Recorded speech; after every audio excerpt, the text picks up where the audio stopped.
Assalamualaikum warahmatullahi wabarakatuh.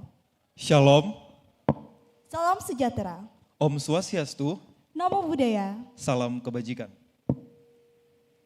The Most Honorable Vice Rector of Research, Innovation and Cooperation, Bapak Wijayanto, PhD.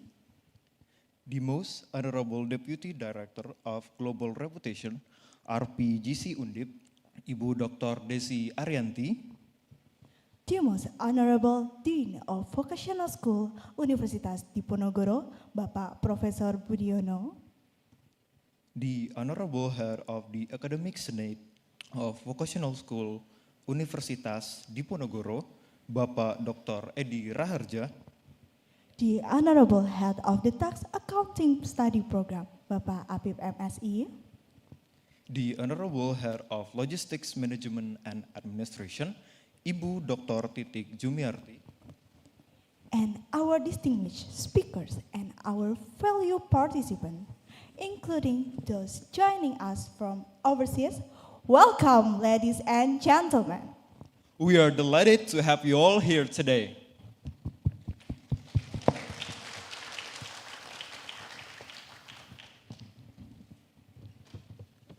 A very warm welcome to everyone joining us here in the conference hall of Universitas Diponegoro.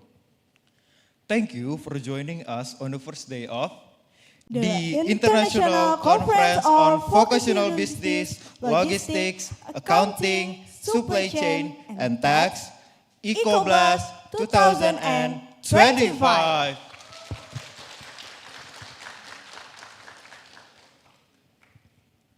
As you may know, everyone, vocational school at Diponegoro University is dedicated to preparing students to be future ready with practical knowledge and global competence.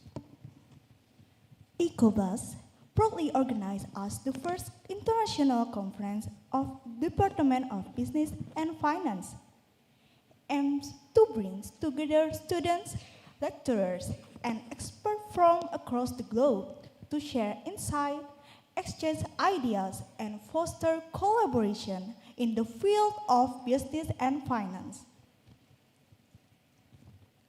This year, 2025, we proudly present the theme, Sustainable Growth in the Age of Disruption, Resilient Supply Chain, Ethical Accounting, and Fiscal Refinement, complemented by insightful session led by distinguished speakers from around the world. There will be Professor Margot from NUS Business School, Singapore, And Professor Piyush Sharma from Curtin University, Australia. and there will be also Associate Professor Dr. Marziana Madah Marzuki from University Teknologi Mara, Malaysia, And then Associate Professor Singgih Wijaya from Universitas Gadjah Mada, Indonesia. and that's all. So everyone, please give the biggest applause to our distinguished speakers.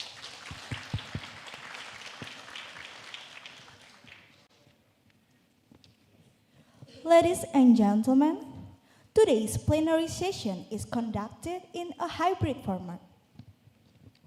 Participants attending in person are here with us on site, and those joining remotely can watch the live stream on Universitas Diponegoro's official YouTube channel, as known as Undip TV Official.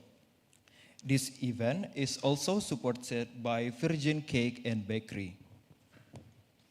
So, here we are. I am Raihanisa, and together with my partner, Ari Yudiansyah, we are delighted to guide you through today's plenary session of ICOBLAST 2025.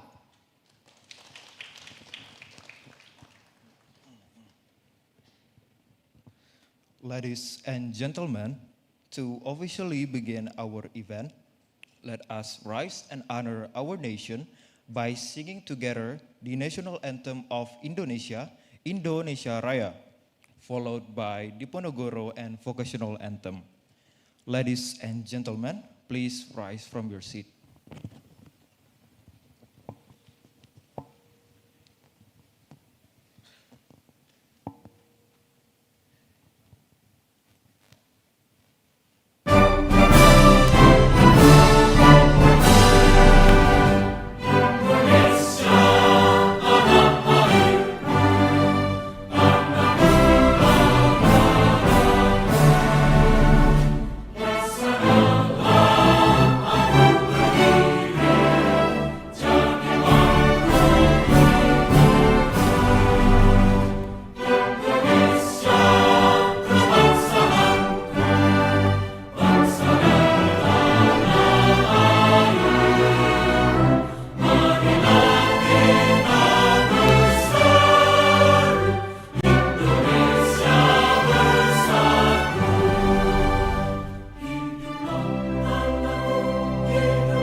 Wahai mahasiswa,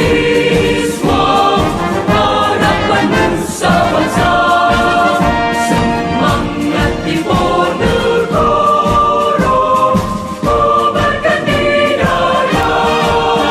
Kita bekerja belajar, capai cita-cita. Junjunglah tinggi Diponegoro, alma mater kita.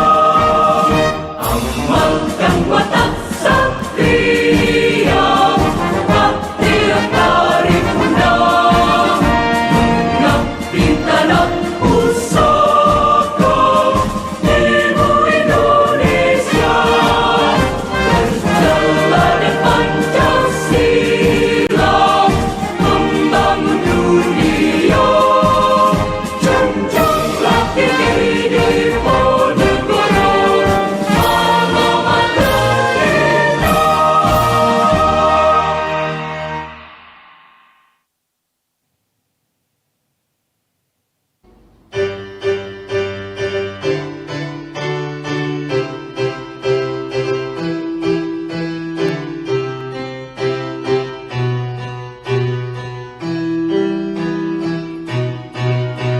Wahai mahasiswa vokasi, satukanlah tekad.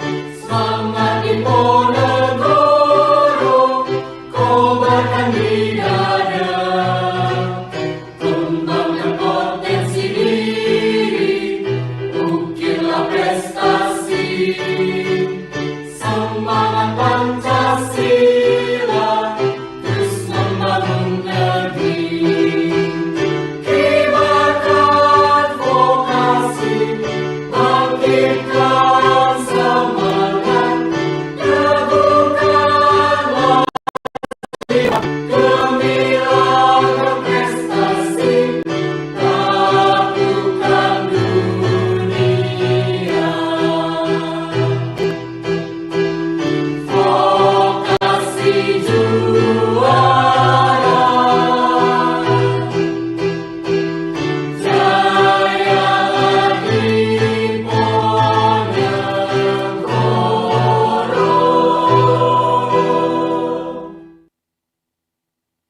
Thank you, everyone. Please be seated.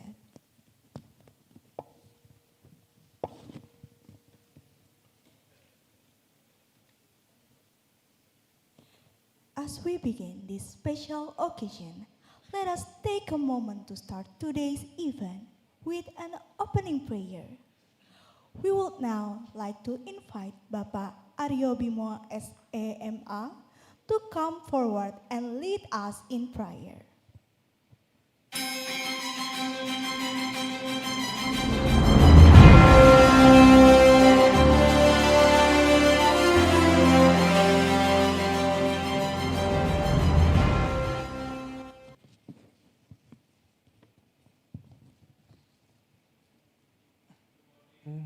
Ladies and gentlemen, let us bow our head for a moment. I will lead this prayer based on the teaching of Islam. And those who are not Muslims, you are pleased to pray according to each of your beliefs. Bismillahirrahmanirrahim. O Lord, with your mercy and protection, we are able to gather here at this lovely ICOBLAST, International Conference on Vocational Business, Logistics, Accounting, Supply Chain, and Tax at Universitas Diponegoro. We humbly pray to you, Lord the Almighty, that we will successfully be able to achieve the aim and objectives of this conference. O Lord, you are the one exalted in power, the one full of knowledge. Between the good, the obvious, and the unseen.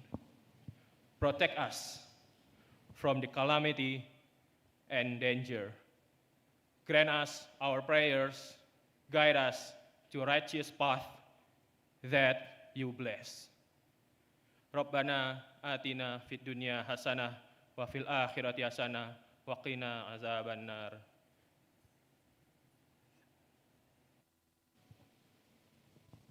Thank you, Bapak Aryo Bimo, for the heartfelt prayer. May it bring peace, inspiration, and a smooth journey for today's event.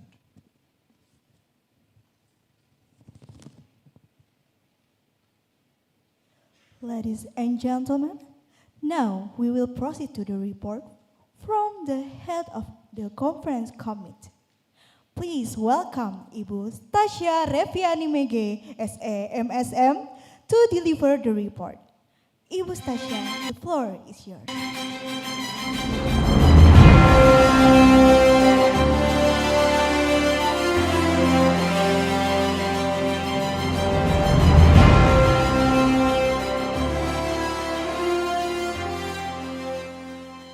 Okay, I hope everyone can see me.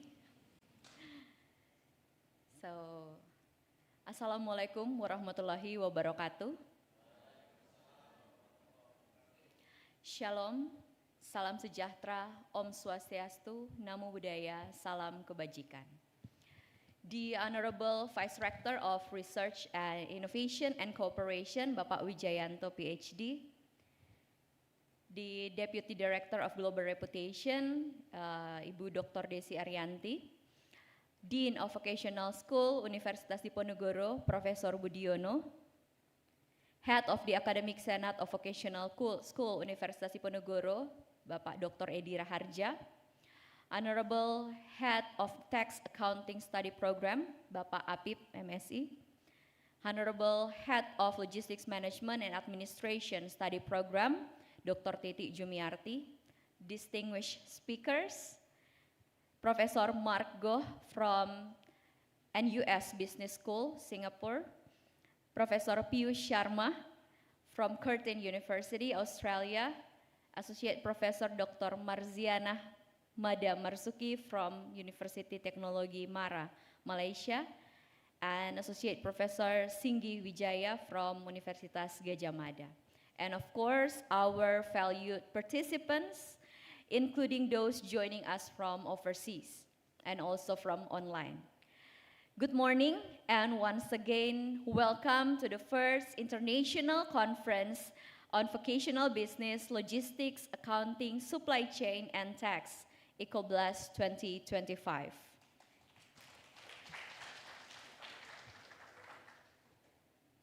It is my great honor and sincere pleasure on behalf of the organizing committee to warmly welcome all of you to this inaugural event. This conference carries the theme Strengthening Vocational Excellence Through Research, Innovation, and Global Collaboration. So this theme reflects our shared commitment to advancing vocational higher education through research, innovation, and meaningful partnership that responds to the challenge of a rapidly changing world. And I'm delighted to share to all of you here that our conference has received a number of paper submissions across at least 6 countries, of course from Indonesia, from Saudi Arabia, New Zealand, United Kingdom, Malaysia, and also from Romania. And following a careful review process by our scientific committee composed of distinguished professors, experts from universities in Indonesia, Malaysia, Thailand, Romania, and also France, there are approximately 50 papers were accepted for presentations in tomorrow's parallel session. So we are honored to host 4 keynote speakers representing leading universities who will share their expertise and perspective on the future of vocational research, business transformation, logistics, accounting, taxation, and of course, supply chain management. Throughout the next 2 days, participants will have the opportunity to engage in parallel sessions, panel discussions, and networking forums all designed to foster collaboration, innovation, and the exchange of knowledge across disciplines.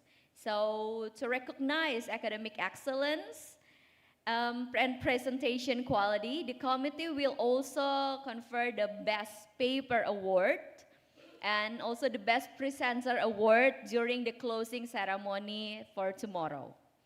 On behalf of the organizing committee, I would like to express our deepest gratitude to Universitas Diponegoro and Vocational College for their strong support and encouragement for us, the committee.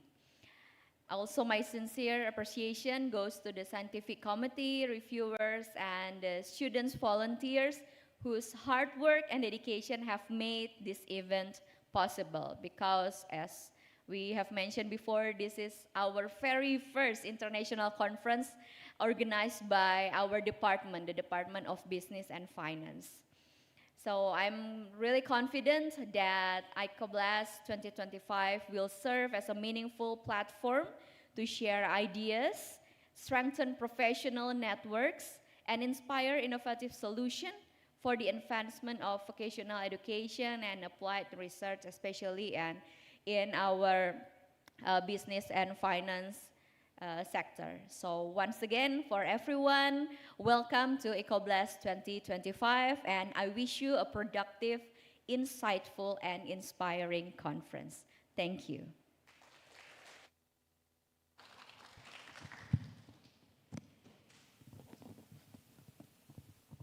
Thank you very much, Ibu Stasia Reviani Mege, for the informative report and for your dedication to preparing this conference. Moving on, let us welcome the remarks and official opening of the event by Director or the representative of Universitas Diponegoro. Please give a warm welcome to Bapak Wijayanto SIPM SI PhD. Bapak Wijayanto, the floor is yours.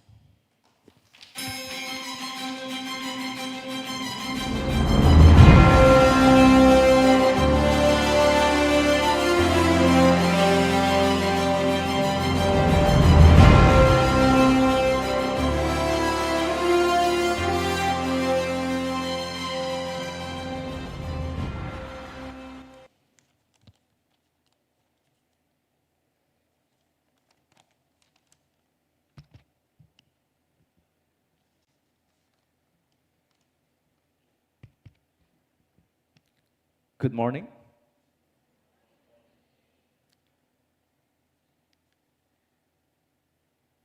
The Honorable Dean of the Vocational School, Professor Budiono, and also the Vice Deans, the Head of Departments,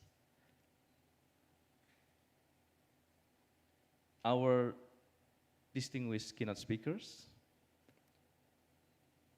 Professor Mark Goh from Nanyang Technological University, Singapore. I hope I pronounce your name correctly.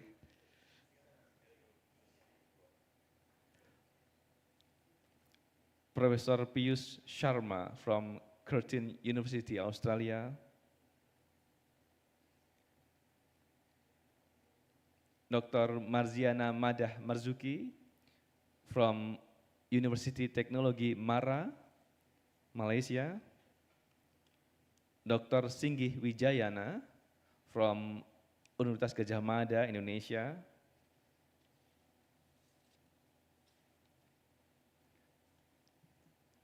Distinguished guests, respected speakers, and esteemed participants. Assalamualaikum warahmatullahi wabarakatuh.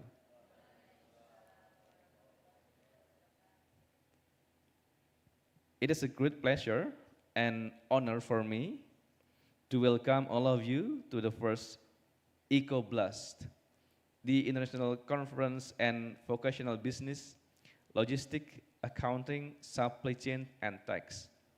I actually am impressed to the organizing committee to make such a very good abbreviation, ICOBLAST. So it sounds very catchy. On behalf of the university leadership, I would like to extend my warmest greetings to our keynote and invited speakers, our researchers and industry partners, and to all participants who have joined us from different regions of Indonesia and across the world. Your presence here today signifies a strong shared commitment to advancing research, innovation, and collaboration for a more sustainable and resilient future. The theme of this year's conference, Sustainable Growth in the Age of Disruption, Resilient Supply Chains, Ethical Accounting, and Fiscal Refinement, is both timely and deeply relevant. It reflects the reality that in a rapidly changing world, characterized by technological transformation, global uncertainty, and environmental challenges, sustainability can no longer be viewed as an option or end goal. It must be seen as a continuous process of adaptation, innovation, and resilience. Sustainable growth is not merely about maintaining stability, it is about our capacity to respond to disruption with creativity and integrity, and to transform challenges into opportunities for progress. At Diponegoro University, we have a new tagline, noble and valuable. Noble means that we are determined to be part of the global epistemic community reproducing knowledge and science. Valuable means that we are determined that our knowledge, our science have to be meaningful, beneficial for our surroundings. So there has been a lot of innovations from our scholars, and among the pioneers of the innovation is from the vocational school. So Sekolah Vokasi, this vocational school, and Pak Dekan, Prof. Budiono, not long ago, Prof. Has been the headline in our media, local and national, because of the innovation. I guess applause for Sekolah Vokasi. And I have tasted myself, I guess, during our Dies Natalis, I ride the, electric car produced by Sekolah Vokasi, and it's very comfy. The indoor is very, very good, very pleasant for sitting. And I hope our guests have the opportunity to also try that how do you call it? Bogie car? Yeah, something like that. It's very convenient. And also I would like to give appreciation to vocational school, even though this is the first conference. It has been conducted very professionally, and as Vice Rector for Research, Innovation and Collaboration, also Public Communication, we are determined to hold events like this to boost our profile. And also I'm happy that Ms. Stasia mentioned that a lot of papers come in, and out from the conferences, hopefully there will be a lot of papers published, because we are in Diponegoro University, we have a very specific target that in 1 year we will publish at least 3,000 scientific papers. Of course, quantity is not the final end, but the quantity reflects actually our culture, our commitment, our academic atmosphere in the university. Under the visionary leadership of Professor Budiono, the Vocational School of Universitas Diponegoro has transformed into a faculty that leads the university innovation in sustainability. The school has pioneered advancements in renewable energy systems.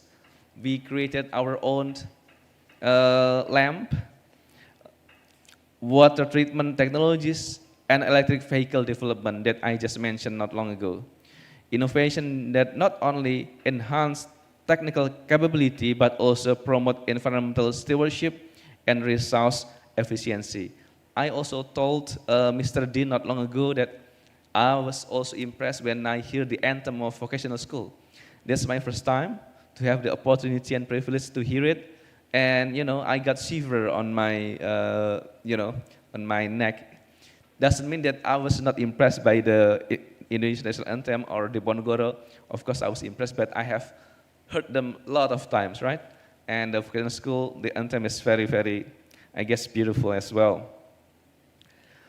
These achievements demonstrate how vocational education can directly embody the theme of this conference, showing that sustainable growth and resilience in times of disruption can be achieved through applied science, collaboration, and deep commitment to ethical and responsible innovation.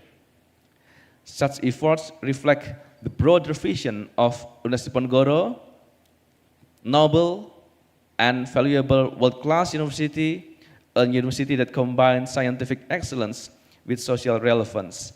In this context, sustainability becomes not just a research topic, but a shared culture that informs the way we educate, collaborate, and innovate. As Vice Rector for Research, Innovation, Collaboration, and Public Communication, I firmly believe that meaningful innovation grows out of meaningful collaboration. I firmly believe that no single institution can achieve transformation alone. If we want to walk fast, we can walk alone. But if we want to go far, we have to walk together. We need to build bridges between academia, industry, government, and communities, the essence of quadruple helix model that Undip continues to strengthen. ICOBLAST itself is a reflection of that collaborative spirit. It provides an open platform where ideas from diverse disciplines and sector converge, where partnership can take shape, and where new pathways emerge to link research excellence with real-world application. Allow me to express my deepest appreciation to the Dean and the organizing committee of the vocational school, to our distinguished speakers, to all presenters, reviewers, and participants, and to the supporting partners and sponsors who have worked tirelessly to make this conference possible. Your dedication exemplifies the Undip spirit: collaborative, innovative, communicative, and solution-driven. In closing, I would like to wish everyone an inspiring and productive conference. May the first ICOBLAST strengthen our shared journey toward sustainability, resilience, and ethical innovation in the age of disruption. And with that, I hereby officially open this conference. Thank you so much. Assalamualaikum warahmatullahi wabarakatuh.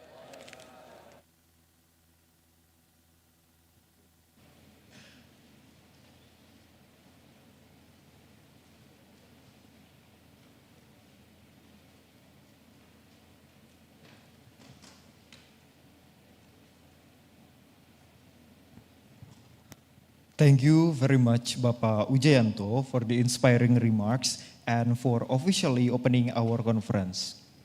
Your message truly motivates us to continue striving for academic excellence and meaningful collaboration through this event. Ladies and gentlemen, we will now proceed to the keynote speech session held under the grand theme Sustainable Growth in the Age of Disruption, Resilient Supply Chain, Ethical Accounting, and Fiscal Refinement. This session features distinguished speakers from various countries who will share their valuable perspective and insight. There will be Associate Professor Dr. Marziana Madah Marzuki from Malaysia, Professor Marco from Singapore, we also have Professor Dr. Piyush Sharma from Australia, and then Associate Prof. Singgi Wijaya from Indonesia. But everyone, before that, now we would like to respectfully invite our distinguished speakers, the Dean, the Vice Rector, the head of the committee, and also all the participants to stand up to take a photo session.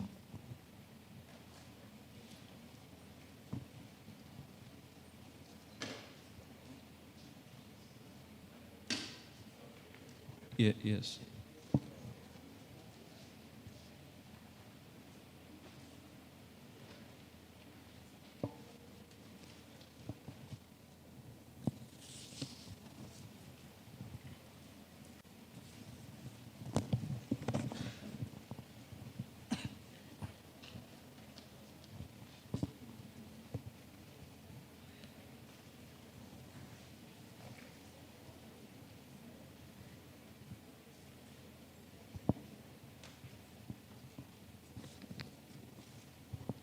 Okay.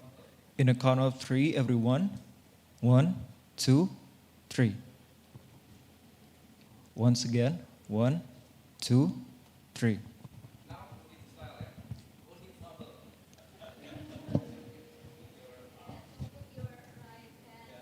Yeah.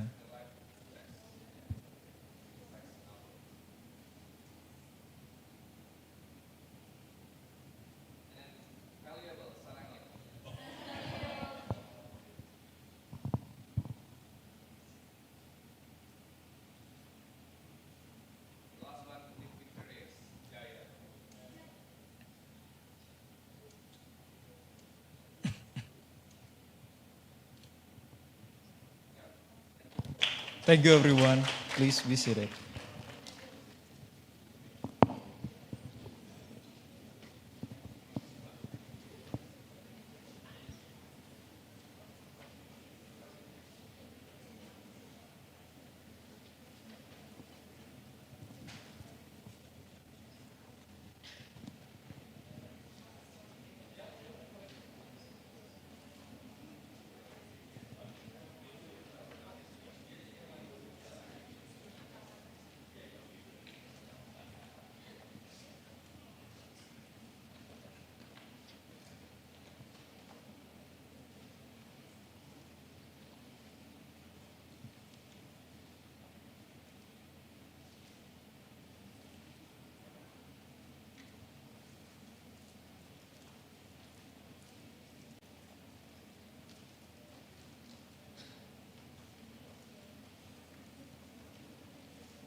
As I say, today we are honored to have 4 keynote sessions, each led by prominent experts who will share their knowledge and experiences with insightful topics related to our conference theme.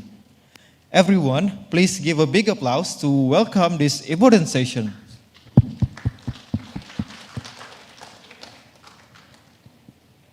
To lead the keynote speech session, we are honored to invite Ibu Armania Putri Wardani, SAMM, to bring the stage as the moderator for today's first session. Ibu Armania Wardani is an accomplished expert in taxation and business with a strong professional foundation as an senior consultant at PwC Indonesia. She is passionate about bridging the gap between academic theory and practical business application, particularly in the areas of taxation, accounting, and strategic management. Her academic interests span tax accounting, strategic management, and sustainable business practice, with a growing portfolio of research publications that connect policy, education, and ethical corporate conduct. Ibu Armania, the floor is yours.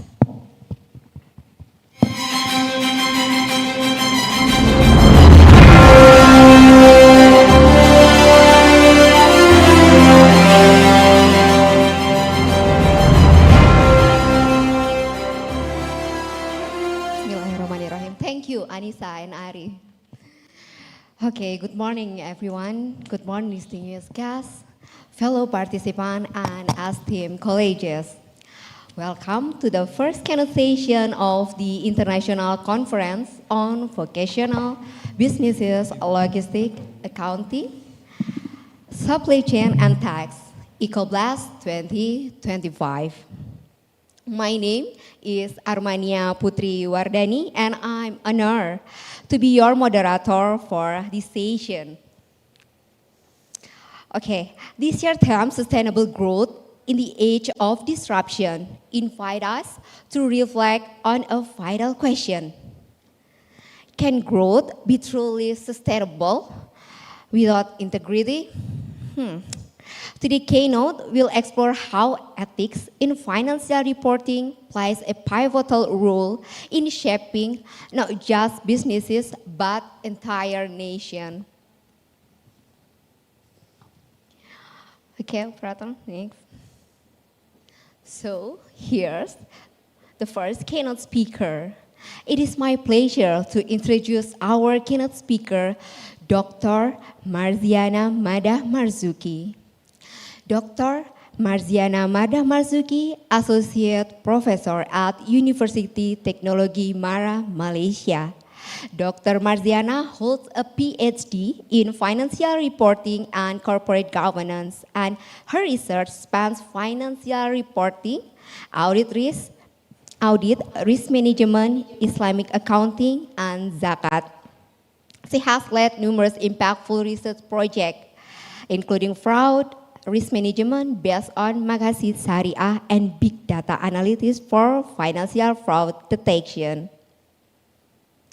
Her work has been published in top-tier journals and recognized with awards such as the Best Researcher Award. Her expertise bridges academic insight with practical solutions for building ethical and resilient financial systems. All right, ladies and gentlemen, without further ado, please welcome Dr. Marziana Madah Marzuki. Doctor, the floor is yours.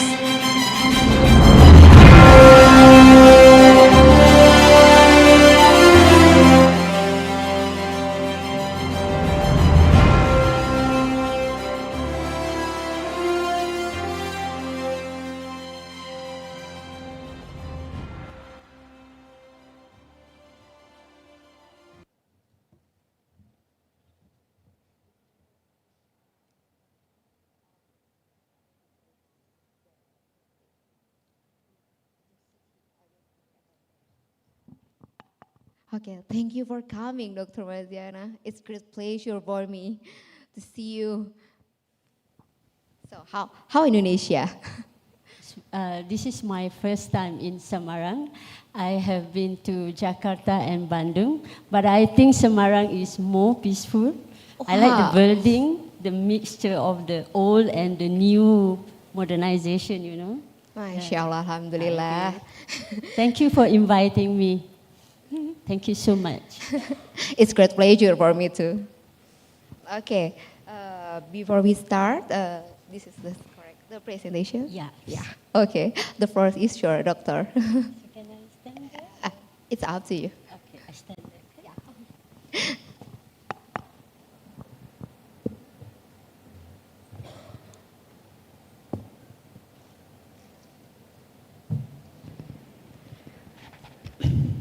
Allow me to recite some of the Quranic verse. Okay. Bismillahirrahmanirrahim. Alhamdulillahi Rabbil Alamin. Wassalatu wassalam.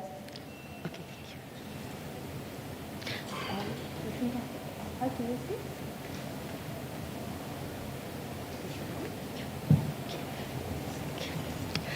Alhamdulillah Rabbil Alamin. Wassalatu wassalamu ala ashrafil anbiya wal mursalin wa ala alihi wa sahbihi ajma'in. Okay, Assalamualaikum and good morning to everybody, distinguished top management of Undip. Thank you so much for inviting me as one of your keynote speakers, academicians, the lecturers, and all the students here. Okay, I'm very honored to stand here to be invited in this big conference, okay, with the theme Sustainable Growth in the Age of Disruption, Resilient Supply Chain, Ethical Accounting, and Fiscal Refinement. I think this is very good theme for the conference, as now we know that we are living in the age of disruption.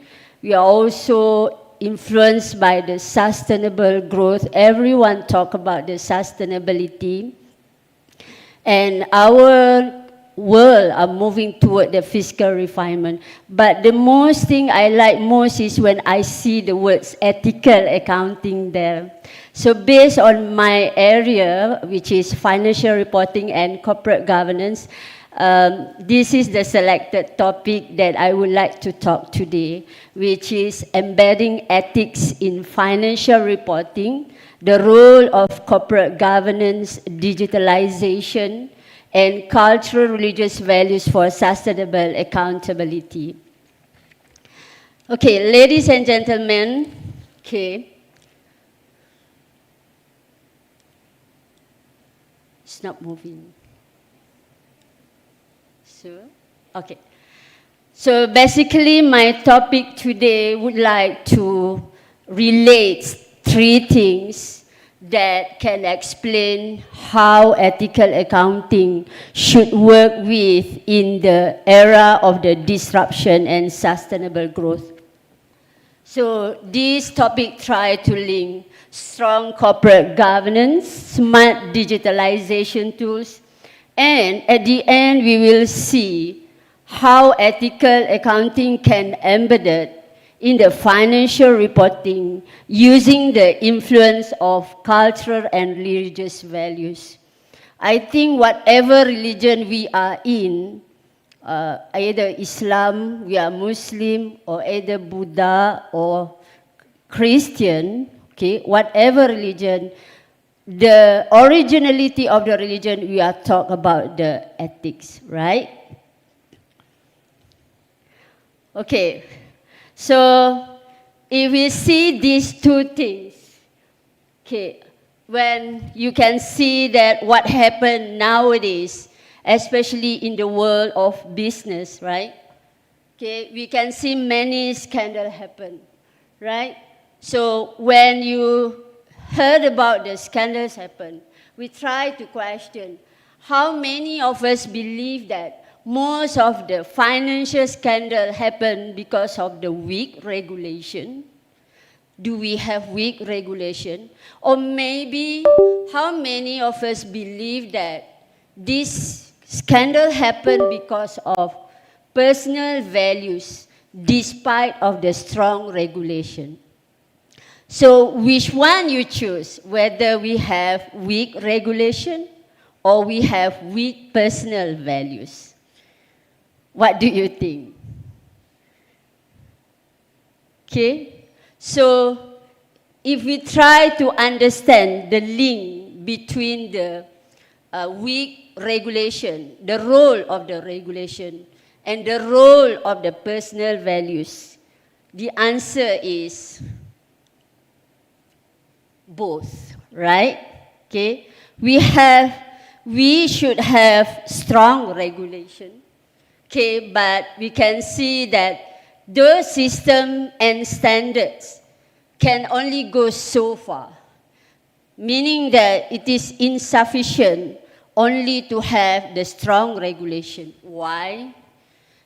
Because we can see that even with the best design of the rules, even with the best design of the standards or framework that we have in a country, it will fail if the conscience or the moral behind them is compromised, right? Okay, that is about the ethics. Okay, so now we would like to question why ethics in financial reporting very matters now. Okay, as all of us know that we are living in the age of disruption. When we talk about the technology is faster than the regulation, as you can see nowadays. If you look at the graph here, this is the percentage of the internet usage over the population. It is increasing. And this is only the internet. And nowadays we talk about the AI, right? And everybody are using the AI. Even the students are using AI for their assignment, right? Am I right? Even the lecturers use the AI for providing questions. But how far AI control you or you control the AI, right? This is what we talk about the era of disruption. Okay, and when we talk about the age of disruption, then why ethics in financial reporting matters? With the rapid technology and digitalization, the stakeholders, not even the investors, the stakeholders, right? The consumers, the customers, all the users of accounting report, like the creditors, the government, the regulators, they are demanding the accountability, right? Okay, and because they know that without this accountability, when the financial scandal happen all over the world, the misreporting is actually not only harm the companies, but it is actually harms all the societies. So even you can see with the capital flow nowadays, the foreign direct investment, the net inflow all over the world are like lightning speed, right? But still, if we talk about the technology, if we talk about the capital flow, still, why ethics in financial reporting still a matter?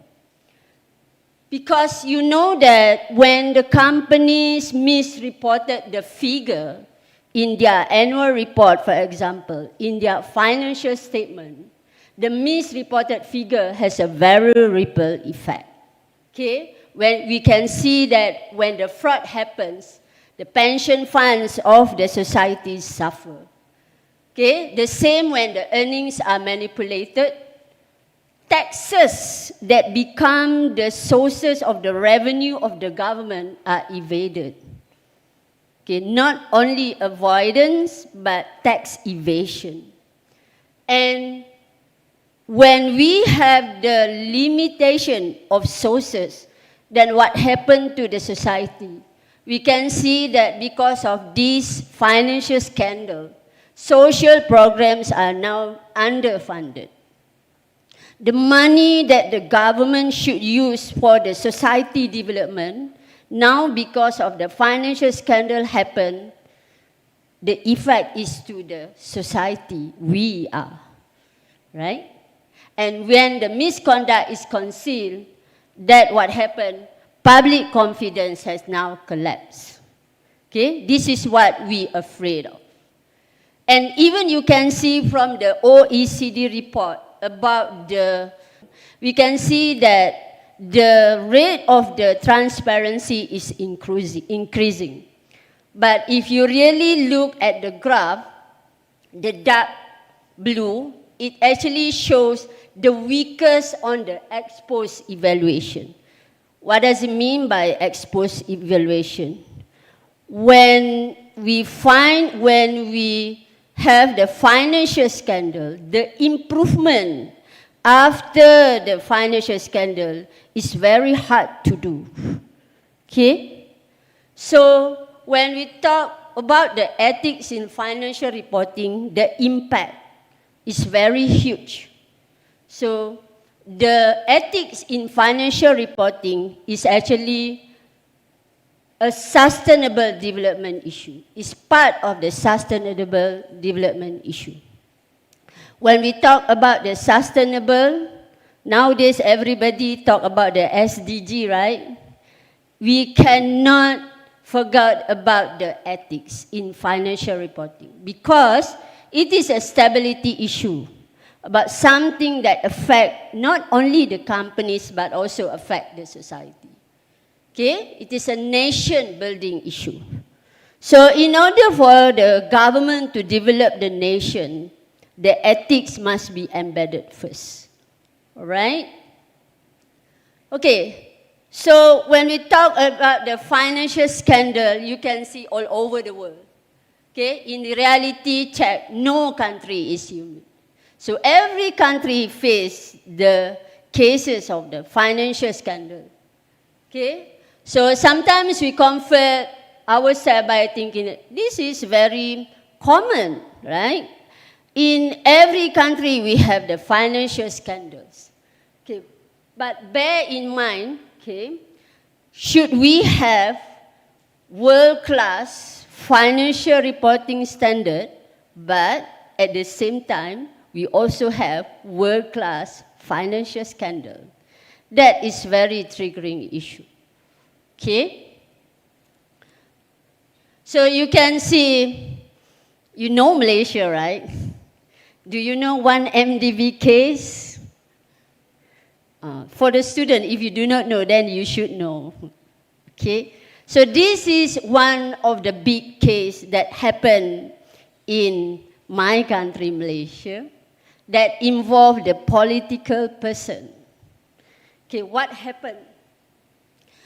The companies, the dummy companies that is developed by this political person with the strategic fund ambitious goals, but at the end it is collapsed.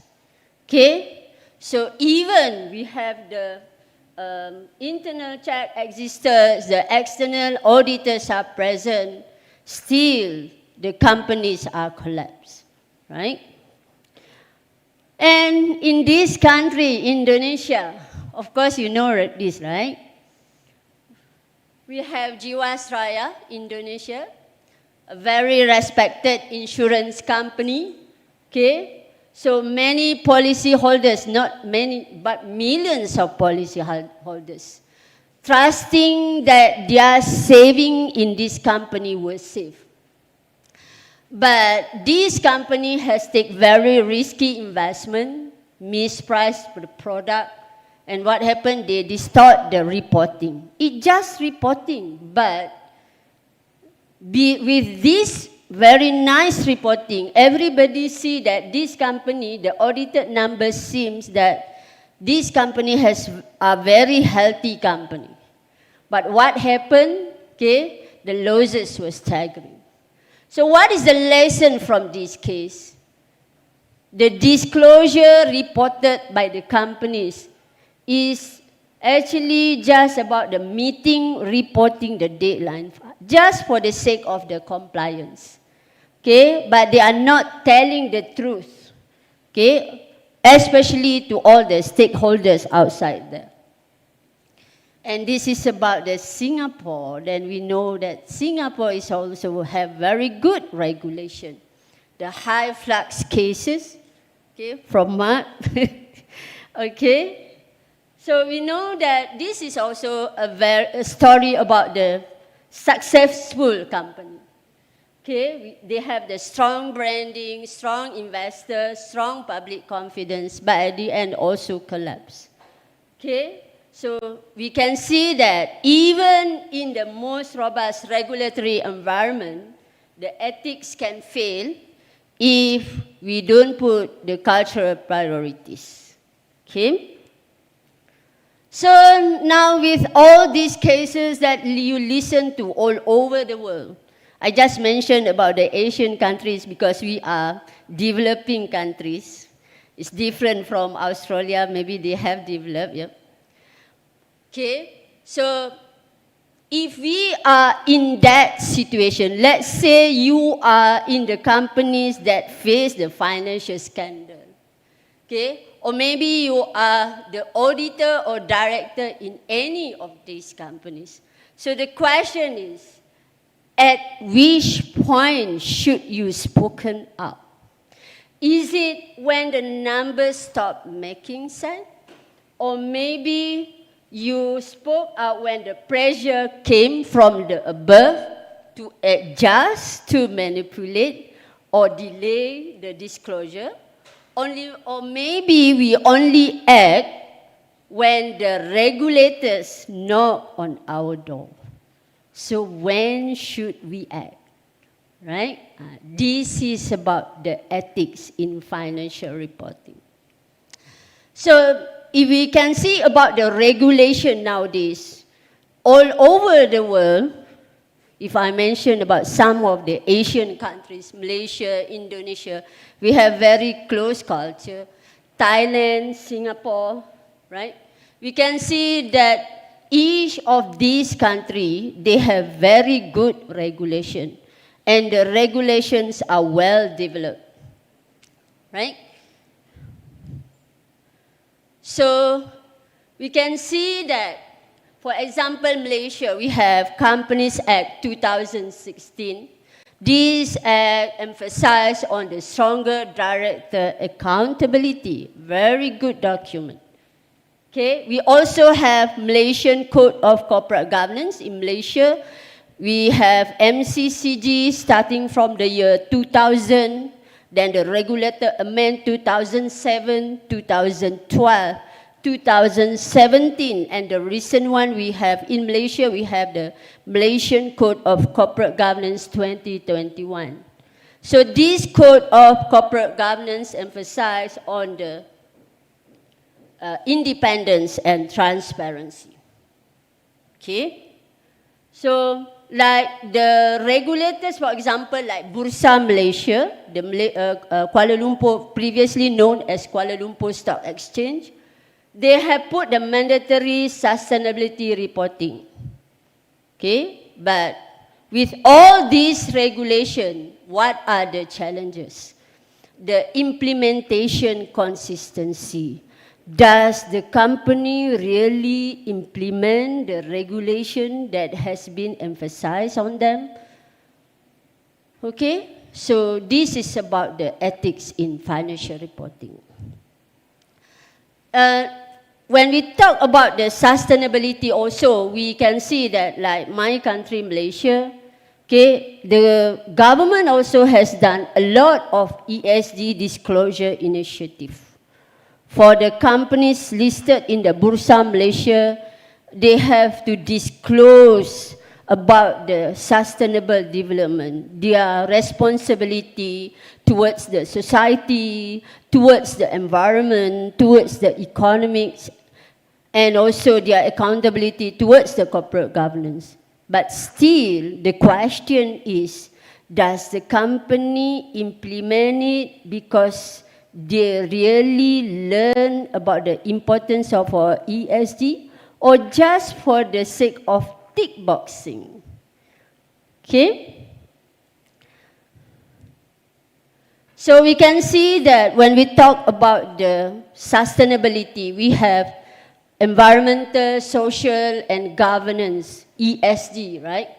So every companies in this world are talking about the ESG. Okay, because the importance of the ESG, okay, not only towards the companies but also towards the society. Okay, so even with the introduction of the ESG, like for the Malaysian public listed companies, they continue to face challenges in producing consistent and comprehensive ESG report. Because not many companies really, when they want to report the ESG, they really appreciate the importance of this disclosure towards the stakeholders outside there. Okay? So we can see that with all the efforts done by our government, still, like the Malaysian public listed companies, we still have lower ESG disclosure. So as you can see here, okay, the compliance is still a challenge, especially for the Asian countries. Okay? Now look at the Singapore. Okay? Singapore also have very good regulation. They have the comply or explain governance code, and we know that Singapore, they have very strict enforcement, not only regulation, but also very strict enforcement. Okay? And for example, like monetary authority must actively prosecuting the breach. As I have said, they have very strict enforcement. But still in Singapore, the strong rule does not guarantee the strong moral courage to voice out the misconduct among the companies. Okay? Then we have Indonesia, your country. All of you know that we have the OJK, right? OJK also, they have the governance reform, right? Okay, enhance the audit committee expectation. And like Malaysia also, Indonesia, of course, since the majority are Muslim, we are moving towards the Sharia compliant reporting for Islamic linked firms. But the challenges still exist. We can see that there is capacity gap between the large enterprise and the small one. Okay, this is what happened. Especially for us developing countries. Okay, so now when we talk about the cases that happen, we can see that the financial scandal still happen even we have very strong regulation. That is why my first question, I ask all of you whether you agree with the weak regulation or with the weak personal values. So that's why we as a researcher, we try to help the regulators and the government, and especially to help the society outside them, to embed the element of ethics in financial reporting. So we can see that it is not about the regulation only, but the most important thing is the ethics, which can be embedded through the culture of the society. Okay? So when we talk about the ethics, the moral, it is about how you embed the good culture in yourself. So based on the previous research, there are 5 cultural dimensions that can affect financial reporting. And most of the previous research, they somehow ignore this element in order to understand what are the reasons for financial scandal to happen. Okay. So I would like to talk about these 5 cultural dimensions. Okay, so the first one is about the power distance. When you gain the power in an organization. Okay, so when you become the boss, who want to question you? Who have the courage to question you, right? Your boss is everything, right? Okay, so that is the culture. Okay, when the boss asks you to do something, will you follow it? Of course, they will evaluate you, right? That is the culture. I think most of the Asian culture, we are very respect to our boss, which is very good. Okay, this culture is very good. It somehow shows that you are respecting someone who are higher than you. But over-respecting will lead towards the misconduct. Okay, then we have the culture of loyalty and nepotism.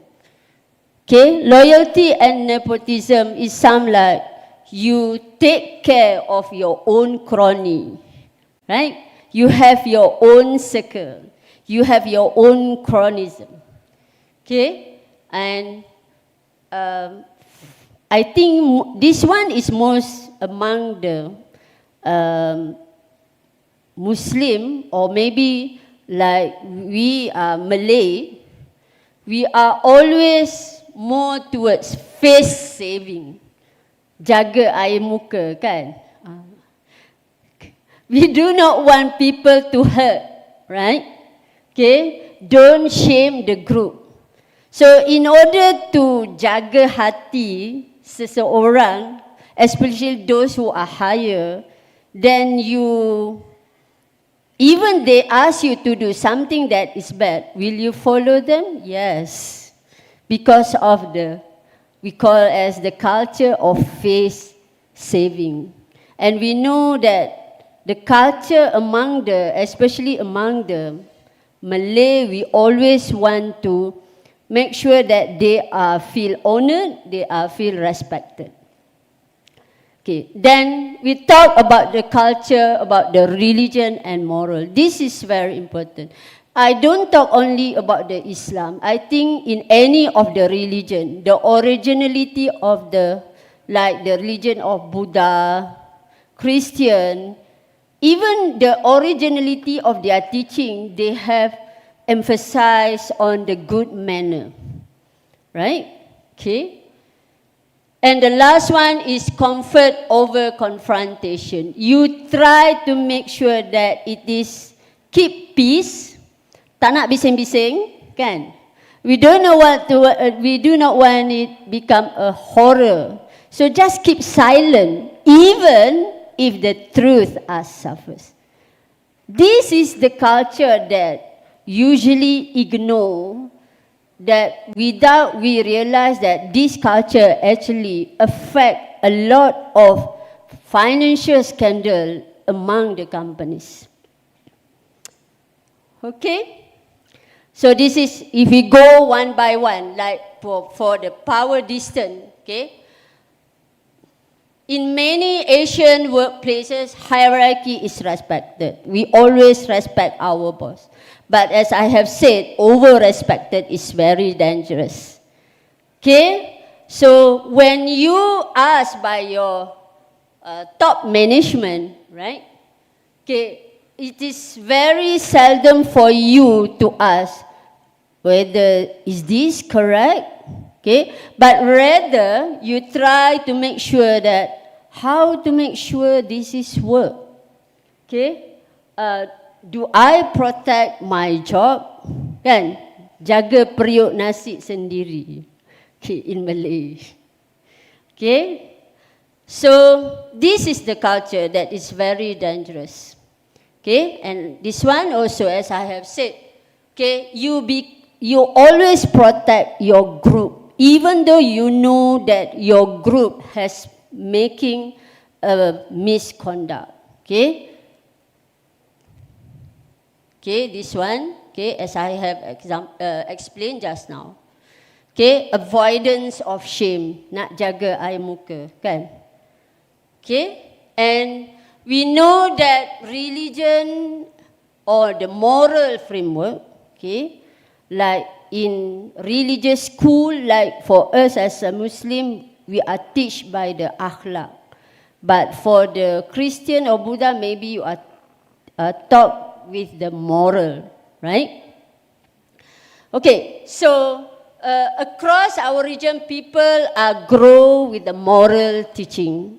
But how far this religion is really implemented? Do we really learn in deep our religion?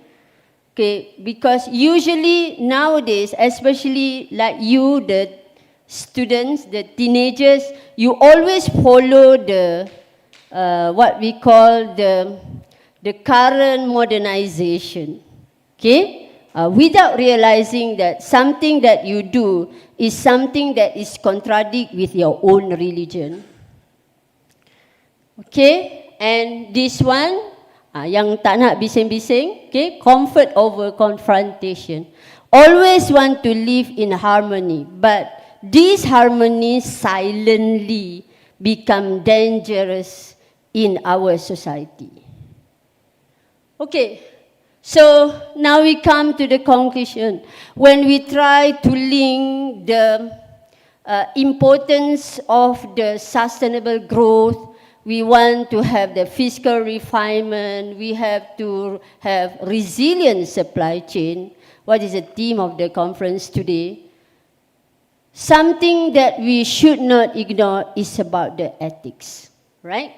Because Fraud is not always born from the greed. Sometimes it is born from the silent, right? You keep silent on everything, including the bad one, okay? So now because of the silent, from respect it is misapplied, from loyalty become the misdirected, and from harmony mistaken for the integrity. So if we want to embed ethics, the conclusion is we must not only train the accountants, but we must reshape collective expectation, which comes the role of the culture, including the role of the religion. Okay? So if we talk nowadays, when we have the digitalization, if we talk about the ethics, does it mean that we should not have the technology? Doesn't it means that digitalization become the foe in the ethical reporting? So when we talk the technology, we cannot always make it stand by itself. It must be embedded with the ethics. Okay? Because AI can detect the irregularities, but can AI detect the human intention? The answer is no, right? And therefore, we should combine the technology with the ethics, okay? Because technology alone cannot ensure the accountability. Okay, so what is the reality? Okay? As I have said just now, technology can detect irregularity, but cannot detect the human intention. The system, the AI system, may raise the red flag, but someone must choose to act. Do you have the courage to act? That is the question. Not even you. I'm the one who taught this also. It's very challenging for us to speak out, right? Okay? So, this is very dangerous. If we want to have the technology, okay, if we adopt it blindly, then what happens? Okay? We risk the culture of the accountability. Okay? But ethics is not about hiding between the dashboard. It is about human responsibility. So let you control the AI, not AI control you. Okay? Okay, now, okay, so if we want to conclude the sweet spot is, then what should we do in this era of disruption? Should we ignore technology? No. As I have said, let you control the technology. So how is it we must combine the technology with the principle? How far should you use the AI? It must be with the ethical thinking. Okay? So you can use technology to detect faster, but it must be embedded with the good culture to respond braver. You should have the courage to speak out the misconduct. Okay? So digital transformation, it must be bear in mind that it must not replace the integrity. We must amplify it. Okay? So what is the effect if we don't have the ethics towards the SDG? Now we talk about the 17 pillars of the SDG. Maybe we can take few examples of the effect on the certain of the SDG. If we can have one. Okay. For example, when the corruption flourished under opaque reporting, so this is very affected the SDG 16. SDG 16, we talk about the peace, justice, and strong institution. Okay? Then when we have the tax evasion, and misstatement. What is affected? SDG 8, when we talk about the decent work and economic growth.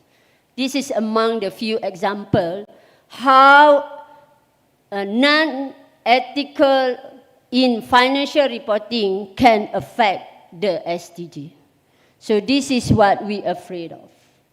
Okay, so if we look at the academicians inside here, if we look at the previous research that has investigated the influence of culture in financial reporting, we have a lot of previous research that has been done in order to see the effect of the culture. For example, in Malaysia, we have different ethnicities like Malay, Chinese, and India. Okay. In Indonesia, we also have Chinese, right? Okay. So if you compare Malay and Chinese, Malay are more conservative. They are very careful. Like, as I have said, jaga air muka, jaga reputasi, right? But Chinese are more risk taker. That is different culture that actually can affect the way you report in the financial statement. Okay? And very few studies also has done the effect of religiosity on the financial reporting. The same with the family firm connection. I think Malaysia and Indonesia, we have very close culture. Family firm connection, political connection inside the companies. And even like Malaysia, we have richest man. I think in Indonesia, you also have. The richest man become the top shareholders in a big companies. So this is very dangerous towards, this culture are very dangerous towards the financial reporting. So if you ask me what should we do in order to tackle this issue, so we as an academician, we should keep on investigating and disseminate the information through our research. Okay, so there are less studies that has been done on the how power distance affect the whistle blowing. If you want to take care of your boss, your top management, do you whistle blow the misconduct? Right? That is issue. And currently we can see that the regulators does not do anything? No, they have done a lot. Even for the companies, they have ensured that the companies have gone for the ethics training. But so far, there are very less studies done to see what is the real impact of the ethics training. And if you talk about the AI nowadays, how far the AI has influenced the fraud behavior shift? Does it lead to increment or decrease of fraud cases? This is also a very good study if you want to explore in the future. And like we see the culture in Indonesia and Malaysia, we can see that many firms are family connected. So how far this family firm disclose about the ethics? This is very good research that can be done in the future.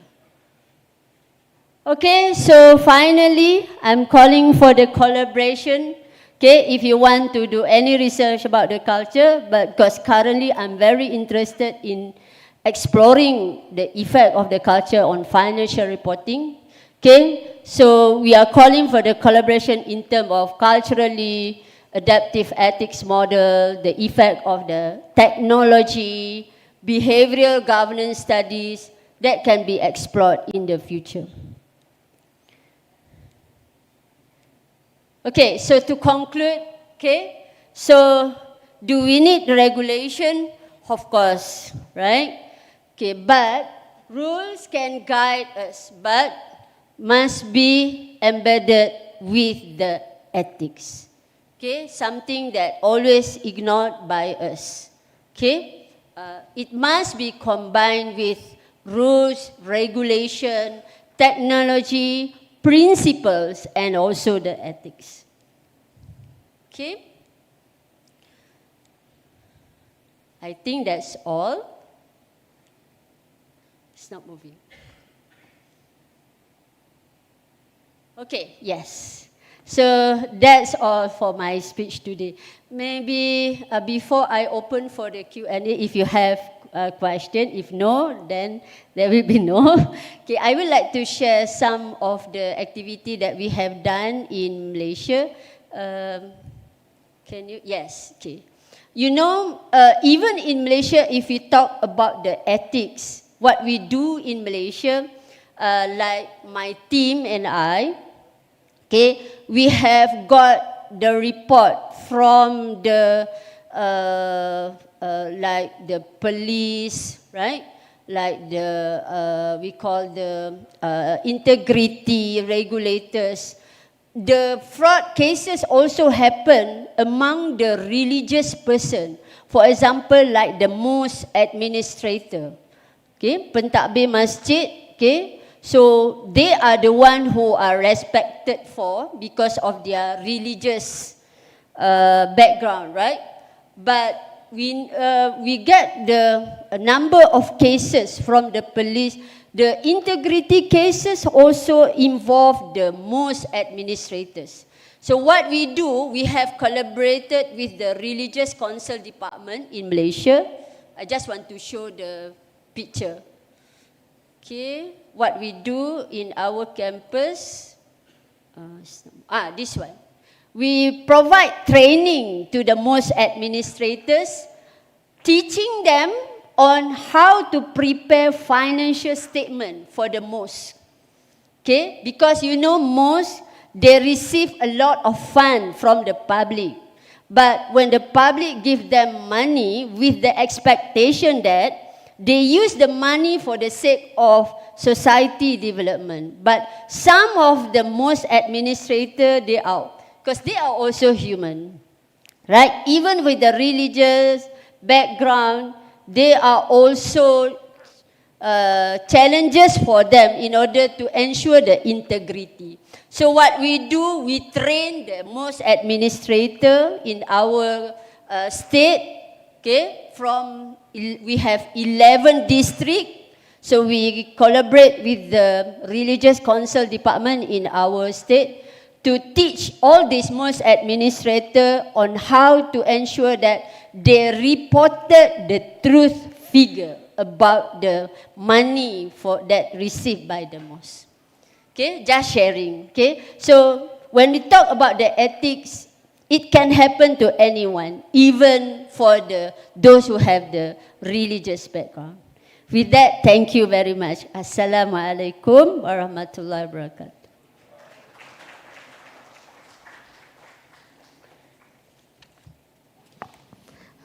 Okay, thank you so much. Have a seat. Thank you, Dr. Marziana, for that powerful and thought-provoking presentation. It's very cool. Okay, so we now open the floor for question. Okay, Q&A. Is that okay? Answer them one by one as they come. Okay. Okay, for the participants, please raise your hand and use microphone as a provided. Before you ask, please introduce yourself first. Any question? Okay, start with man with the glasses. With the microphone provided. Thank you. Oh yeah, thank you for the opportunity, Professor Dr. Marziana. My name is Mahendra.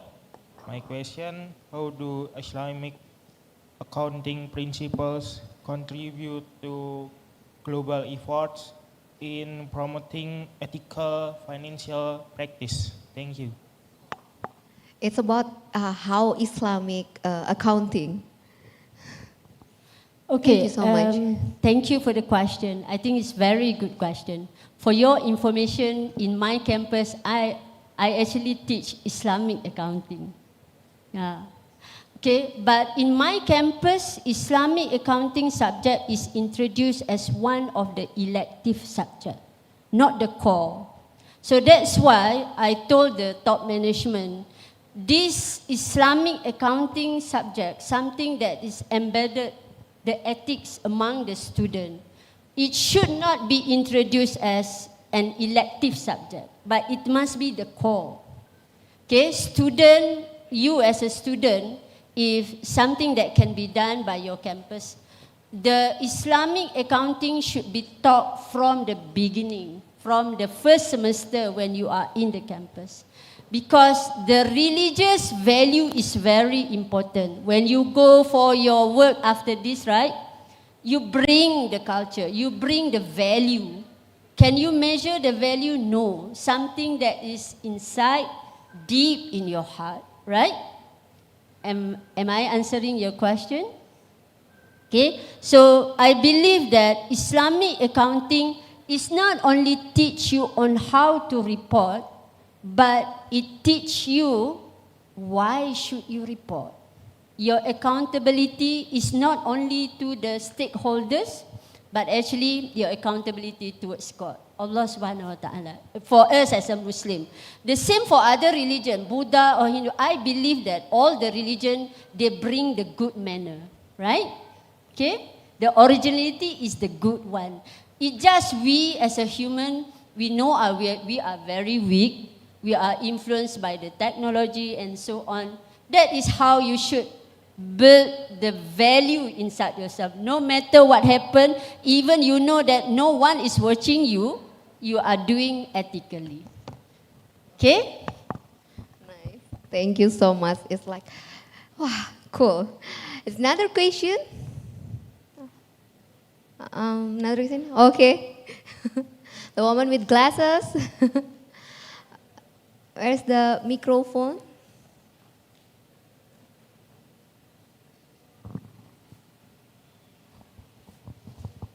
Okay, thank you, Doctor, for the comprehensive presentation about culture and also ethics.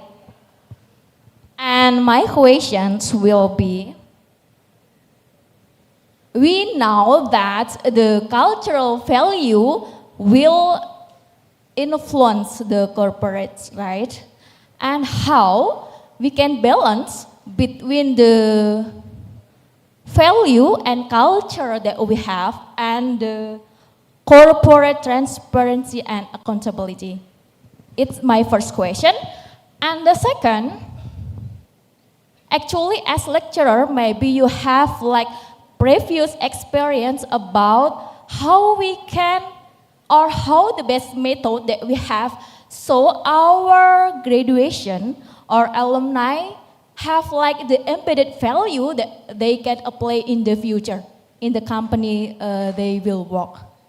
I think that's all, the two questions. Thank you. Thank you for the question. Very good question. I think it's quite the same. The first question is in terms of the corporate sector, and the second one is among the student, right? So I think in the corporate sector, yes, it's very difficult. If you want to embed the value, how can you ensure that people can really adopt the good value? That's why, I think, to the best of my opinion is, for the corporate, in order to embed the value among their subordinate especially, the role of the top management is very important. The top management, you are becoming the role model of the corporate.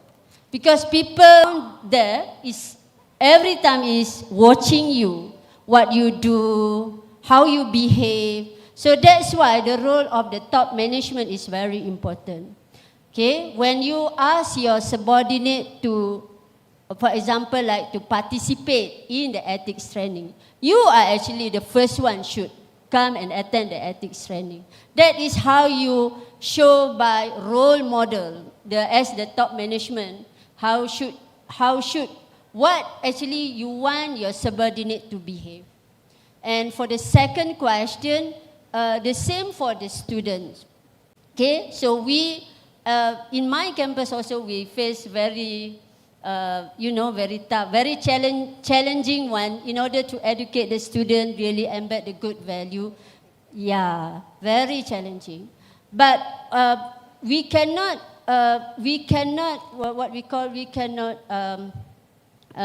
ask them to avoid the technology because they are exposed with the gadget and so on, the AI. But we must educate them to make sure that don't let the technology control them. So that's why I think every time we come to class, we must embed the good culture, the inner side of the student, okay, to ensure that they understand, they're really aware the importance of the value, not just because of for the sake of compliance. You behave inside the campus, then when you go outside the campus, you are become a different person. We do not want like that. So whatever situation are you in, where either you know that people are watching you or not, you will behave, because we know that if you are Muslim, then we know that God is watching us, right? Okay. I hope I answered the question. Okay, maybe because this is a limited time, this is the last question. Is there any last question? Oh. Okay. With the glasses, yeah.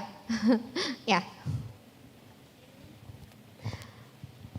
Please introduce yourself first. Okay, thank you for the opportunity. My name is Rin Rahmawati, and this is my question. You emphasize that ethics is a nation-building issue. So how can regulator and companies collaborate to make this? It's very hard, it's very challenging. Even we talk about, I think the ethics or the effect of the religion, the effect of culture has been taught previously until now. Not everybody are not aware. Everybody aware that good ethics are actually can help the nation, can help the regulators to build the nation.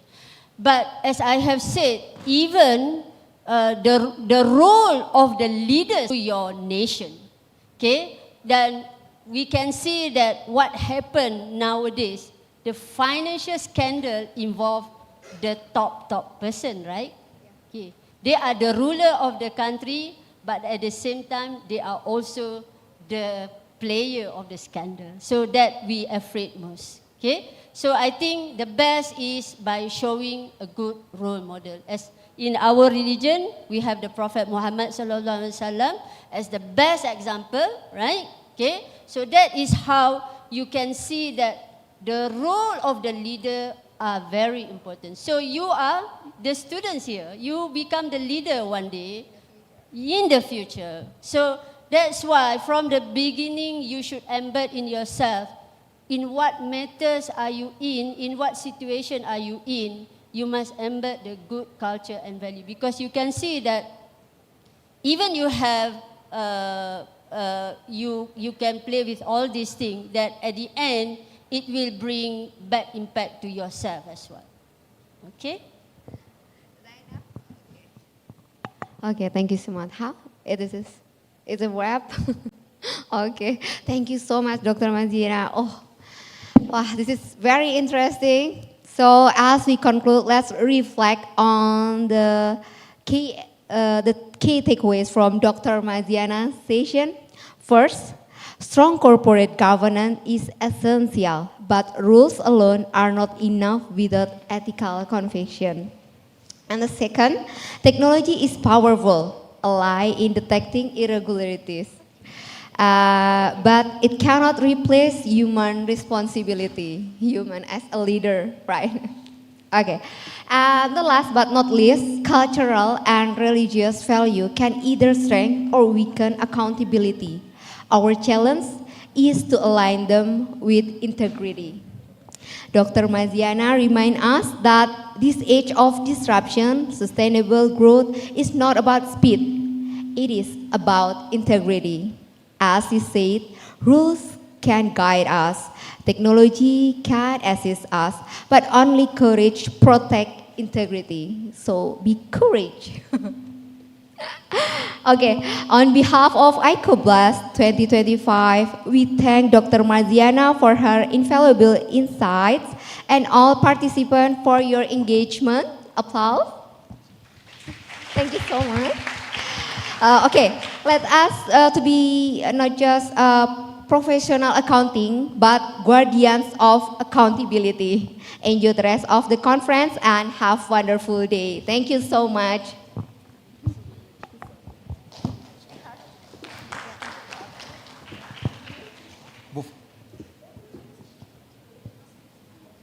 Before you leave the stage, we would like to invite both of you to take the documentation session.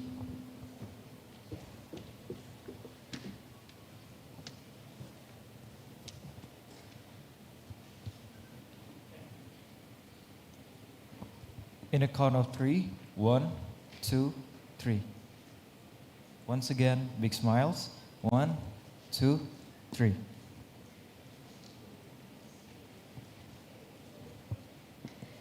Thank you very much to Ibu Armania for skillfully leading our first keynote session, and also to our distinguished speakers, Associate Professor Dr. Marziana Madah Marzuki, for your insightful presentations.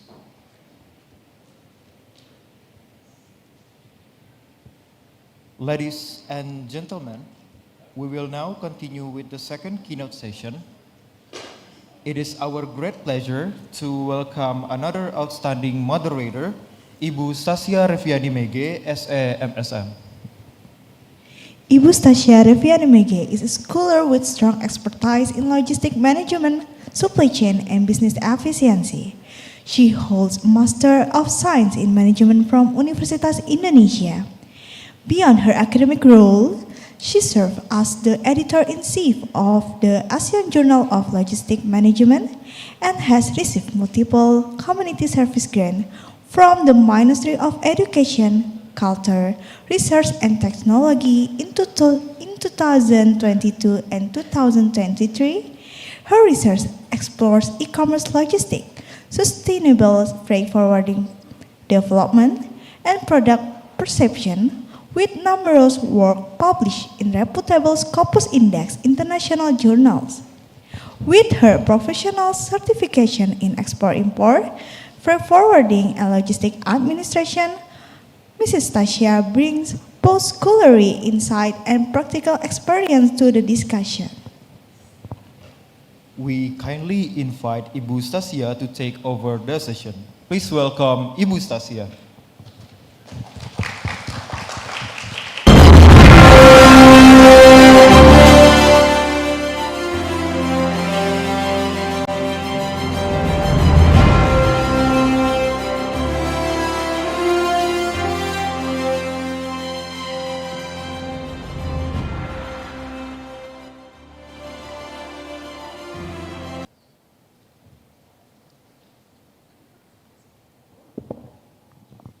Check.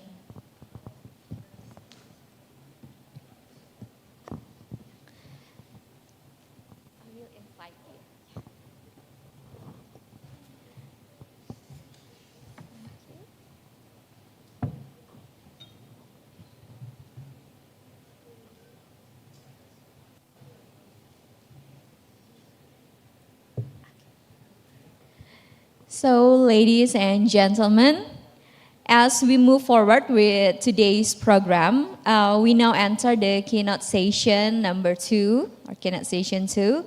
So, a session that will explore one of the most crucial issues faced by the industries and educators around the world: how to achieve sustainable growth in the age of disruption. Well, in recent years, global supply chains have experienced unprecedented challenges, from pandemics, geopolitical conflicts, technological shifts, to the increasing demand for sustainability and also ethical responsibility. Well, these changes remind us that resilience and adaptability are no longer optional, so they are essential. An organization must be agile enough to response to disruption, yet robust enough to ensure continuity and growth. And this is exactly the essence of our next keynote speaker, sustainable growth in the age of disruption, resilience, supply chain. To deliver this wonderful topic, we are deeply honored to have with us one of the Asia's most respected scholars and practitioners in logistics and supply chain management from National University of Singapore. I proudly invite Professor Mark Goh to come to the front.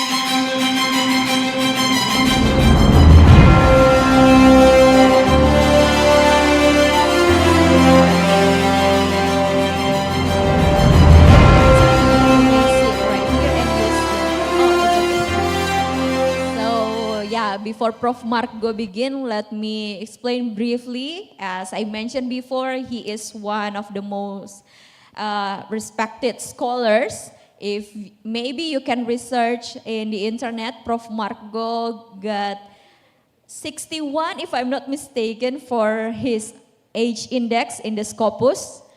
And Prof. Mark Goh is a senior faculty member at the NUS Business School and Director of Industry Research at the Logistics Institute Asia Pacific, with extensive experience in both academia and industry, particularly in logistics and supply chain management across Asia and Middle East.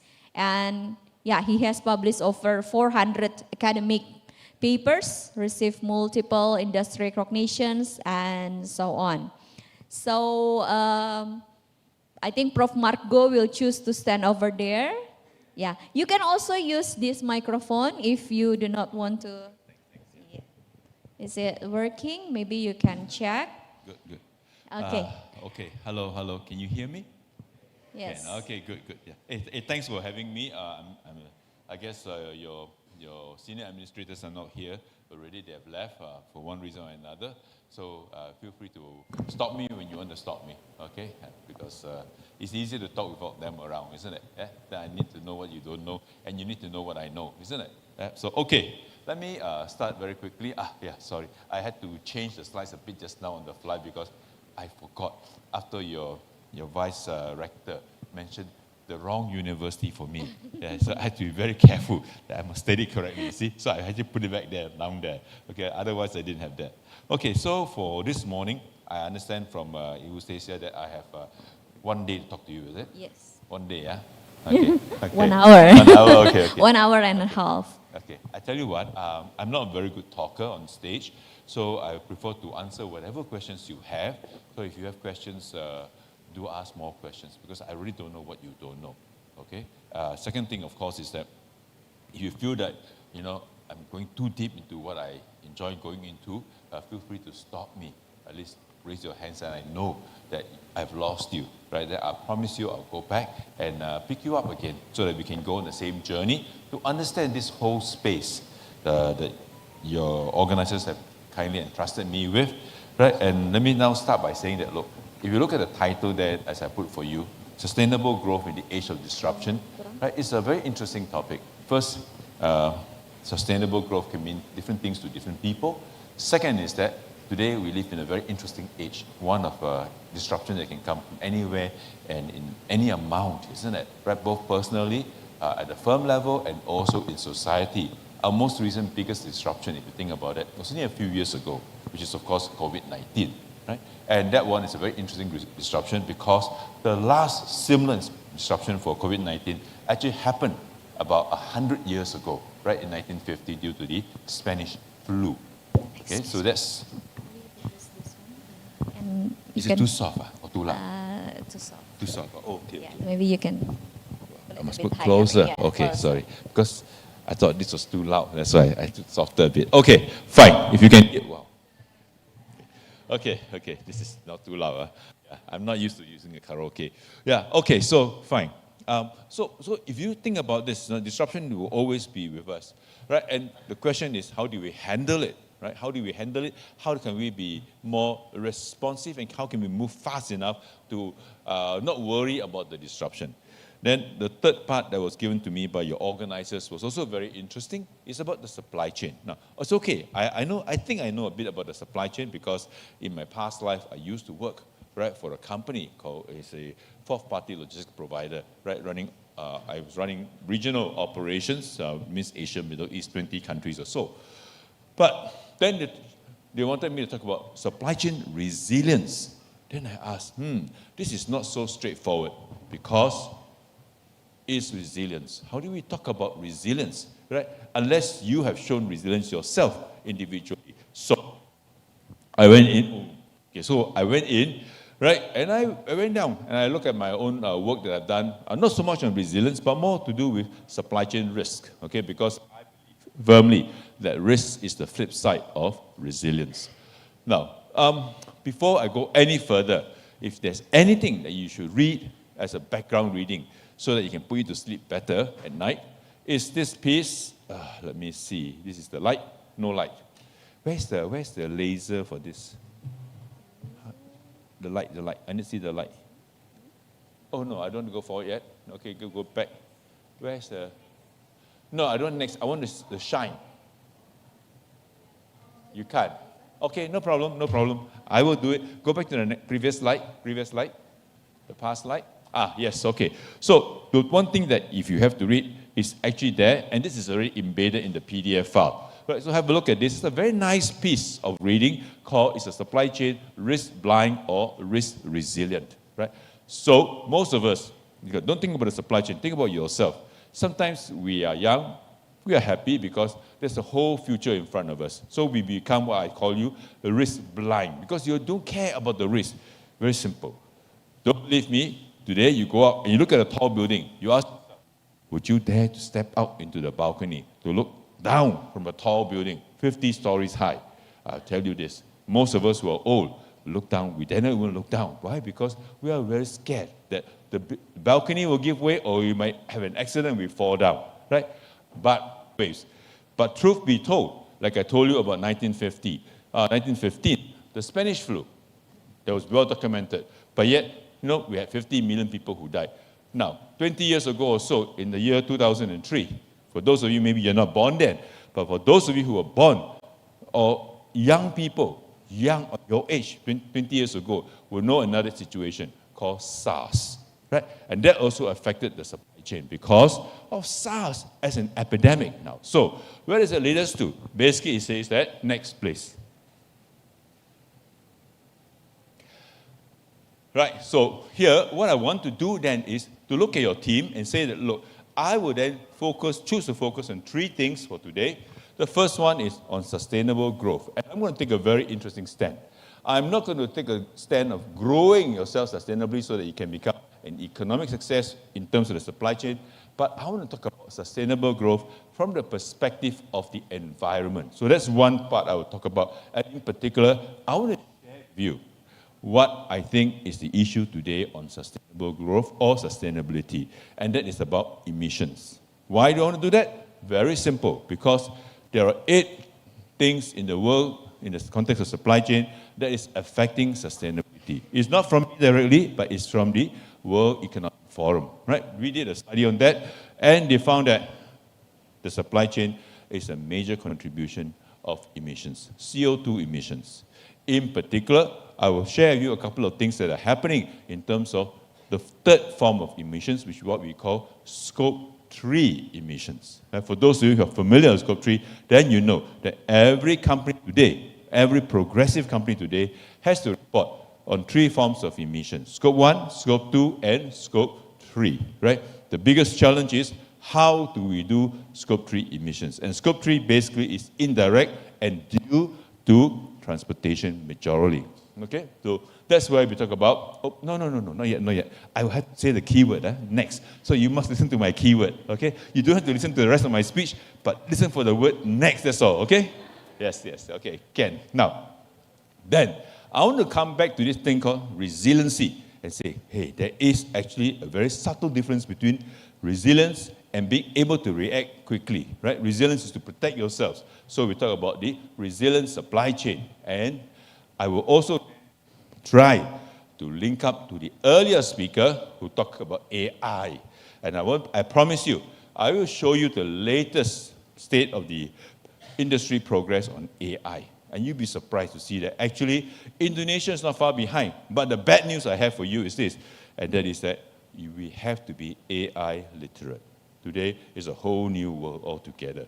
About 60 hours ago, I gave an interview. I was in Hanoi, okay? So I was in Hanoi just giving a keynote also, the conference there, and I gave an interview to Hanoi TV. And they asked me that question, right? What does it take for Hanoi to be ready for the new supply chain age? And I only have one answer, to be AI literate. So I promise you I'll show you 3 slides on artificial intelligence, AI, and what we need to do in the context of the supply chain. Now, the third part, the big challenge for me, is I only have less than an hour to talk to you about the supply chain, right? And that's why just now, I wasn't pulling Stacey's legs and say, do I have a day with you, right? And she said, no, 1 hour, right? So my question is, 1 hour, I got to talk about the whole big thing called the supply chain, ranging from procurement, transportation, inventory, warehousing, distribution, and then after that, the returns of it, right? The returns of all the used goods that we have to go and recycle in the system. I don't have time to do that, right? So which one should I focus? So I thought long and hard. So I decided today, for today's measure, I'll talk about 3 key parts. The first one is I will focus a lot on the transportation side of it, and I hope to skim over the issues of transport in ASEAN, look at it also from the sustainability aspect, look at it from the disruption aspect, and see how they dovetail. Then second, I will look at the procurement side, the upstream, and say, is there a need to look at the supply chain from procurement and say, how do we build resilience? How do we use AI to build resilience for procurement in today's supply chain, right? And then the last one, of course, is what else? Is that okay? Now, so if that's the case, then I forgot. Next, please. Yes. I must see my human assistant over there, okay? Just that she has to grow a bit taller because my line of sight is not exactly to her. Okay, so now, we talk about, I'll tell you this, why I thought long and hard and said, look, what is so challenging? I don't have enough time to talk to you about the supply chain, simply because this is the slide that tells it all. It tells you that, look, today's trend in the supply chain. Okay, let me go to my trusty computer and try and hook up to the right page so that I can then, in supply chain management. The first one, of course, is the supply chain being global. And of course, there are some challenges today already, right? The global supply chain, first thanks to COVID-19, became non-global, right? A lot of doors, a lot of boundaries were closed. Then, the global supply chain that many people talk about, many governments talk about, also is fast becoming non-global because of Trump 2.0. True? Trump 2.0 has a big effect about all this potential disruption due to geopolitical tensions. Now, sustainable SCM or supply chain management is another area, right? How do we make something and be sustainable? We all know. Remember, I told you about the story of the parachute and you looking over the balcony. You want a sustainable supply chain? Yes, you can have. But the question is, can you have it at a lower cost? That's the first argument that the company accountants will argue with you about. But from a longer-looking perspective, then you might ask the next question, which is more important, that is that, how do we have a correct cost for the supply chain so that we can have a sustainable supply chain? Correct cost, in short, to say that you make something, you also account for the future damage to the environment, right? And that's all about sustainability in the supply chain. The third, of course, is sustainable logistics and transportation. What is it? And that's where I want to come to this topic called transportation. The question then is, what is sustainable transportation? Now, good news, okay? And later we'll come to that a bit, but I just want to digress here and say that, look, in terms of transportation, let me throw you a question and say that, do you know how many new vehicles today that are made globally are not ICE, as in not internal combustion engines? Anybody? I see a hand raised by the young lady there, right? Next talking to a young man, but now she put her hand down. Okay, I thought that was a volunteer, okay? That was quite nice. I thought she volunteered very quickly. So have you got an answer for that? Now, see, she's looking to the gentleman next to her and telling the gentleman, please answer for me. And the gentleman said, no, I don't answer for you. He shook his head, you see. So I'm just acting for you to see, yeah? So are you willing to answer the question, young lady? No, shy. Okay, she's a bit shy. We just got to get her off the shelf, okay? Now, so seriously, how many new electric vehicles, or EVs I call them, they're being made today in the world as a percentage? 10%, 5%, or more or lower? You want to know the answer? I tell you the answer. Good news, okay? Today we have about 25% of all new vehicles made are actually electric vehicles, and that's global, right? But the bad news is this. In Asia, we don't have that high a percentage. Right? We don't have that high percentage. So that's bad news. Why? Because Asia is growing. We are almost the de facto economic power of the world. Right? Because we have India, massive population. We have China, massive population. And of course, down south in Asia, we mustn't forget, we have Indonesia, right? The largest population in Southeast Asia. Right? And of course, the third largest in Asia. Right? So what does it say? It says that the EVs are going to come to pass here. They will contribute a big part to this sustainable logistics and transportation. So, and that's something for us to think about in terms of the topic for today. Then the next one has to do with circular economy and reverse logistics. This is a topic that people, my fellow researchers, have been talking till the cows come home, the Dutch especially, for the last 20 years. But yet in Asia, we are a consumer society. We buy and we do what we call the bata effect. You know what's the bata? It's not the shoe, you know. The bata is not the shoe that you buy and you go to school. But the bata effect is you buy and throw away. True? Bata, B-A-T-A. Buy and throw away. Right? So that's what this is. The circular economy says that you cannot have the bata effect. Yes, you should buy. But yet what? You should buy and keep forever if possible. If not, then the new things you buy are old things, in a sense, recycled. And today, the good news is that there's a lot of old things being recycled. Your car, for instance. Every new car that you buy, I'll tell you this, it is not new. Every new car that you pay for, more expensive than the previous new car that you bought, it's not new. About 20 to 30% of the new cars that we make today are actually taken from recycled parts. As management, it's still a good part. AI, no AI, system or no system, you still need to know who your suppliers are. But the good news today is that we can reduce some of those risks of corruption, facilitation, favoritism, because we have AI.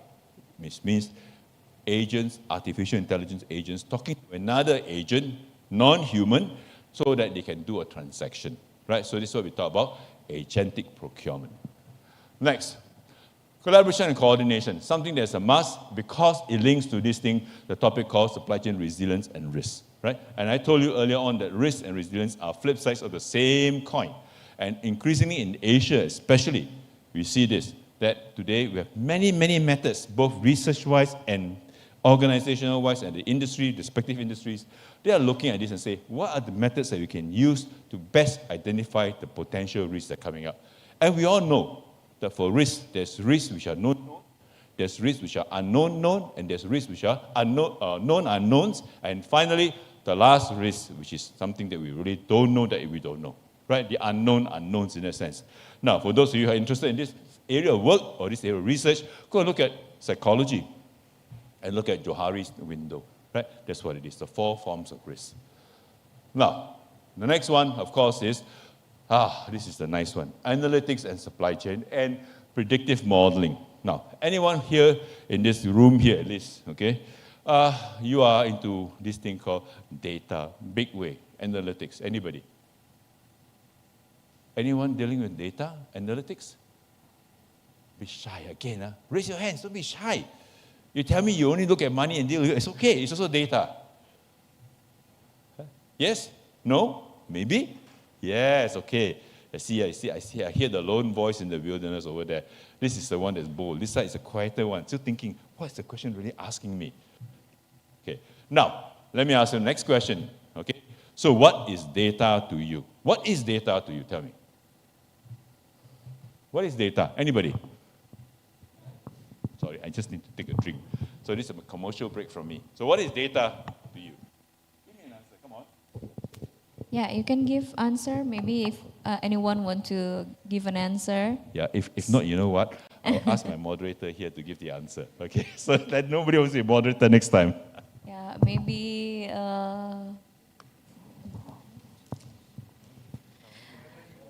Yes. By the way, you get a prize, here. Yeah, please help with the microphone.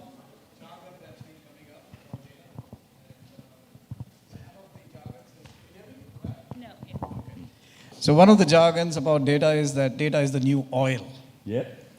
And I saw something very interesting recently, which goes beyond that. It says data is the new soil. Yes, that's right. So I will leave it to the young participants to figure out what it means. Data is the new oil or And data the is soil, the new right? soil. Yeah, that's right.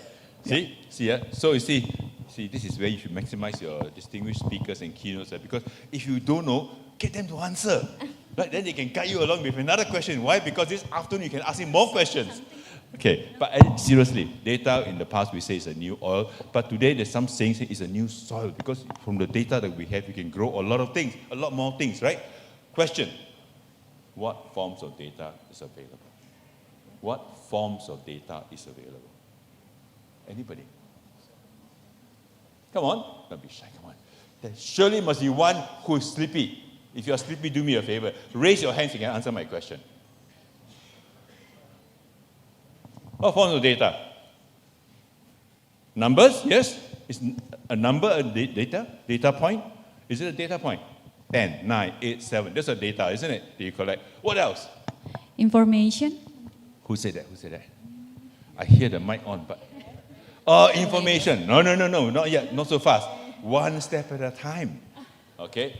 Think about it. You talk on your phone to your friend. What are you speaking? Words. Agreed? Yeah. Words. Text. You type onto a chatbot. You type to all this Google, Gemini, and all that. You're typing text. What is that? That is not just text, that's text data. Why? Because the text, you can bet your last dollar the next time you interact with Gemini, guess what? They are faster than you because they know what you're going to ask you, isn't it? So that's the textual form. The third form of data, what is that? Today you see this thing, and I never like this thing. Everywhere you go, you see this thing on the ceiling, this black-looking thing, right? And you don't know what it is. In the lift also, the escalator, all this, you see these black things, and you ask them, is it on or off? Right? Because those are cameras. And what's the camera doing? Tell me. They're supposed to be there for a reason, right? To make sure that you don't commit a crime. But because you walk everywhere, they can recognize you, right? You go to China, okay, I won't say you go to China, sorry. You must be very careful politically. Yeah, so if you go to countries where they have all these cameras at the streets, the road crossings, you know one thing they do is this. They'll use these cameras to track your movement. And they can identify through these cameras whether you're a good guy or a bad guy. Right? So what is that? Images, right? Image data. So today, data is three forms, basically. Numbers, numeric, text, image data. So what does it say? It says that, look, all these forms of data, you can actually harvest them and build information, the soil, Professor Piyush was talking about, build the soil to grow into other forms of intelligence, to understand behavior, for example. So that's where we can then predict. Okay, so this is one new aspect, but the bad news is this. This aspect came out only about 7 years ago or so, but today, in the space of less than 3 years, almost everybody is talking about this already. Supply chain analytics. Right? If you're applying for a job, right, to be, say, a logistics engineer in a company, right, they won't ask you whether you know Excel. They will not. Because any company that asks you whether you know Excel, they need someone good in Excel, don't join them. Right? Don't join them. I'm serious. Why? Because they are dinosaurs. Right? Today they will ask you, do you know Python? They will ask you, do you know how to do Gen AI?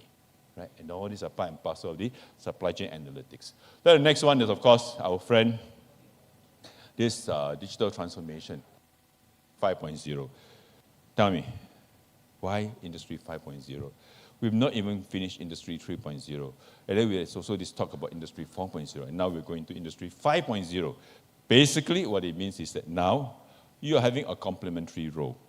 man and machine working together to see the same end goal, right? And likewise, the same complementary goal applies to machine and man working together to see the same goal. In short, in time to come, time to come, of course, I'm not talking about the next 50, 60 years. I'm talking about the next 50, 60 months at best, right? In time to come, you will see that you probably have a truck on the road servicing the whole supply chain with no human drivers, right? That's the first reality. The second reality is this truck is smart enough to know where to stop, when to start, and the third one is it probably does not require any refueling, right? So that's what it is. So all this can be done and it's possible because of this thing called building that digital twin, to understand how these things can happen, how these things can work. Now, of course, the other part I want to put in there for good measure is this. While Asia is very successful, we are very happy with that, and you are recipients of that success. Right? Your grandfathers, your grandmothers, even your parents probably will not have a chance to sit in this nice room here, right, to enjoy the lecture or to enjoy the talk.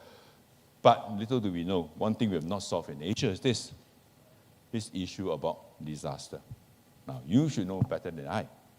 How many disruptions were there in terms of volcanic disruptions or disaster relief due to volcanic eruptions in Indonesia in the last 24 months? How many were there?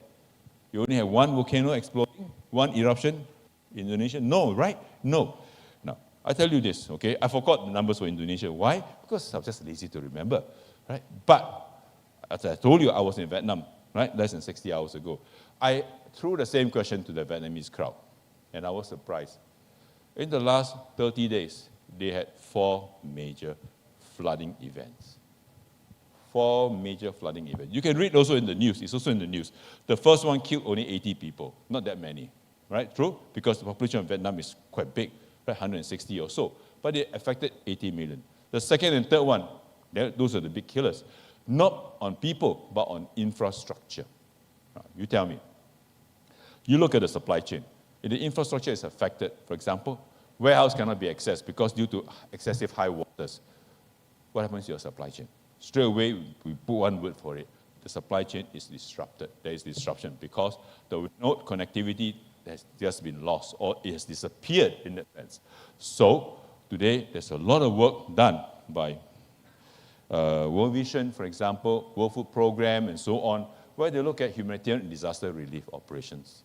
Right? And unfortunately, the bad news is this. Remember 2004. What happened in 2004? Anybody? Who was born in that year? 2004. Okay, were you born after Christmas or before Christmas? Before. Oh, so you were not so fortunate. If you're born after Christmas, I tell you, everybody is so happy with you because you survived the tsunami. Especially if you're in Banda Aceh, isn't it? Yeah, that's what it is, right? And Banda Aceh is a reality because it affected more, I don't know how many millions of people and more than one country, right? Beyond Indonesia into Thailand, into Phuket, and so on. They were all affected. So what does it say? It says that, look, like it or not, there's this big thing in supply chain management that still wants to look at this thing called humanitarian and disaster relief. Okay, next quickly. Next, please. Okay. So let me go back to old history, the yin and the yang, right? So we all want ourselves to be agile, but yet at the same time we need to be resilient to new changes, right? To be able to counter all these new undesirable effects that will give rise to disruptions. So in a company, it's the same thing. They want to be agile, right? That means to move fast to meet the market, but yet they want to be resilient enough. And what is resilience? Here I give you a very simple, I think it was the Oxford Dictionary definition. Right? The capacity to recover quickly from difficulties, the toughness or the ability of an object or substance to spring back into its form. It means to be elastic enough. That means when something hits you, you go on the road, the car hits you, you can actually push the car back and then you are not affected by it. That's what resilience is all about. Now, next, in reality, next, okay, yeah. Okay, today, about 10 to 12 years ago, look at the reference I gave you. Good friend of mine, Stank, he wrote a paper with a couple of collaborators. And they're only looking at this thing called supply chain agility. No talk at all about resilience. And that, in those days of research, no discussion about resilience, but about lean and agile. So they came with agile, and they talk about supply chain agility. And you can see the definition of that. Supply chain agility is basically, okay, if you look at it simply, it's just the ability to quickly respond or adapt to changes, right, due to changing market conditions, right? And a more agile supply chain can respond more quickly, that's all. Right? So basically, people tell you you're agile, it's a compliment to you in one sense. So if you look at a company and say it's agile, it's also a compliment to the company. But today, it's more than that, right? Because there are so many things that can hit us. We really don't know what is happening. So we want the supply chain to be both agile and resilient. Right? It means to say that we will spend money, but not too much, but yet at the same time, we can be back to normal the next day or on the same day if possible. So that's the definition of agility and resilience. Next. So now, then more recently, resiliency came into the game, and that's where we talk about the black swan theory, right? It's a very strange theory, you know, right? Because when you see swans flying in the sky, especially in Europe and so on, you don't normally see black swans. You see all the white swans swimming or flying in the sky in a little formation. But basically, Talib's 2001 definition of black swans, very simple. Resiliency looks at all these unexpected events that are happening. Notice, large magnitude and consequence. Right? What is a large magnitude and consequence? In short, for example, Merapi, right? In just off Yogyakarta, right? Merapi's eruption was of large consequence and magnitude. The other one was the Iceland eruption, where all the flights flying across Europe through Iceland or to the Iceland's airspace were disrupted or diverted downstream, incurring more fuel, right? Incurring longer transportation time for their passengers, right? So that's what it is. Now, the other part is this, about supply chain resiliency. There's a whole study in the whole game of supply chain management. It's called outlier. Sometimes we look at statistics, we say, okay, if I know the average or the expected value, I know the variance, I can define a distribution. Yes, that's true. But today, we don't just study the norm. We don't just study the first or second moments. We want to study the outliers, right? Because sometimes outliers also tell us a story, isn't it? Right? And they tell us a more important story about the situation rather than the main effect, so to speak. So hence, this is what we talk about, outliers. So in one area of supply chain resiliency is very simple, and that is the question that I posed down there, and that is to study all those black swans and ask a very important question, how to make them white. Second is, if you look at this and link it to supply chain resiliency, is basically to look at this thing called, areas of vulnerability in your supply chain, so that you can study it well, correct it, improve on it, ring fence it, if you like, so that you can make your supply chain more robust or resilient. Okay, so that's what this is. All right, now, and one aspect of resiliency that you can see is a live example is still ongoing, our friend, the Ukraine crisis, right? Little do we know, when Russia attacked Ukraine, one of the things they found, and one of the things the Europeans found out was this, no one had much bread left. Why? Because Ukraine was the so-called the heartland for agriculture for the rest of Europe. Right? It was a heartland. And today you find that these commodities, simple staple foods, are becoming increasingly more expensive because of all these conflicts. Right? So question then is, how do we make our supply chain more resilient and be able to counter things like, for instance, your sea freight rates going up, your geopolitical tensions rising. Right? The next one to watch is China and the US. You hear about this story about the rare earths, isn't it? And that will happen to pass. So in short, very quickly, sorry, I keep forgetting this one. We are, okay, next please. Why resilience? So this is where we talk about the factor of risk and where can we see this risk happening. That's more important, isn't it? Because if risk and resilience are different sides of the same coin, then you better know where the sources of risk will come from. Hence, we give you the example down there. The types of risks that can occur in the supply chain or the type of logistics risks that can happen would be due to simple disruptions, delays at the port, delays at the airport, natural disasters, the economic market risk, for example, armed situation due to geopolitical. Next one, very recent, and that is the cyber risk. Right? What is cyber risk? Don't ask me what it is. Go read the news about Amazon. Right? They are still experiencing the cyber security risk, right? Because there's an attack on their system. And because of an attack on the system, the whole supply chain now has been paralyzed in one sense, delayed for all the wrong reasons. Okay, next. Now, just now we talked about some of the drivers of resilience, and I mentioned the key word there is that people tend to identify one of the drivers is disruption, the other driver is delay, and there's a subtle difference between delay and disruption. But I show you some of the timelines, and these are the more recent timelines, and that most of this will happen in Asia. The one I told you just now about Vietnam and the loss and the lives and all that, you see this is what it is. So the 80 date was a documented evidence, but basically for Vietnam, due to Storm Regasa, which is only storm number 9, in the space of 1 year, they had at least 12 storms already. Right? Storm number 9 was the one that started the Big Bang, then after that was Boloi, then after that Makmo. Right? And after that, I think the Vietnamese in the north, at least, they sort of expected. Whenever there's rain, they say it's going to be a storm. Right? But companies, okay, so that's what this is. All right, now, next. So, how do we counter, how do we build resilience, how do we protect ourselves from disruption? Very easy. First one is more redundancy. For example, if you know the whole supply chain is going to be affected, disrupted, what do? You have more safety stock, right, nearer to the customer side. But the question is, how much more? We don't know. Second is, how much do you need to bring in each time because of the disruption? And so that's where we talk about a measure of resiliency. One measure is, from the inventory perspective, is the degree of safety stock that one would have. Second one is flexible coordination, flexible mechanisms that are in place. The third one is visibility and collaboration. Control towers are in place. People can want to see what's happening so they can be better prepared. Just like crystal balling your future. Imagine this.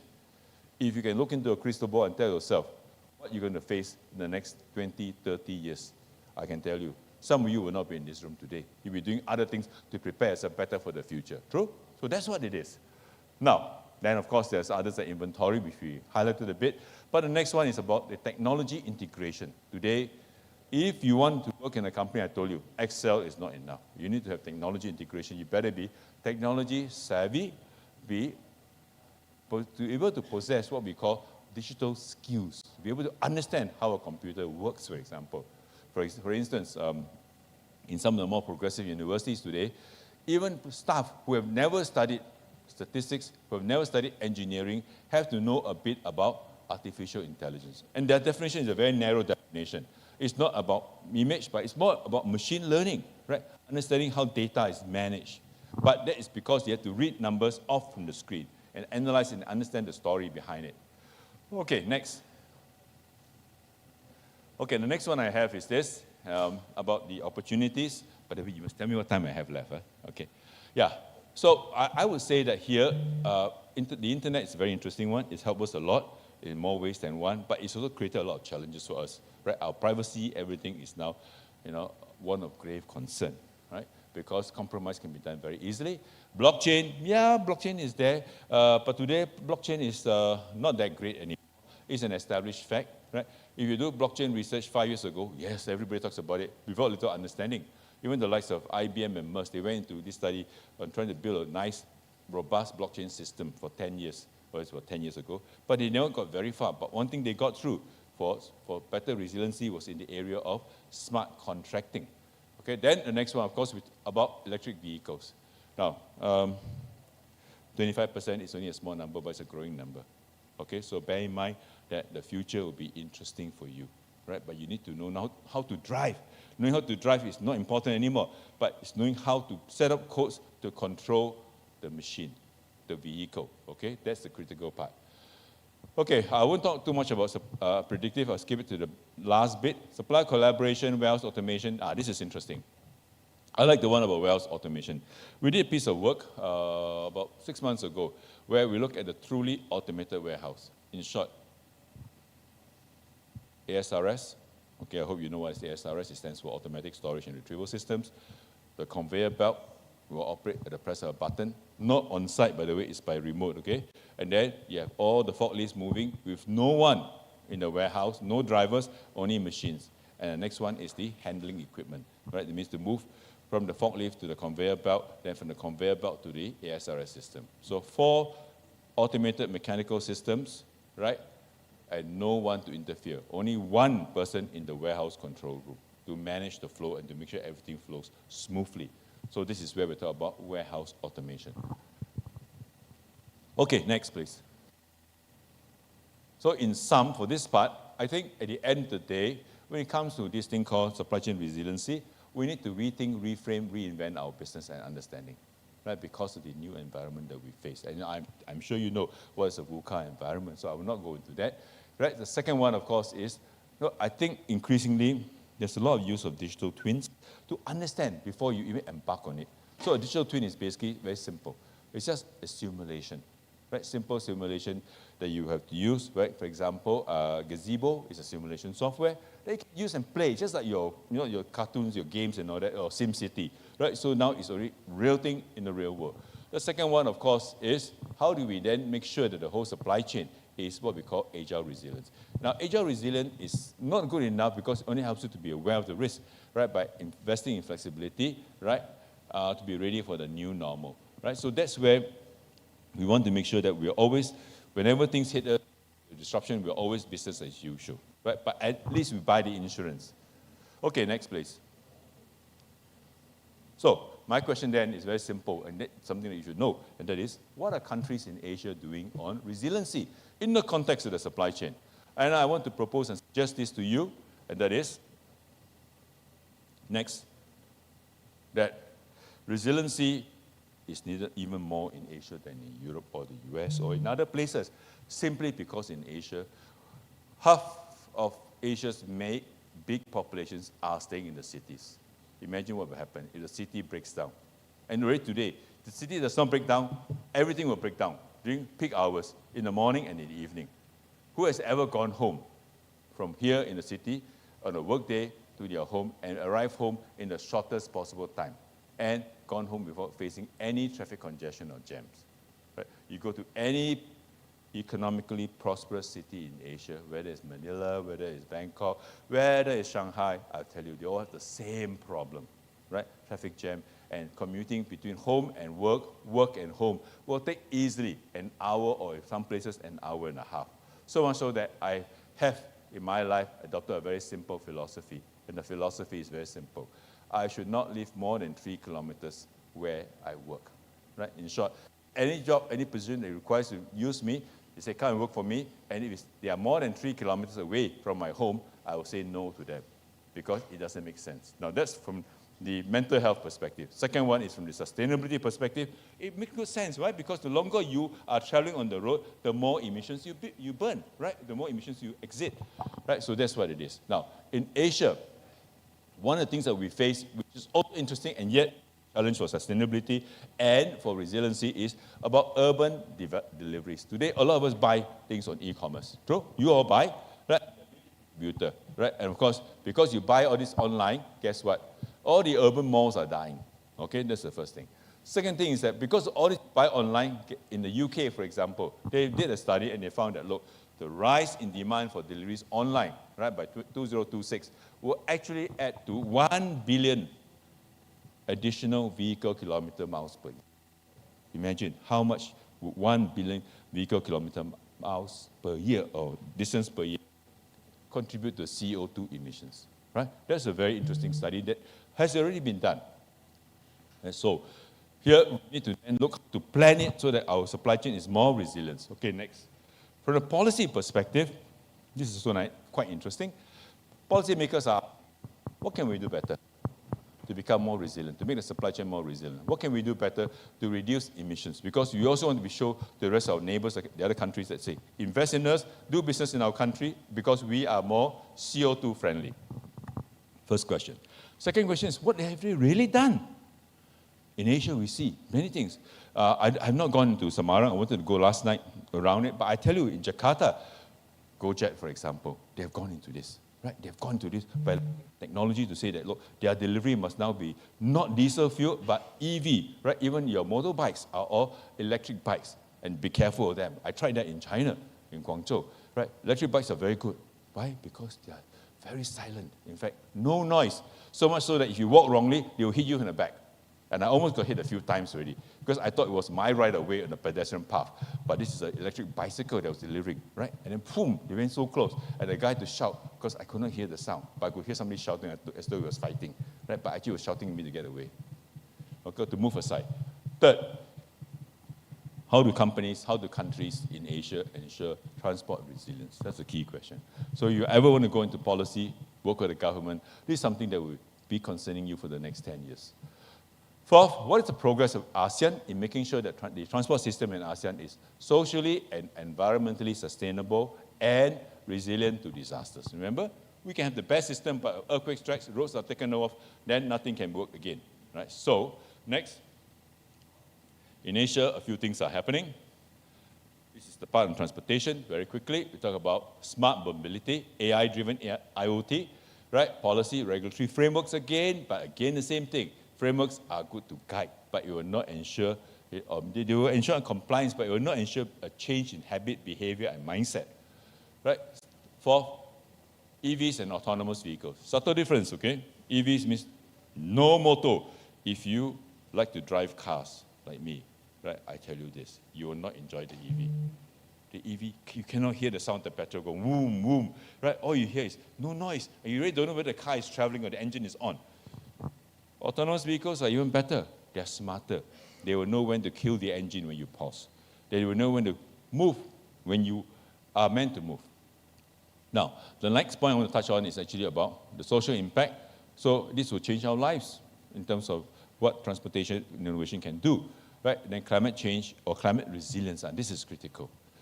That 1.5 degree target, I think we will fail, okay, handsomely, right? But the issue then is, what do we do, and how do we then put in, for example, if we're going to use fuel, right, say flying from one place to another, how do we use fuel that is environmentally friendly?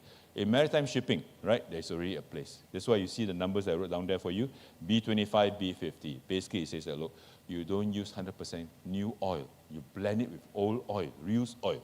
So for those of you young people who go to KFC, who go to McDonald's, please patronize them more, right? Buy more of their stuff, because the oil that they use to cook your burgers for you and your fries for you, actually they get distributed back into the system, right, as B25 or B50. Reuse, right? Reuse fuel, so that they can drive and manage the supply chain better. Okay, next please. So, new innovations, okay, and these new innovations are all driven by what government sees as new demands. And I told you just now that one of the new demands is the major cities in Asia, right? And bad news is this, half the major big cities in Asia are in the world are in Asia. Now, what is a major city? A major city, or mega city by definition, is any city more than 10 million people, right? Semarang, you're fortunate. You don't have 10 million. You maybe have, I don't know, about 1-point-something million people, right? Yeah. But in Jakarta, anybody who just recently went to Jakarta, how many million people do you have in Jakarta? Tell me. 100,000? No way, huh? No way, huh? Okay. How many? Okay. Actually, if you are smart, you give me the smart answer. You ask me the very important question. What time of the day are you talking about? Right? What time of the day are you talking about? You know why, right? Right? Because early in the morning, the population in Jakarta grows, right, from 7 to 9 a.m. Then it goes crazy, right? From, I don't know, 10 million to 15, 16 million. Then after that, at night, after 9 p.m., the population in Jakarta goes down. Then you see peace and quiet. Again, back to 10 million. Now, this phenomenon is not new. I asked the same question of my folks, my friends in University of the Philippines, UP, and asked them. So the dean of the civil engineering faculty, he was very smart. He asked a very important question. He said, let me throw your question with another question. When are you talking about? Then he explained to me, Then he got his student to bring me down to the road to see. And I realized what he was talking about, because it's a function of the economic cycle of the day. Right? When the economic cycle picks up, more people go into the city to work. Then after, when it dies down, people go home, right? And the city can then function normally. Now, what is the bad news? The bad news is that every city in Asia works on the same principle, because they're trying to conform to demand. Second thing is that when we build a system in transportation for the supply chain, right, or build a road for the supply chain, our big question is the road meant for the user, as in the individual, or should the road be meant and built for firms and companies to do business faster and better. True? So that's the question to ask. Hence, today, we have all these mega trends that are coming into place. So the question then is, from a research perspective, how do we engage, how do we integrate sustainability and resilience so that it can be cost-effective, reduce manpower, and be safe, right? Safety is a very important issue here. Okay, let me show you now one case example. Next, please. This is a city, right? Looks very nice, isn't it, the big picture? Beautiful, huh? Yeah, this is a city in, I think this was Shenzhen, southern China, province of Guangzhou, right? Where population is about 12 million people, right? Now, their big issue was how to do delivery of food, because the Chinese are very progressive. They miss the good old days of credit cards. Today, they all went on the internet, they use the phone. So if you go to China, you don't have WePay or Alipay, good luck to you, right? Because they don't even receive cash now. Not on transport systems. I mean, they have, but it's more cumbersome, even in convenience stores, right?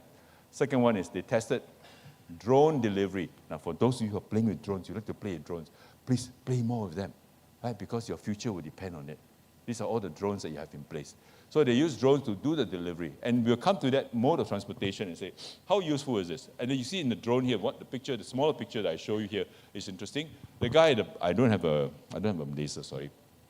The little thing on top, just below the gray clouds, that's a drone, right? It's not the Phantom, but that's a drone. And then land on some convenience. These two questions, two C's, right? It's a trade-off.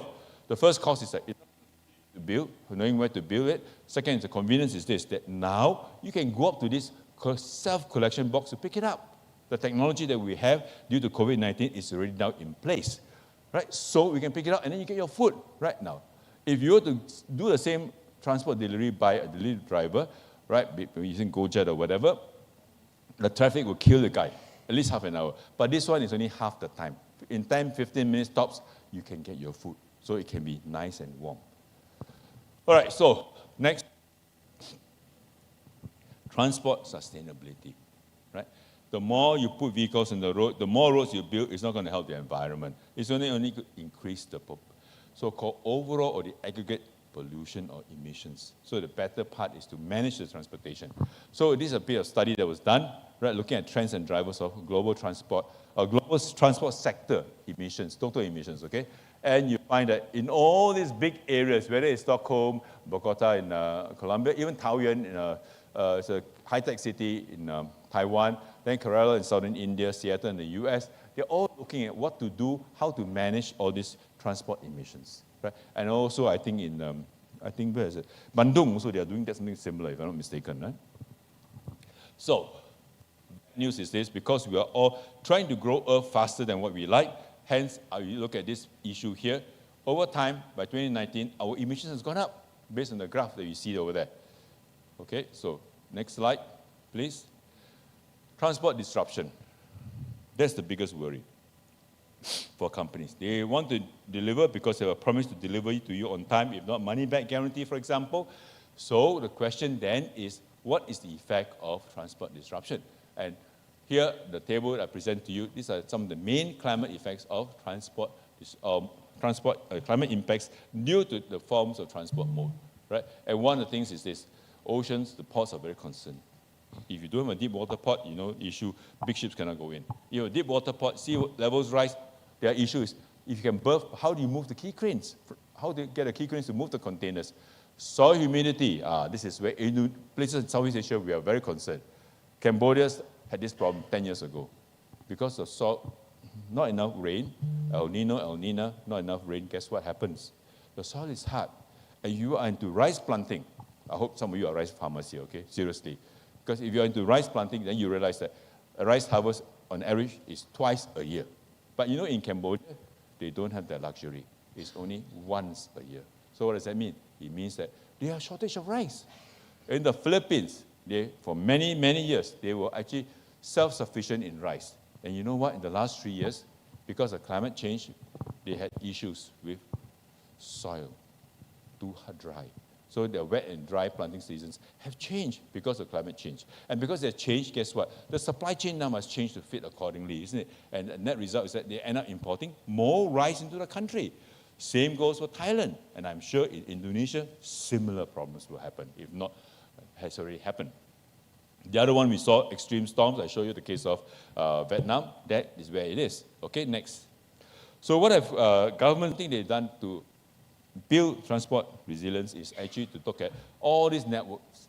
Right? So if you're into network optimization, network design, all the circles and arrowheads is all we talk about. And one way easiest to manage by government is to build transport resilience is to build redundancy. Redundancy by the fact that you have more links, means more roads, or you have more other forms of connectivity for transport. Right? We know the usual. We have land, sea, air, rail, and so on, isn't it? Right? But today there's also a new form that some progressive companies have empowered me. Okay, next. Now, which industries are the ones that are managing well in terms of resilience as far as transport is concerned? So this slide shows you, right, that there are some industries that are very concerned about this disruption and what they have done to manage the degree of resilience, right? So this is the cost. Cold chain is what we talk about, the food that we receive, fresh produce, and so on. Others will be like engineering, construction, and so on, right? So I will not too much about that, but there's research that's done. You can look at the reference down there. Okay, let me see what I've got. Okay, I don't want to talk about this. So next, please, next. Okay, next. Now, in transport resilience, or in the area of resilience, there's transport, but there's also the other part of transport, which is called the digital resilience. Okay, ask you a simple question. How many of you have your systems hacked already? You find that you work something, then suddenly it went beep, and it stops moving because you got hacked. Or how many had the experience where somebody calls you up and say, hey, your system has been compromised, right, because it's been broken into. This is a real problem, isn't it? Earlier I shared the story of Amazon. Their system got hacked, right, real big time. Not just hacked over a few minutes, but hacked over a few days already. Right? So this, now countries are looking at it to say, how do we build digital resilience for the supply chain? Companies are looking at it, how do we build digital resilience for their supply chain so that there's no disruption for their customers or themselves? Okay, if you're interested in this one, have a look at the paper conference about 2.5 years ago. So it should be there in the proceedings somewhere. Okay, next. Okay, good news. This is ASEAN. Okay, these are where all the developments in ASEAN is happening. You see, in ASEAN, we have many different modes of transport. The Philippines, between Southport, Northport, they want to go by road because it's too long. So what do? Just intersea transport, row operations. Very much like between. So in Laos, because of China, look at this beautiful thing, isn't it? Right? And because of this, they have high-speed electrified, so it's much cheaper. Right now. So this is all the developments that are in place. Next. But guess what? You change from fuel, dirty fuel, diesel run engines for transport, you change to electric. Yes, good, but you still burn. You still are emitting. Why? Because someone must turn on the electricity. And when you turn on the electricity, you are emitting emissions indirectly, right? The scope 3. This slide says, okay, this is a piece of work that we just did. I just presented at a workshop about 2 weeks ago to the United Nations Social Compact work, yeah, SCN, yeah, Global Social Compact. And they're asking this question, how do we manage scope 3 emissions? So this is what it is. Scope 3 emissions, there are 15 different categories of managing. So the question is, how do you manage all this? And that's why you see there was a big hue and cry about the comment about these big companies doing what we call greenwashing. Reporting because you want them to report compliance issue that the first speaker was talking about. But the reality is that they did nothing at all. If you really want to manage scope 3, like what Apple is doing, I'll tell you this, you incur a lot more costs. Apple, year on year, has to visit their suppliers. And the last count in their annual report was this. They spent, I don't know how much money, but they went for 1,177 site visits of their suppliers to make sure that they are managing their emissions well, right? And that site visit involves costs. Okay? Next. Okay, now, so in transport, this is the simple example that was given. The various industries here. Scope 1, Scope 2, Scope 3. Scope 3 is the one that's in pink. And you'll see that there are some industries that are very heavy in terms of Scope 3 emissions. Guilty parties, like financial services, the banks. Banks are very keen now. Because why? They don't want to be seen as being bad. Right? Every time they set up an ATM machine, right, there's already involvement of Scope 3. Because why? the delivery of the money to replenish the ATM machines, for example. Okay. Let me go next, please. I will go this one. Now, I promise to show you another new economy for transport, and this is what we call the low-altitude economy, right? And this one is done by the country called China. Crazy. What's a low-altitude transport? It's very simple. Any transport of goods or people under 1 kilometer from the surface of the earth. Right? So this is a new form of transport. Their thinking here is this, to provide the alternative against road congestion, right? To have faster. And what they have done here is very simple. China, a command economy, they just went and say, do it, that's all. And everybody went into it. So if it's the cities in China now, Guangzhou, Hangzhou, what do? They're called centers of excellence. Not a center in the university, but it's a whole city, right? Responsible for research, startups, innovation, incubation, and after that, manufacturing, right? And then they send out. And that's why you see companies like BYD, right? It's a southern Chinese company going into the EV market in a big way. You see companies CATL, which is the largest battery maker in the world, based outside of Shanghai, right? Supplying all this new technology, even much better than the Tesla. Now, proof of the pudding is this. This is a documented piece of work that was done by someone else, where they say that TT Jusing, which is a car rental company, EV car rental company, that can move from Macau to Shenzhen in 1 hour using the new bridge and 3 hours traffic and transport mobility. But if you use the EVTOL, what does it stand for? Nice acronym. EV means electric vehicle, takeoff and vertical takeoff and landing, okay? And this one only takes 15 minutes. Incredible, right? But they don't tell you the cost, right? Because unless you have scale, the cost will still be high. But once you have scale, it becomes reasonable. Okay, next. So this is a very simple time history of how China went into EV in a big way, also in the low-altitude economy in a big way. Give you the numbers, less than a year ago, or slightly more than a year now, in 12 August 2024, all the way, they reported all this. And it first started in January 2023, remember the EVTO. And what they predict is that by 2028, this will achieve scale. It means you can see that it's a new form of transport. The train system will be one, right? But they also want people who travel fast, emergency doctors and all that. They'll use the EVTOL to actually move, right, in their own comfort of the airspace that's around them. Okay, now, the last one, I promise you, 3 slides. Okay, I cheated. 4 slides, okay, 4 slides. Talk about AI, right? Next. Okay, yeah. So where does AI fit in all this resiliency? Okay, good news is this. Next. A.T. Kearney, or Kearney, was what they are called today. They say that nearly $1 trillion US, okay, will be contributed by AI for the regional economy. 1 trillion, you know. So if you're into this Gen AI, agentic AI, or even AGI, a lot of acronyms down there, but don't worry, they're all simple acronyms, right? You'll see that it will grow. But bear in mind, they've also done a study to say that while the AI will grow in demand, but skills will be displaced. Some skills more than others, right? So it's not a case of whether you know how much AI you have, but it's a case of how well you can interact with the AI that will keep you in a job. Then here, Access Partnership is another consulting house.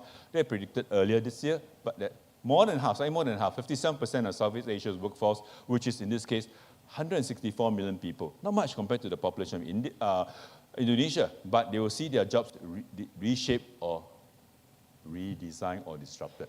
So the question is, for a company, for an individual, in the context of the human supply chain, for example, right? Singapore, why do we have 3.5 AI professionals per 1,000 workers compared to Malaysia 0.5, the Philippines, Indonesia, and Vietnam 0.2? It's very simple.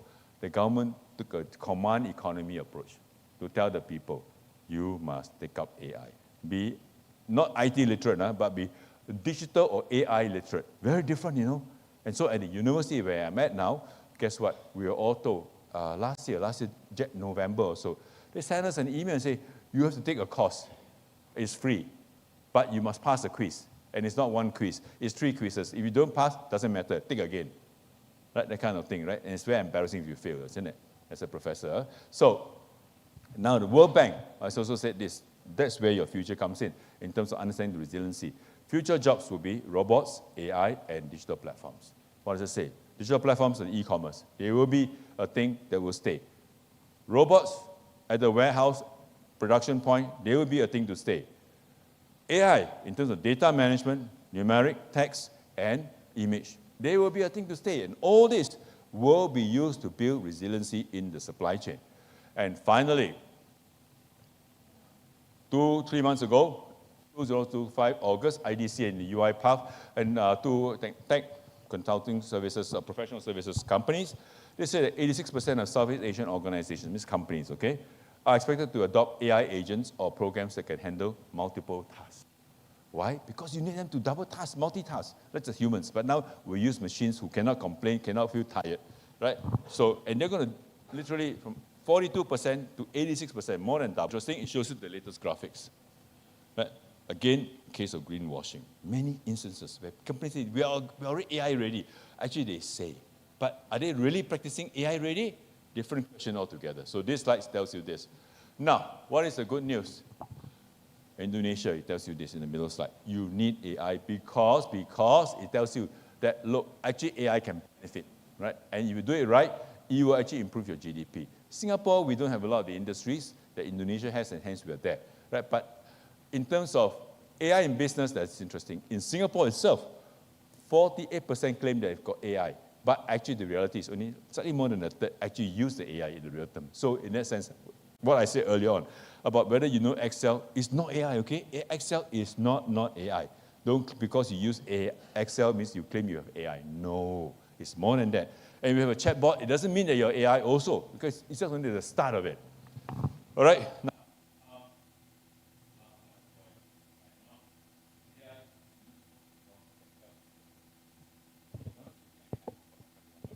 AI is useful because it can help you. Next, please, next. Yeah, AI is useful because it can help you transform and respond to uncertainty and, in that sense, build resilience in your supply chain. I think graphic for my last slide to show you for today is it tells you, look, some of the areas that we talk about, the issues in supply chain, the predictive analytics that we talked about right in the start, right? Companies now are using AI for predictive analytics to do their scenario planning, for example. The next one is, of course, the automation for complex decision making, to make sure you make decisions fast enough, collect all the history quick enough, and use them smartly using through AI. Right? So that's, again, another aspect of supply chain resiliency. Okay, so with that, let me now stop and take questions. Thank you. Thank you. So you may. It's okay. It's also okay. So yeah, probably before the participants here raised some questions, I maybe would like to give some comments. Yeah, for example, that you mentioned before about the scope 3 emission. So the emission that caused by the company's value chain activity, right? Yeah. So you also mentioned before about your principle that you have to live no more than 3 kilometers from the. Yeah, I think it's one of the related to the scope 3 emission, right? So if for example, me myself, I live like 11 or 12 kilometers away from where I work. So I think I contribute to the scope 3 emission. Okay, that is correct? a very nice point, Stacey. I shouldn't be saying to you in an open crowd like this, but I guess you have to make a decision, right? Your first decision to decide is to create a decision tree, okay? Then after, if not enough, you create a set of decision trees, and then we employ what we call random forest, okay, in analytics, and do it, okay? So your first decision is whether to stay closer and say, stay at your workplace, right outside the workplace, okay? I used to do that, by the way. At one point in time, I was staying in a student housing, so it was only 300 meters from my office. Imagine, 300 meters. Yeah. And after a while, you know what? I found it's not a good thing, because I stay too close. All the students will know where I live. So if they cannot find me in my office, guess where they look for? They go down to my home. They go directly to your home. 300 meters, right? So I was like, oh, seriously? Not very good. Okay. Then I had an offer, okay? from a company, to start up a new company on air freight. And it's quite interesting. The guy said, we would like you to work. And then I said, where's the office? It's near the airport, of course, because it's air freight. Okay, of course, obviously. So how far is it? Not very far. Only about 33 kilometers from my home, right? Then I asked the guy, lives close to me also. Then I asked, how long does it take for you to go to work every day? Oh, he says, it depends. Okay. Now, you know what? When they say it depends, it means I have to ask him a better, a more precise question, right? Just like AI training, right? Then I said, so it depends on what? I asked him. Well, it depends on what time of the day you go to work. If you go at 6 o'clock in the morning, very fast, 20 minutes you can reach the office. Or if you go at 9 o'clock in the morning, also not too bad, 40 minutes. But if you go at 7:30 in the morning, 1.5 hours. I started looking and say, oh, this is not a good thing. What you say? Parking lot, parking lot. My head just dropped. I said, seriously? This guy had the my head just dropped. I said, seriously? This guy had the cheek to tell me, because you think about it, every day he's involved in the experience, right, of driving people back to the hotel from the factory. So it's okay for him. But for me, it was not okay. Then thereafter, I resolved, if I ever were to change my employer, I will make sure I ask them first, where is the office that I will be most likely to be located? Anything more than 3 kilometers, that is like, wow, tragic. Really cannot. That's my answer to you. Okay, thank you. Yeah, the same answer I give to everyone asked me, what time So how, are you going to change your employment or change your home? I think it's more difficult to change my employment. Yeah, hopefully, I can change my location where I live. Okay, then. So right now, I guess we can open the question and answer session. So for the participants attend here, you may raise your hand. The lady. I think you need a mic. The committee already prepared for the microphone. Please hand over the microphone to the lady in the third row. Okay, so thank you for the opportunities. My name is Nia, and the talk about the electricity vehicles had been stuck in my head. It is mentioned in slides that EV has lesser pollution, but also has cost in a matter of its battery or production itself, especially if you talk about lithium and cobalt as a resource of the component inside of it that is limited. So my question is, how do you think we can balance innovations in resilience in a fast-paced industry and overconsumption in this era, ensuring that technology can evolve without creating new crises? And how can we strengthen our long-term ability to withstand any new crisis? I answer one question first at a time, okay? Because I'm a bit older than you, so I forgot after a while what the question was about, right? So you allow me the privilege of answering one question first, huh? Oh, sure. Yeah. Then after, if you can ask me the second question, can? Okay. Okay, good. Okay, come sit down, Dina. Okay, you raised a very good point, and that is, well, we talk about EV being better than the ICEs. True, because it runs on diesel. It's very pollutive, isn't it? And even for the ships today, you're going to shipping, right? One of the things you do, you realize is ships, they don't just use, octane 95 or whatever fuel, right? They use bunker fuel or they use diesel, right? These two fuels are actually very bad. The worst is bunker fuel. Why do you need bunker fuel? It's because you want to be cheap. To sail on the high oceans, you have all this bunker fuel, but it's ridiculous, because you pollute the environment without knowing it. Now, another part about this, technology and innovation. Today, you guys have shifted, and we also have shifted. You guys have shifted, and we also have shifted, okay? From plastic bags to non-plastic bags. Now, you tell me, when plastic bag came out, because it's so convenient, so light, right? Yeah. So there are companies, for example, a leading company, SKP. They do a lot of plastic bags, right? And then somebody in the UK, I think it was, Bath or Bristol, one of them. Right? We look at two major culprits of plastic bags. You know who are they? Sad news, okay? First country, China. Second country, Indonesia. Yeah. But you don't believe me, you can look at it. You go down to Makassar. I was down in Makassar with Hasanuddin, is it? Hasanuddin, is it? Hasanuddin University gave the keynote down there. And I tell you this, I walk out of my hotel looking at some of these shops, not Ole Ole, but some of the other shops, okay? And I tell you, the road was so beautiful, Not beautiful because it's beautiful. It's colorful. You got P&G, you got Nestle. What the heck?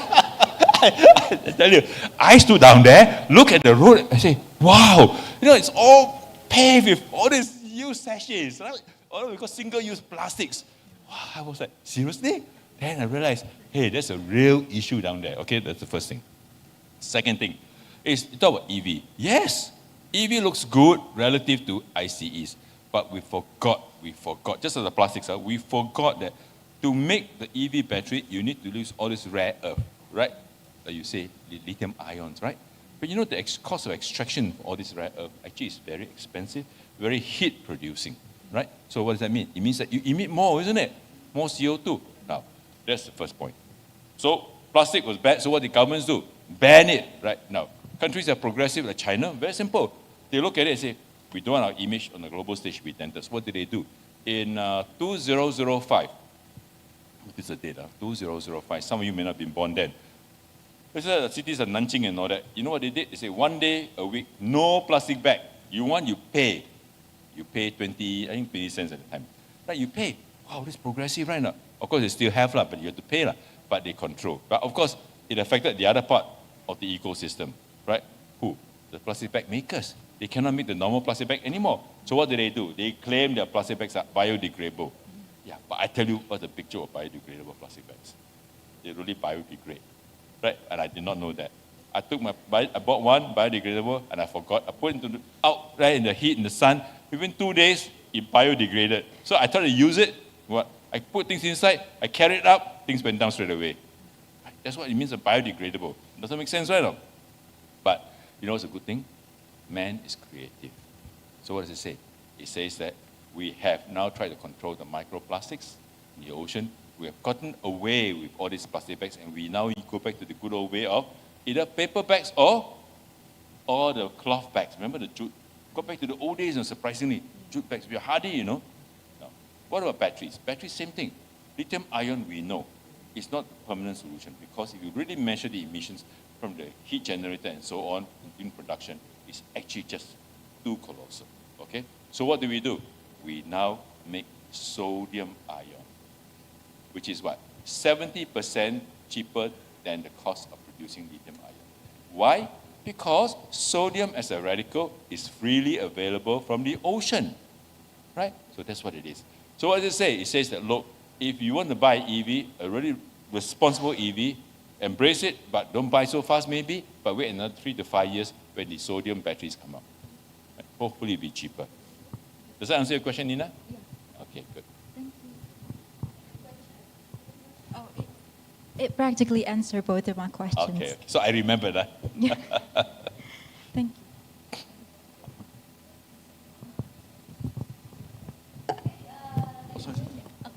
Yeah. So for the other participant, okay,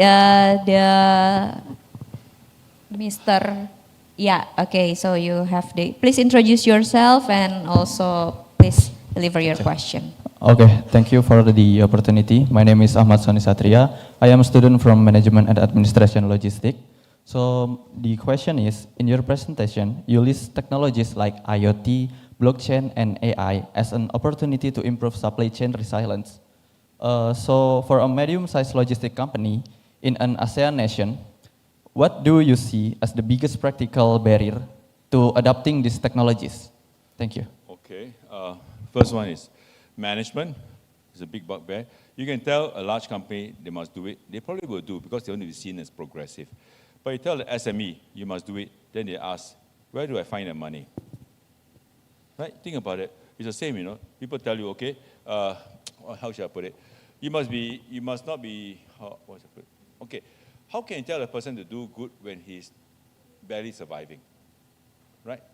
Yeah, because how can you tell a person that he needs to do better when he can't even, bring food to the table in that sense for his employees? So that's a big issue for the SMEs, and even more so for the micro SMEs, right? And that's why in many of these developing countries, right, their governments, through all the agencies in the past, before Trump 2.0 came into force, they was look at all this and trying to say, how do we support all these micro SMEs to bring the technology to them, open source, cheaper, right, so that they can also use it, understand that.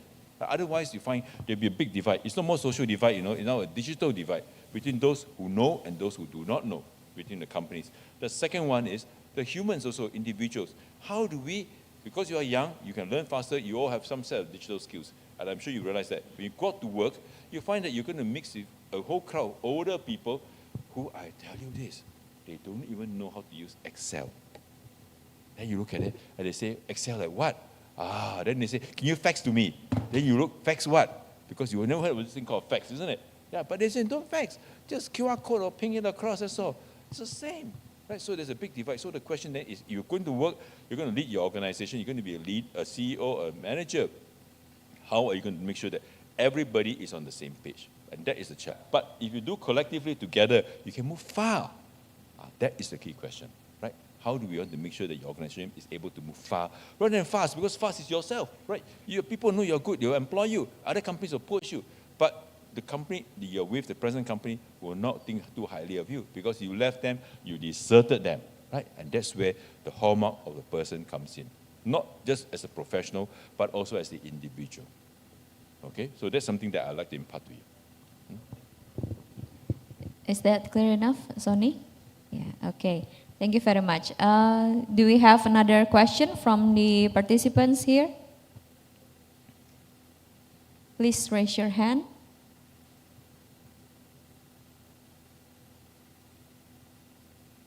Oh, you got a class, is very good, huh? Crowd. They're very well obedient. Too well obedient. No, it's okay. Hey, seriously, guys, if you have questions, feel free to ask. Please feel free to I ask really questions. don't know what you don't know until you ask. So earlier, I think it was Ahmad, right? Ahmad, huh? Yeah. I mean, his name is Ahmad, is it? Yeah, Ahmad. He asked a Sonny? good question. Yeah, others, I will never know what he doesn't know, isn't it? Yeah, Don't worry, no question is too shy. Yeah? No question is too dumb, okay? Yeah. If you don't ask, then that's the sad thing. Because then you walk away not knowing that you have not got your questions answered.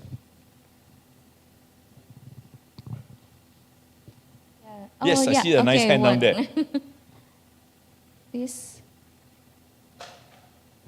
I'm from Management and Administration Logistics. So I'm a master in my campus, and I'm interested and curious about your discussion in the transport disruption section.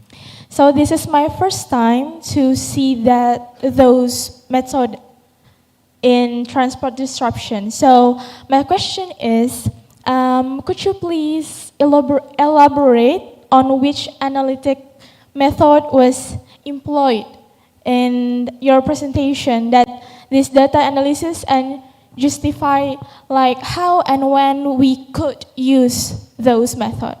Thank you. Okay, that's a very good point, okay? You know, in machine learning, for example, in analytics in machine learning, actually there's no one tool that fits all, right? You have to try. And I think there's about, 9 to 11 different tools, right? Whether you're talking about logistic regression, whether you're talking about random forest and so on, right? And today, again, in AI, you find there's always this issue. You use the wrong method, it gives you a different outcome, true? And then we call this effect hallucination. Basically, you know, you have used the wrong model to tell you, to give you a wrong outcome. In statistics, it's very similar. There's always this thing called type 2 error, right? That means to say that you claim it is false when it actually is true, right? Because you have used something wrong or you made some wrong assumptions about it, right? So that's what it is. So for machine learning, the truth is this, that most companies will not say, okay, one method and we stick with it because it all depends. You could try and you could do many runs, right? And that's why we need powerful computers. But the irony of this is this, because you're doing more and more runs, faster speed, guess what? You end up using more powerful computers. More powerful computers means you store data somewhere. So in a data center, these data centers are big criminals to sustainability. Because why? You need water to cool the data center down. And this heat that they generate is just ridiculous. And the water that they need, which means also that you will be deprived of clean water, right, for your own consumption. And that's why you see countries like Singapore, they build a lot of data centers, Taiwan, and so on. Actually, we have an issue. Where do we get the water resource? And that's why you see in Singapore, we decided to desalinate the plants. That means we draw water from the sea. Earlier on, the first speaker talked about high flux, right? Yeah, high flux does that. The reverse osmosis, right? To draw water from the sea so that the water can be used not for personal consumption, but also for industrial use. Right? And that's big, you know, because everything with data center is just a big guzzler of water. and you need water to cool the whole cooling system, for example. Okay, so that's the first point. The second one is, of course, there's also some new changes here, and that is that we don't just use one method to understand data. We use what we call an ensemble of methods. Like, for example, DB scan, whereby you can use combination of methods to get the best outcome without overfitting the model, right? So that it can help you to predict better, all right? For example, in the area of hallucination, you can give some attributes, and then the guy will say, if you are looking for a cat, but the guy will say, give you a cat with no hair. It's still a cat, isn't it, right? So how do you then make sure that it's a cat that you can identify with, right? So here, I think the computer scientists are still in the stage of learning in a sense. But I'll tell you this, in the next 3 to 5 years, the world would have learned better, and we move on faster. Okay, so that's what I would leave with you. Okay, thank you. Emma? Yeah. Thank you very much. Do we have another question? Maybe this is the last question for this Q&A session. Okay. Yeah, the committee already told me that the time is up, but maybe one last question from me. Yep. Yeah, so you mentioned that But we don't need ask to... me a tough one, huh? No. Okay. Sorry, I have to have an agreement with her first. Yeah, you mentioned before about the rethink, reframe, and also reinvent supply chains for the FUCA world. So what probably would be the emerging innovations do you believe can be defined by the next maybe a decade for a resilient supply chain management? Okay, for resilience in terms of transport, for example, I think the traditional road transportation, okay, will still stay, but whether you need drivers or not is another thinking. To say that why do we need drivers to drive all the trucks, right? We may have driverless vehicles, okay, but they may not travel so fast at 60, 90 kilometers an hour, but they definitely can be able to travel at 40 kilometers an hour because of safety reasons, right? So that will happen. Then, in terms of trying to beat congestion and trying to be more smart using the environment, hopefully cleaner, the aspect of drone delivery for last mile deliveries for e-commerce, whether it's B2B or B2C, will happen because China already tested that already, and in other places like Thailand, they're also testing it out, right? Then in terms of the larger drones, when I say larger drones, I don't mean just the small 5 kilogram packages, but more 2 tons or 200 tons sort of thing. Wow. Means an actual plane, no pilots. They can take off and land, right? Or the VTOLs or the eVTOLs, okay? The vertical takeoff and landing. Now those will happen. That will happen. Not maybe for long distance, but maybe for short haul between cities, for example, right? Between Surabaya and Semarang, or even Semarang and Jakarta, for example. That can happen, okay? Then, now this is very interesting that you mentioned this. I want to go back to India. There were 3 young gentlemen who talked to me about 2 years ago, and they said they want to create an airship, right? Using natural force to propel themselves across the ocean from India to the US, West Coast, to deliver. Yeah, that's another technology that's going to happen. Means to say that surface, just barely above surface transportation on the oceans, right? No more just ships because they don't want to pollute the ocean. Very simple. Right? Whenever you travel on a ship, sure, it can be electric in order you burn less fuel, yes, but still you upset the environment, isn't it? Right? So you want to go by just skimming the surface above the so-called water level, so to speak. Those are possibilities. So that said, my point, of course, is this: that I think we have to reimagine our future. And the future, for maybe not for me, I won't see 100% of those, but for you, it'll be very exciting, right? Because today, give an example here. We have a handphone. All of us have a handphone. One thing you'll find is this: you cannot live without a handphone. True? Cannot live, or you'll die. Like me, when I first came in here to this building, you know what the first thing I asked? Have you got Wi-Fi? You got Wi-Fi? Because I need, right, in a sense. So, what's it say? It says that, look, 50 years ago, we will never ask if you got Wi-Fi, right? You want to make a phone call, you go to that phone box or the telephone booth or whatever, right? And you dial the number. I hope you've still seen the old phones where you go sound like that. But today, no. Today it's all auto dialing. Or better still, you can use your Google Help and say, or Google Assistant say, call my office assistant. Straight away they will call automatically, right? Yeah. Or the OA, or the office assistant, which is EOA in this case, is even smarter. It says, what number do you want to dial her on? That kind of thing. Because there are options they will ask you. Right? So what does it say?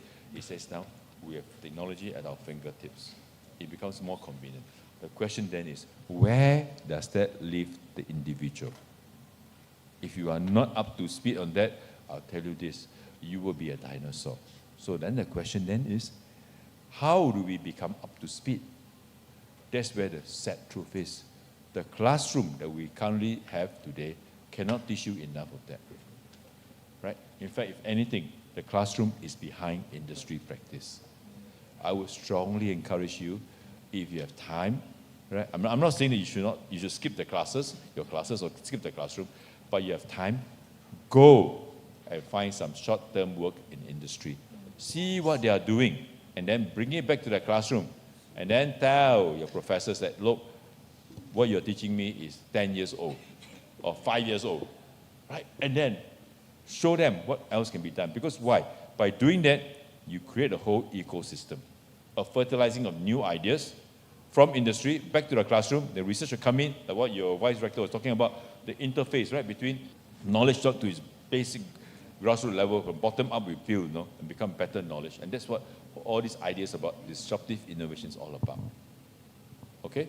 Does that answer your question? Yes. Thank you very much. And also your last remarks about the students here, they must go to the industry. Yeah, that's exactly what our vision as the vocational school. So we expect that our students will have so many experience with the industry, and they can also share with the classroom, and then of course apply that knowledge. So thank you very much, Professor Margo, for such an insightful and inspiring keynote presentation. So maybe let me briefly summarize your presentation. So from your talk, we learned that in this fast-changing world, sustainable growth can no longer rely solely on efficiency, but it must be supported by resilience and agility across every level of the supply chain. And by integrating digital innovation, sustainability principles, and cross-sector partnerships, business can transform their supply chain into systems that are not only efficient, but also ethical and future-ready. So on behalf of the organizing committee and all participants of the ICOBLAST 2025, we would like to express our sincere appreciation to your presentation today, Professor Margo. Thank you very much for sharing with us. And ladies and gentlemen, please give a round of applause for Professor Margo. And I will give it back to our Master of Ceremony.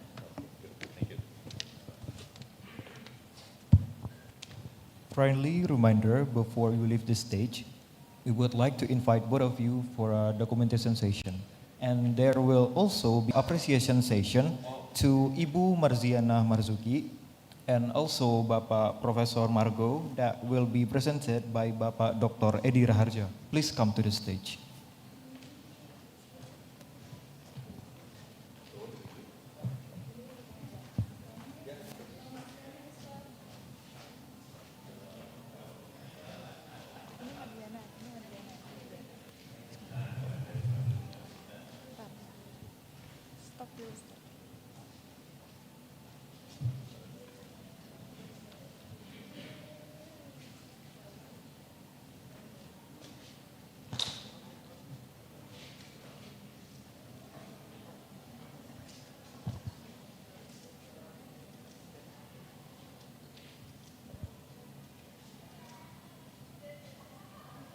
When I say 3, 1, 2, 3. Once again, 1, 2, 3.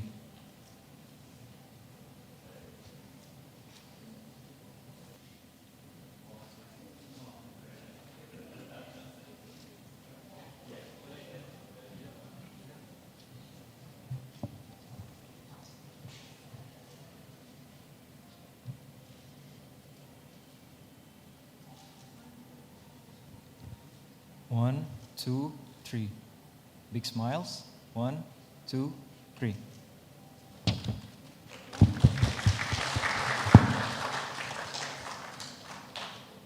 Next, we will present the appreciation to Ibu Marziana Marzuki. Please come to the stage.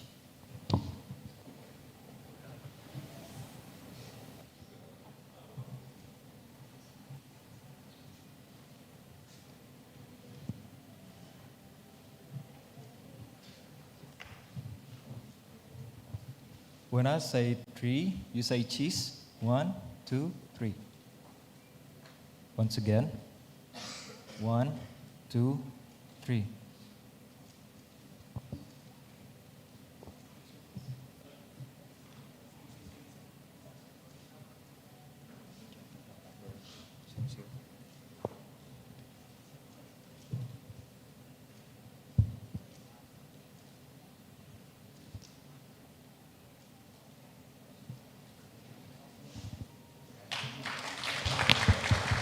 Thank you for Ibu Mardiana Marzuki. You may please back to your seats.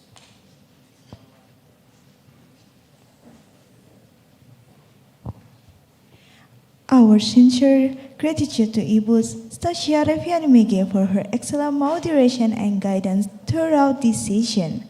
Thank you for leading such a meaningful discussion. Everyone, please, let's give them a big round of applause.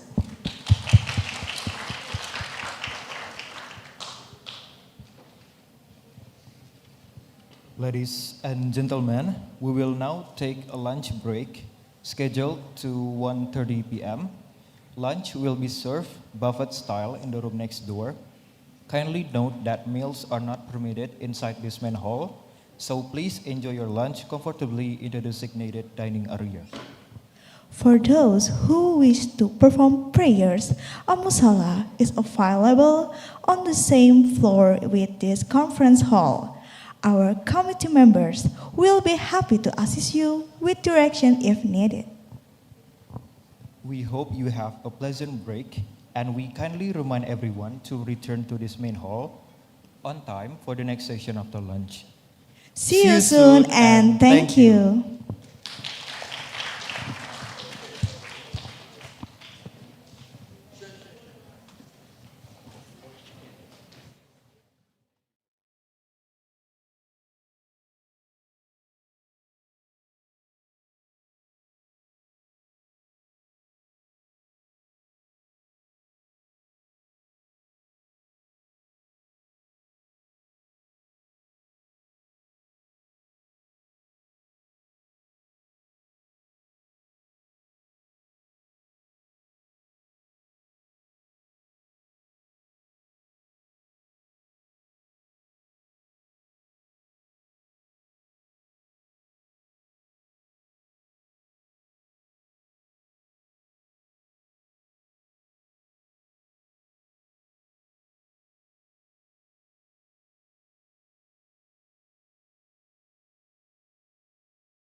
as the session we had this morning.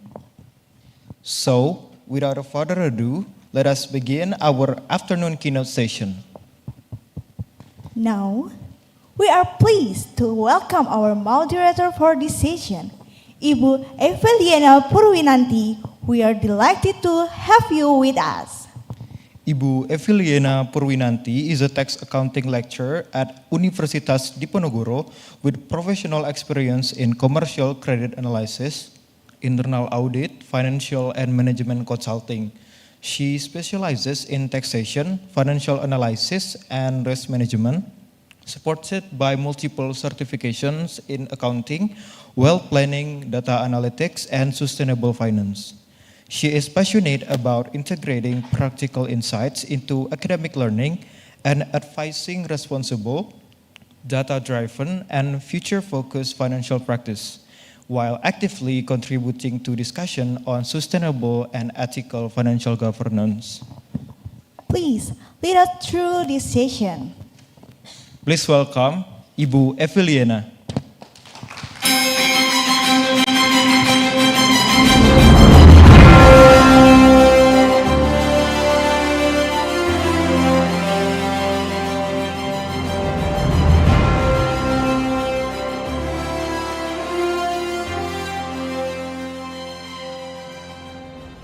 Okay, good afternoon, everyone.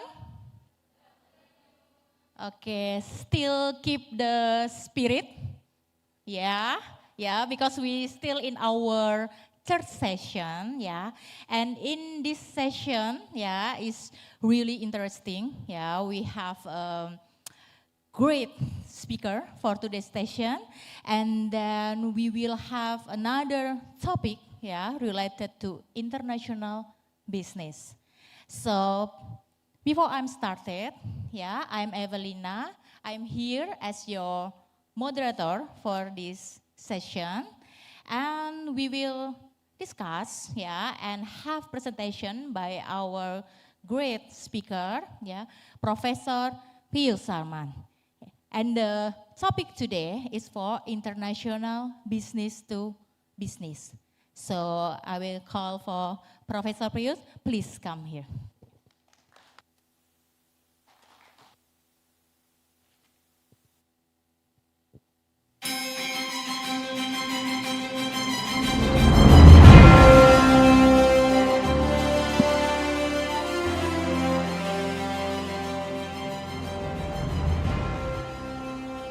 Okay, maybe I will give a brief first, Professor, sure? Okay, so Professor Piyush, so we call you Pi? Pi, oh yeah. Life of Pi. Oh, Life of Pi, really interesting, yeah. Okay, Professor Pi, maybe I will call you like that, yeah. With a great experience, expanding almost 35, yeah, experience in various industry, yeah, from engineering, marketing, and then another industry I say from FMCG as well, yeah. So he will give us, yeah, another insightful moment, yeah, right about the international business to business. So Professor Piyush, the time is yours. Thank you. Okay, thank you. So is somebody going to click there? Are you going to click to my slides? Okay, so when I say next, then, okay, thank you. Good afternoon, everyone. Good afternoon, everyone. Okay, I know it's not the best time to come and speak in the afternoon. I must confess, when I was a university student, I probably missed all my lectures just after lunch because I was too lazy. So if you could go to the next page, please. Right, so just very quick word about me. So I was born in India, in New Delhi, and I spent about half my life in India, and the second half, about 25 years, has been outside India. Unlike many of my colleagues, I worked in industry for 15 years, and last 22 years in academia. So I absolutely enjoyed my industry experience, and I tried to bring that to my classroom and the kind of research I do. Next, please. Yeah, maybe you can skip this. Okay. So as most of the audience here are from the vocational school, I assume, but some of you who are probably online could be from other parts of the university. So this is typically what my research was, and a lot of this came from my industry experience. So I was a sales manager, a marketing manager, typically, and then grew up to be a business manager, handling a business for a healthcare company based in Singapore for all of Southeast Asia. So when I decided to do a PhD, I was in Singapore at that time, and I went to NTU. So that's the correct university affiliation. Professor Goh is from NUS. He works there, and I studied at NTU. And so because I had worked in marketing, so most of my early research was in marketing, consumer behavior, services marketing, etc. Next, please. So the message here is, in last 5-10 years, especially during COVID and afterwards, things have changed. We have more technology in our everyday life. We looked at the previous presentation by Professor Goh, how resilience is becoming more important because of the shock that we had. So even in academia, as professors, we also have to be ready for those shocks. And we have to somehow think what kind of research we do. So if you look at the topics that I'm doing research now, is very different to what I was doing 10 years earlier. So now I'm looking at the world through the lens of innovation, and which is very appropriate in this setting, in this university, because I just went downstairs and I was looking at some of the examples of the kind of work that's been done, which is displayed on the ground floor. Is very innovative. I'm also looking at digital technologies and also the interface between marketing and finance. And the last two pieces of research that I do are something really close to my heart. I'm working with our colleagues in the health school, working on diet and nutrition and various other similar topics, and also community care, working with in the aged care, mental health, etc. So what I'm going to discuss today, next please. Okay, before that, my research strategy. So it's the 5 C's. If you have studied about marketing, we love our 4 P's, 7 D's. So I have my 5 C's. So to create, to consolidate, to collaborate, to capacitate, and to contribute. So I think this conference is a great example of many of these C's. So I hope that all of you, when you present your own papers or when you listen to others, you will get some really great ideas for your own research in future. And collaboration to me has always been the key. What I have achieved in my career has mostly been because of my co-authors, as they have really helped me out. Next, please. And that brings me to the topic that I want to talk about today. It has to do with collaboration. And so I gave you the background about my professional career. Because I worked for many multinational companies, I always worked with people from different cultures. I started working with the Americans, the Chinese, Southeast Asians, Indonesians, Malaysians, etc. So one of the biggest challenge that I saw was the ability to understand each other. It's such a simple thing. You walk into a multinational organization and you will find people who look different, who talk differently, they think differently, and they even behave differently, right? So many of you, some of you have studied in Australia, or you may have traveled to Australia. So that's one of the biggest challenges that I saw. And I thought today I'm going to talk about this. It relates to the theme of this conference because it's all about sustainability and the new technologies. I believe one of the biggest challenges which we will face in introducing sustainability or any other new initiative is this misunderstanding or lack of understanding of people from diverse cultures.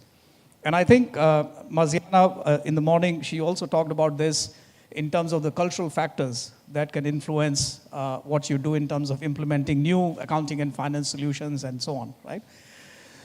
Yeah, next please. So there's a bit too much here to digest, but basically this is my own research, some of my colleagues in this space that we have published in the last 7 years.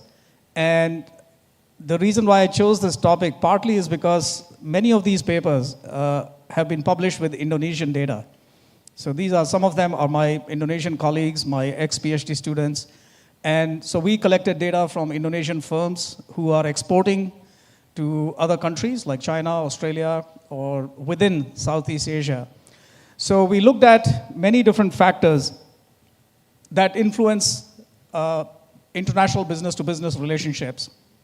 So if you look at the first one, the first paper uses data from New Zealand, and it looked at multinational banks and how different types of banks manage their customer relationships. The second paper looks at the east to west relationships. Okay, so I'll go into a bit more details and the methods, etc. But just to give you a summary, and as you can see, we kept working in this area over the years, and almost every other year we were able to get a publication. And those of you who are not familiar with this journal, Industrial Marketing Management, it's an A-star journal in the ABDC list. And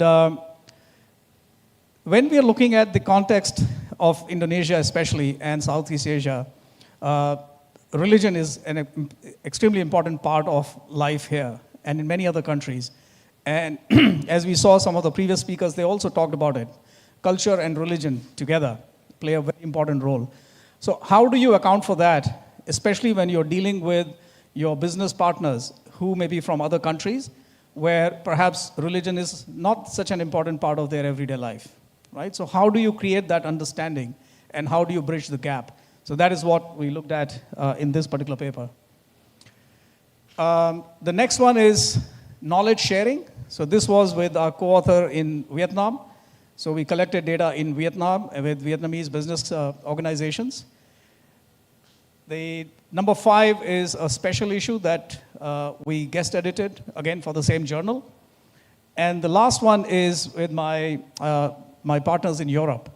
So as you can see, Indonesia, Australia, Vietnam, China, India, and Europe. So these projects, they covered these various diverse cultural backgrounds, religious backgrounds. But the common theme was, how do we build relationships between business partners by developing an understanding with each other and making sure that there's no conflict and so on and so forth. Okay, so next please. So very quickly, let's look at each of these papers. I hope there's some ideas in your mind, and I'm quite happy to take any questions at any stage. Otherwise, at the end, if you have any questions, please make a, note them down. So, next slide. Yeah. So basically, in this paper, we are looking at the role of technology, how technology is shaping and reshaping businesses and their relationships with each other. And although on the whole, it's a very positive development, I grew up in a time when there was no online banking, there was no internet. When I was in high school and when I went to my university for my first degree in electrical engineering, internet had just started coming in. This was in the early 80s. And from then to today, right, we all have smartphones. We can do everything on our phone. We can take pictures, we can do online banking, we can buy shares, we can book tickets, we can do whatever, right? We use it for shopping. Now, obviously for the younger generation who has grown up with this technology, they can't think of a world without this technology, right? But what we found in this, when we were reviewing the literature for this paper, we found that on the one hand, technology is making things more efficient, but on the other hand, there was some growing research which was showing that technology is also making people pull apart. So, it's an interesting paradox because, I'm sure all of us have WhatsApp or WeChat or Telegram or whatever, and all of us have social media channels, LinkedIn, Facebook, and we have hundreds, thousands of friends. How many of them you really interact with every day, right? We do a lot of sharing. This morning I was sitting there and I was still sharing some photos with my friends and showing them what a fantastic conference this is. But, and some of them, they were liking it and so on. So there's a lot of this activity. We share, we like, but are we really engaged? Do we really listen to others now? So that's the idea of called as separation. So technology can make things more efficient, but it can also create some level of separation amongst people, right? So in this paper, we actually look at this idea of separation caused by technology and what impact it can have on the quality of relationships and their success, okay? Next, please. So technology facilitated distribution channels is essentially online, mobile technology to conduct your transactions. So we found that technology creates this service separation, which means that you don't really deal with any employees. Look at chatbots, for example. So, if you're, let's say you buy a ticket or there's something wrong in any online transaction, you can't just call up someone and speak. These days, you will have a chatbot that you have to deal with, right? So somebody will say that, hi, I'm Jeff. There's no Jeff. It's a chatbot, right? It's an AI-driven chatbot. And then Jeff will tell you what is wrong or what is not wrong. So you have to answer the same question 50 times before they then hand you over to a human being, right? So there's a lot of anxiety that this can bring in. Now, in a banking relationship, and remember, this is not consumer banking. We were looking at business-to-business banking. And so a lot of these customers, for them, that's their life. That's their livelihood, right? Their business is extremely important to them. It's not like they're going to miss one check, so there's nothing happens, right? If there is any problems, then they cannot survive. They cannot buy their products, they cannot sell their products, and so on. Next, please. So the potential consequences can be very extreme, right? So next, please. So we look at 3 theoretical perspectives here in this research, and they are all fairly well established. So we look at the social exchange theory, which basically suggests that any business transaction is actually a social transaction because it involves human beings, it involves people. Even if you're using technology, the people who are using technology are still humans. So what this literature shows on social exchange, that it's the social exchange. A conference is an example of social exchange, right? You don't have to come to a conference to read about my research. I don't have to stand here and explain it to you, right? You can read my papers, you can download them on the internet, and then you can read it, apply it, cite it, whatever. Why do people come to conferences? Because here you get a chance to speak to people. Many of us are journal editors, many of us review your papers. So it's one of the key outcomes of a conference is to have this opportunity to see people who are going to be your reviewers, your examiners, or your editors as well, right? So it's a social exchange. The other theoretical view is the resource-based view of the firm. So those of you who do research in the management area or strategy area would know this. So every firm has a set of resources which they combine to deliver whatever products or services they need to. And then the third theory is more recent. It's called the STS, or the socio-technical systems theory, which combines the elements of the social exchange and the technology together. Next, please. Yep, next. Oh, there should be a picture there. Can you go back? Click again.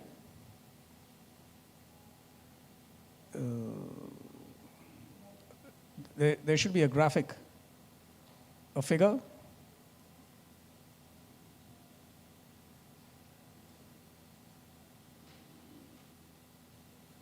No?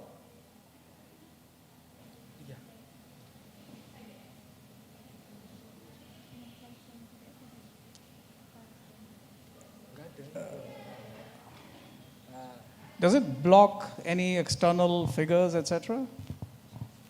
It's just a diagram.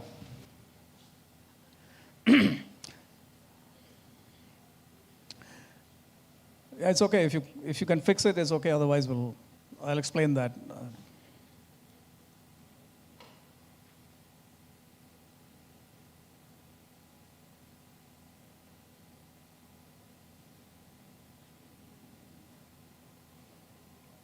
That's okay. Let's just carry on.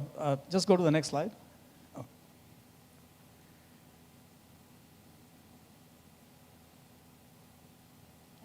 Yes, that's the one.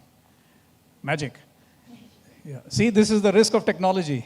It doesn't always work as you want it to. So you need a B2B relationship for it to work, right? So it looks a bit complicated, but the basic idea about this research was we wanted to look at the traditional service quality. So you go to a bank, you meet with someone, you sit down, have a cup of coffee, etc. Because this is business to business. And each business in a banking context can be millions of dollars. So there is a lot of emphasis on creating that strong relationship. And then e-service quality is something which the banks in Australia and New Zealand, they were trying to move their clients away from this heavy branch system, right? Because it's very expensive. In fact, my own bank in Australia has closed down all its branches now.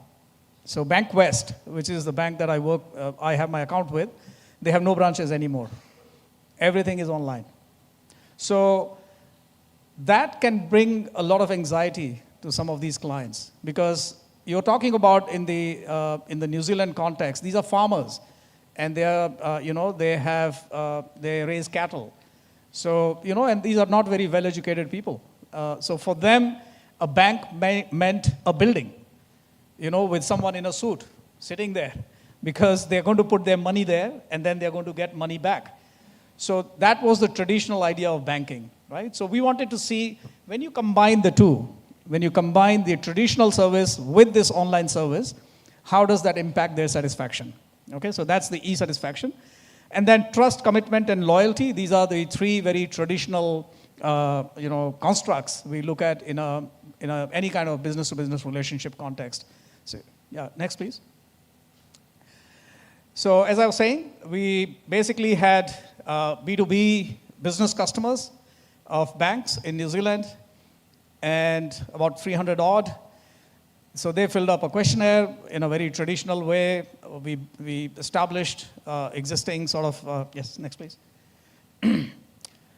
So these are the results. Yeah, if you click, then there are some animations there. Yeah, so basically we found that both services were required. We needed the traditional human-led service, but we also needed the online service quality. So both of them had a positive impact on their satisfaction. The trust had an important role to play. So remember, I'm talking about a context where the customers have been with the bank for 50 years, sometimes even 100 years, for 3 or 4 generations. So they've been banking with the same bank for 5 generations. The interesting thing that we found was there were differences between 3 different types of banks that we had in our database. So the local banks, national banks, and the foreign banks. So New Zealand has its own banks, which are local. Then they have the national banks, which are at national level, so ANZ, ASB, etc. And then you have the foreign banks, like Citibank and many others. And if you go to the next slide, please. So what we found was that the data showed us there were 3 distinct paths towards loyalty. So for the local banks versus the national banks and versus the foreign banks, as you can see, with the local banks, trust was key. So if you look at the diagram there, so you have ESQ, CSQ, which is service quality, electronic service quality versus the customer service quality, satisfaction, and loyalty. So the trust was the key player for the local banks. For national banks, trust did not play any role because national banks generally are big brands and they don't have the kind of deep relationship that you have with a local bank. But it was more about commitment and trust came out of that process. If you look at the foreign banks, they were completely outside of the trust, commitment, loyalty circle. So what it shows you is that if you're a local bank, you have trust as your key asset. So just by going online, there is a risk that your customers will lose trust on you, right? And what will they do? They can jump to either the national bank or the foreign bank. Because once they lose trust, there is no way that you can make it up again. Whereas if you're a foreign bank, you don't need trust because you are known to be an efficient foreign bank, and therefore you don't really have to invest in building up that kind of a trust relationship. Next, please. So, this is what the data shows us, but I think the challenge in doing research like this is, so what does it mean? right? What is the key meaning of that? So what we found was that the traditional trust and commitment link held in all the contexts, but only the local banks, they were able to leverage their trust into e-loyalty, right? So if I'm a local bank, I would be very, very wary, very concerned about I should not be going 100% online, right? National banks can leverage commitment into e-loyalty, and the foreign banks have no trust as such, so they cannot leverage that into commitment or e-loyalty. So they only have to rely on their name, their brand image, and so on. So one of the key implications is that, whether you're a local or a foreign bank, you need to invest in relationship marketing so that you can continue to build more loyalty. And the other lesson was that you cannot replace one with the other. You need the traditional service, so you need to have a branch. And this was about 10 years ago. So things may have changed now, but at least 10 years ago, this is what the customers were telling us in New Zealand, that we do need to have a branch, we need to have people, we need to go and have a chat with them. I should be able to speak to them. I need to buy a new tractor.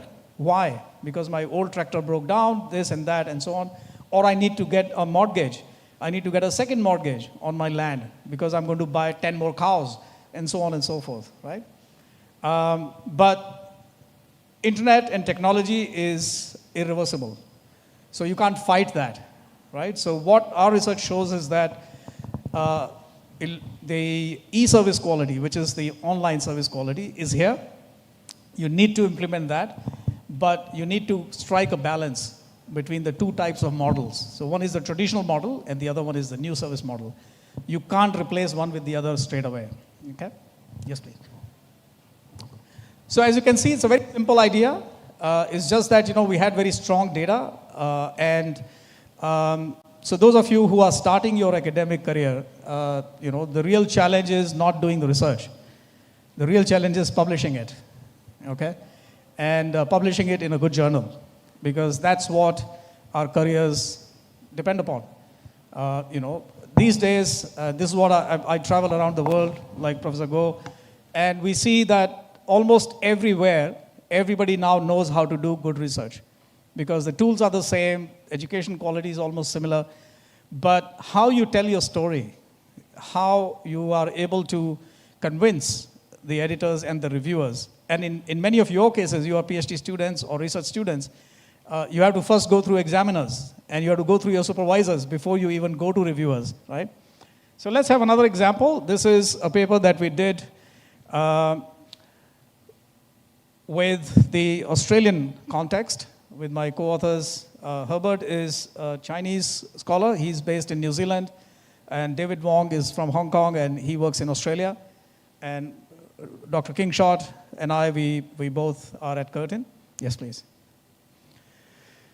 So this is really, from this paper onwards, we started looking at the role of Asian multinational companies or Asian exporters from Southeast Asia, especially Indonesia, Singapore, Malaysia, and similar countries. And this is something that, again, 7 or 8 years ago, it was news, but it's no news anymore. You go to any social media channel, you go to any news channel, and you know that the next few decades are Asia's decades. That's where the growth is, right? Now, the challenge is that in Asia, there's no one Asia. There is this misconception outside of Asia that, once you know how to do business in Asia, you can survive anywhere, but it's not, because every country in Asia is different. Every region within a country is different, right? Even in the Indonesian context, Java is different from Sumatra. Sumatra is different from Borneo. Even within Java, Central Java is different from East Java is different from West Java, right? Imagine a country like India or China, where we have 36 provinces. Each province has its own language. So the complexity that Asia has is something that a lot of Western firms, they fail to understand. And then they try to implement their own systems here, and they sometimes don't succeed. So, and this is, again, in the context of the global supply chains. I mean, this is your topic, Professor Go, not really my topic, but they are the ones who face this challenge every day, because supply chains work across national borders, national cultural barriers, and so on. And to make sure that they work seamlessly, they really have to have a good understanding of what's happening out there. So there is this idea of an East-West cultural divide. So we thought that we'll address that in this paper and try and investigate, is there a divide like that? And then what are the implications of that, that gap? Yes, please. Next. So this looks at the governance mechanisms across different cultures. So different cultures, different countries, they have their own ways of monitoring businesses and how they, follow the rules and regulations and so on. And especially how the relationships are made. So I'm not sure how many of you are familiar with the term guangxi, which is the Chinese idea of relationship management. So basically it's a give or take. So you do favors to others, and then they will do favors to you in return. I mean, that's a very simplistic definition of guangxi. But every Asian culture has its own guangxi mechanism. So that's a very Asian way of doing business, right? So what we look at is, in the context of a global supply chain partnership, how do these relationship marketing or relationship management practices can help through this idea of a construct called psychological contract. Okay, next please. No, okay, yeah. So does anybody know what a psychological contract is and how is it different from a regular contract? So what is a contract? You write down on a piece of paper, there are two parties, and you write down that's your responsibility, and then they agree on the terms, payment, etc., etc. So that's a contract, right? What is a psychological contract?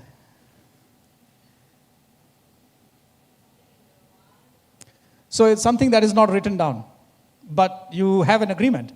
So let's say, you sitting down with some suppliers or some customers, and then you have an in-principle agreement, and that this is what we're going to do. And so many a times, you are not able to write everything down on a piece of paper. So there is this notion of what you wrote down versus what you understand is your obligation, okay?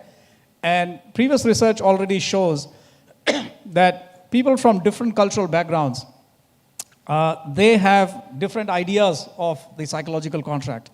So in some cultures, a psychological contract is even more important than what is written. So what is written is flexible, but what you committed to them is more important, right? Whereas, and that's a very Eastern style of thinking. But a Western style, if it is not written, it's not in the contract. So it's a very strict interpretation of the word contract, okay? So my colleague Russell, his PhD was from University of Western Australia, and he looked at this idea of psychological contracts. So we revisited that in this paper, and we focused mostly on the breaches. And again, this research, like most of my other research, comes out of the practice. So we had met with businesses from Indonesia, from other Asian countries, who said that, you Australians, the Australian partners are not reliable. So what happened? They said, every time we have a disagreement, they show us the contract. And they say that you have to follow this. And so I said, yeah, so what's wrong with that? He said, no, but, when we had a chat, we said that, we'll agree on something else. I said, then why didn't you then add a document to the contract? They said, but we don't work like that, right? Because a lot of times it's a gentleman agreement or gentle lady agreement, right? So that's why we decided to then try to study this, this phenomenon. So the rest of it is pretty similar. So we look at, again, commitment, trust, and so on. Yeah, next page, please. So we collected data from Australia, and these are firms who have been importing products from China.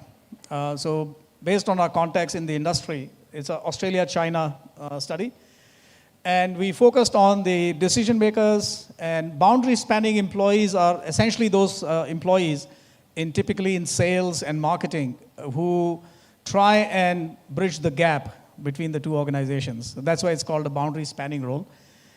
And so we got data from an Australian panel, and it was an online survey. Yep. So once again, as you can see, almost all our hypotheses were supported, which sometimes is good news, but sometimes may not be such a good news. Next. So what we do in this paper is we combine the traditional relationship management perspective with the psychological contract literature, and then we look at how that, if there's a breach, which means that somebody didn't follow the psychological contract, right? Somebody broke the contract. How does that operate?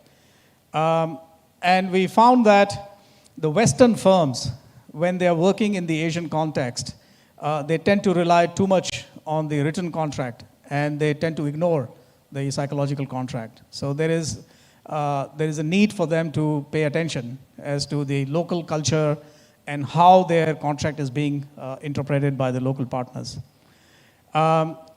Sometimes you tend to neglect the outcomes of your psychological contract, and that can be quite disastrous because there's nothing more insulting to a business partner than if you ignore them or you neglect them, because that to them is a sign that you don't want to work with them, right? We also did some interviews with these participants in our survey, and we found some very simple things. Somebody invited the Australian business partner to their home for a lunch or a dinner, and the Australian partner refused. They said, oh no, it's okay, we'll go out and so on.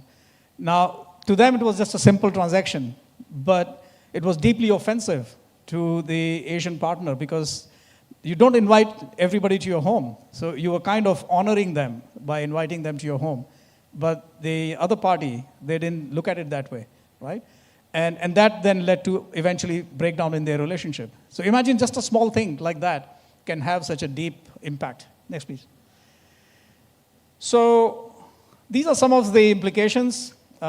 If you know the collectivistic versus the individualistic distinction between cultures, so Western cultures generally tend to be more individualistic, whereas the Eastern cultures tend to be more collectivistic. And we found that, generally people from collectivistic cultures, they don't like to confront. I think this also came in the first presentation today, where, people from, Asian cultures, they try to avoid confrontation. And that can land them into difficult situations because you see something happening, but you don't say anything. And then that may eventually, harm your own interest. How we negotiate is also very, very different, right? So, it sounds like common sense. I think firms need to provide more cultural training, and also they need to hire those employees who understand the two sides of the culture. And you'll be surprised. We've been trying to say this to the funding bodies, universities in Australia for the last 10 years. I've been there for 12 years. And you'll be surprised what so little understanding exists there. Because whenever we say that, we need to build relationships with Indonesia, because Indonesia is our biggest neighbor in Australia, right? It's only a few hours away. And we already have a very huge Indonesian diaspora in Australia, students, business people, who live in Australia. But we will always get a comment saying that, yeah, but we are not in relationship business. We are in this business, or we are making cars, or we are making whatever software. Why do we need to build relationships? It's a business. So that's the cultural shift that we need. And that's why a lot of these firms, they misinterpret the idea of a psychological contract, right? So psychological contract doesn't mean that you give the other party whatever they ask. No, it's a give and take. So over-relying on what is written in a contract can be detrimental when you're dealing with people from other cultures. That's the key message. Yes, please. So as you can see, the first two papers that I described, very different context. One was in the New Zealand context, and therefore culturally they were not very diverse. But even within the same country or within the same cultural background or context, the use of technology can create a lot of stress in the relationships, right? Whereas in the second paper, it was the cultural distance which was creating that stress. So this idea of distance or separation is still common. So anytime you have you move away from your comfort zone. So that's the basic theory, right? So I was talking to some of the participants here. They are not local, so you came from some other city in Indonesia or, maybe even outside Java.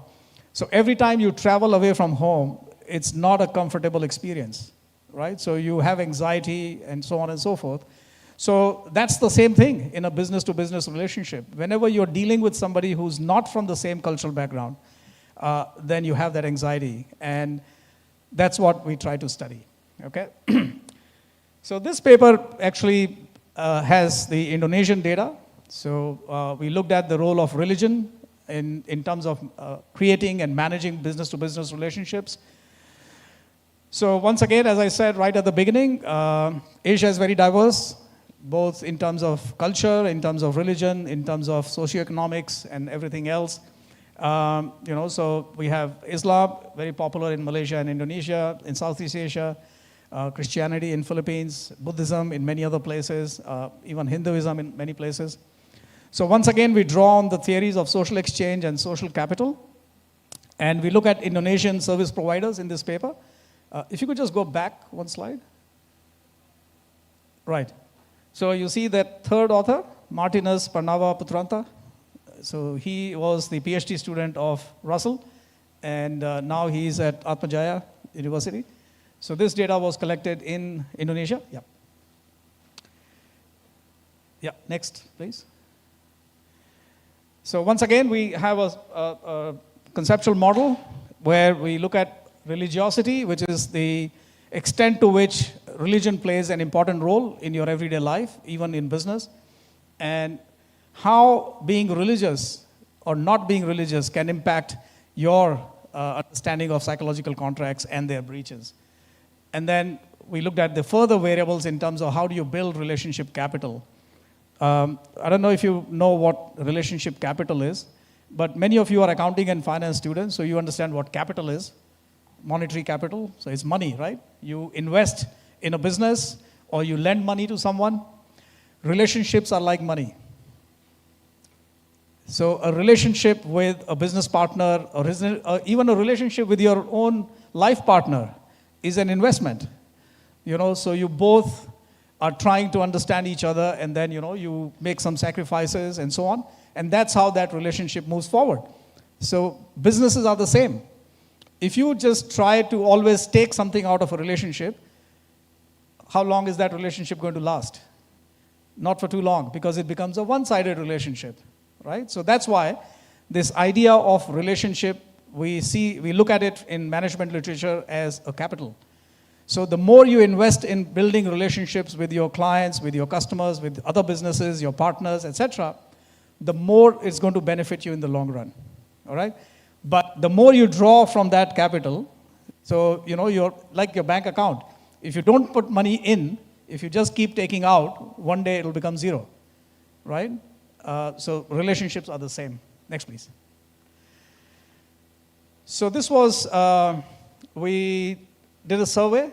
Martinus did a survey here. He helped us collect data from a national sample across Indonesia, from service organizations, and basically there were senior executives, managers, and so on. Yeah, next. So these were the kind of constructs that we measured. We measured their level of religiosity, how religious they were in their everyday life, and to what extent that affected their understanding of psychological contracts and so on. And then once you have a psychological contract, to what extent did it help you to build that relationship capital or destroy that capital? Okay, next. So we found support for many of our hypotheses, and we found that the transactional elements of psychological contracts, which means that, you ask for money, I give you money, and you provide me the service. So that's a transaction. And we found that those kinds of elements, they were not really very helpful in building relationship capital, because that anyone can do.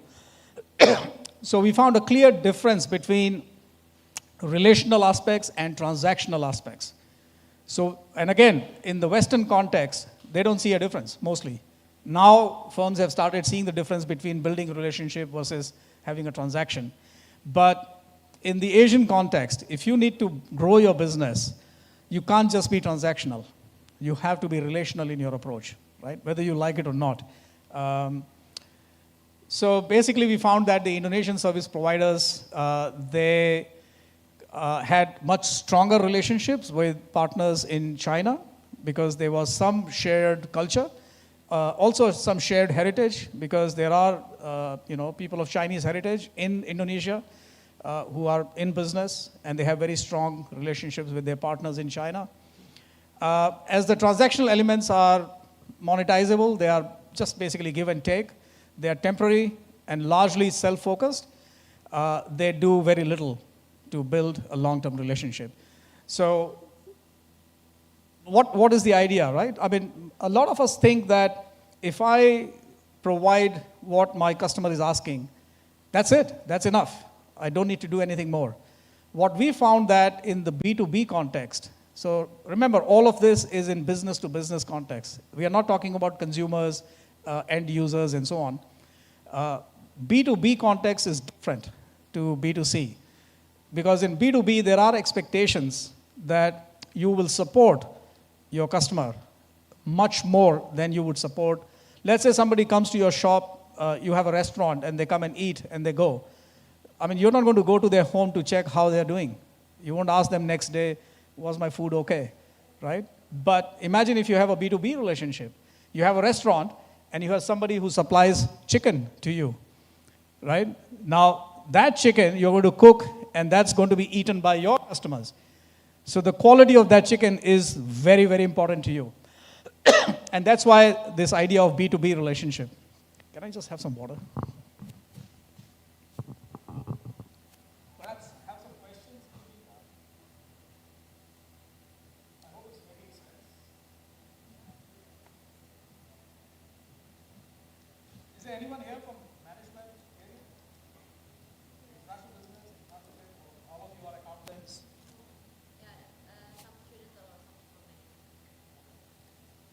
Yeah, but even if you're accountant, you need to know all this.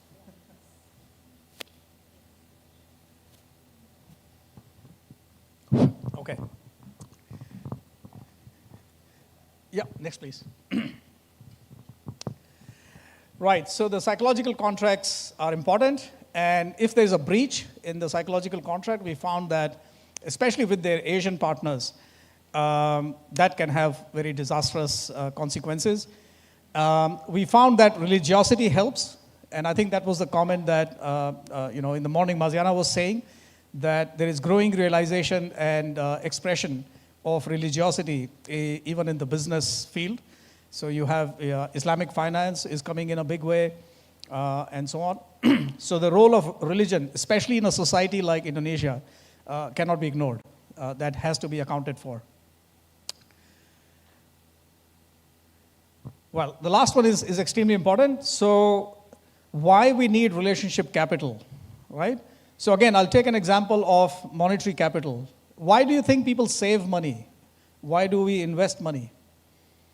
You know, if you have salary, let's say you get X dollars, and your expenses are less than X, why can't you just spend all X? Why do we save money? For a rainy period, right? I mean, you may get sick, you may lose your job, right? So that's why we need capital, right? You may want to send your kids to study to Australia or whatever, right? You may want to build a house. So we have other demands than day-to-day living, right? Same is for business. Businesses have working capital requirement, so you need sufficient money to provide your services, build your products, run your factory, etc. But you still need capital for further expansion, developing new products, reaching out to new markets, and so on and so forth, right? So the importance of capital goes beyond your everyday needs, right? So the same thing is with relationship capital. You need to build strong relationships with your customers, with your suppliers, because you will need it when time is tough. I mean, so I had a PhD student from Indonesia, and he enrolled for our PhD program right in the beginning of 2020. And you can imagine what happened in 2020, right? And he's from Malang. He's not very far from here. And so he had a scholarship from East Java Province and Western Australia Alliance. For an entire PhD, he couldn't come to Australia. So he completed his PhD without coming to Australia from Malang. And, he had quit his job, and, but he had a scholarship. So we supported each other. We gave him a lot of support.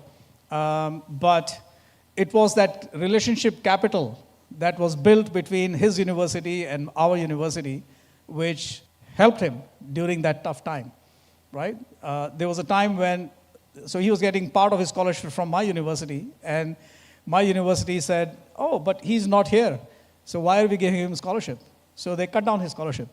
And then he wrote to me saying, Prof, my scholarship is gone. I said, okay, calm down. I'll speak to them and find out. So very transactional, right? So this was an example in real life how organizations in the Western countries, they don't look at the relational aspect of it, but I had to explain to them. I said, look, he has 3 kids, and he's left his job, and he's doing his DBA. Oh, are you sure he's doing his job? I said, yes, I meet with him every week. We have, Zoom conferences, and I know exactly what he's doing. And his PhD thesis, by the way, his name is Brilliance Sanaviri. His thesis was one of the best of his cohort. And he did all of that without any physical face-to-face support, right? He came to Australia only for his graduation. So in fact, he'll be here to see me.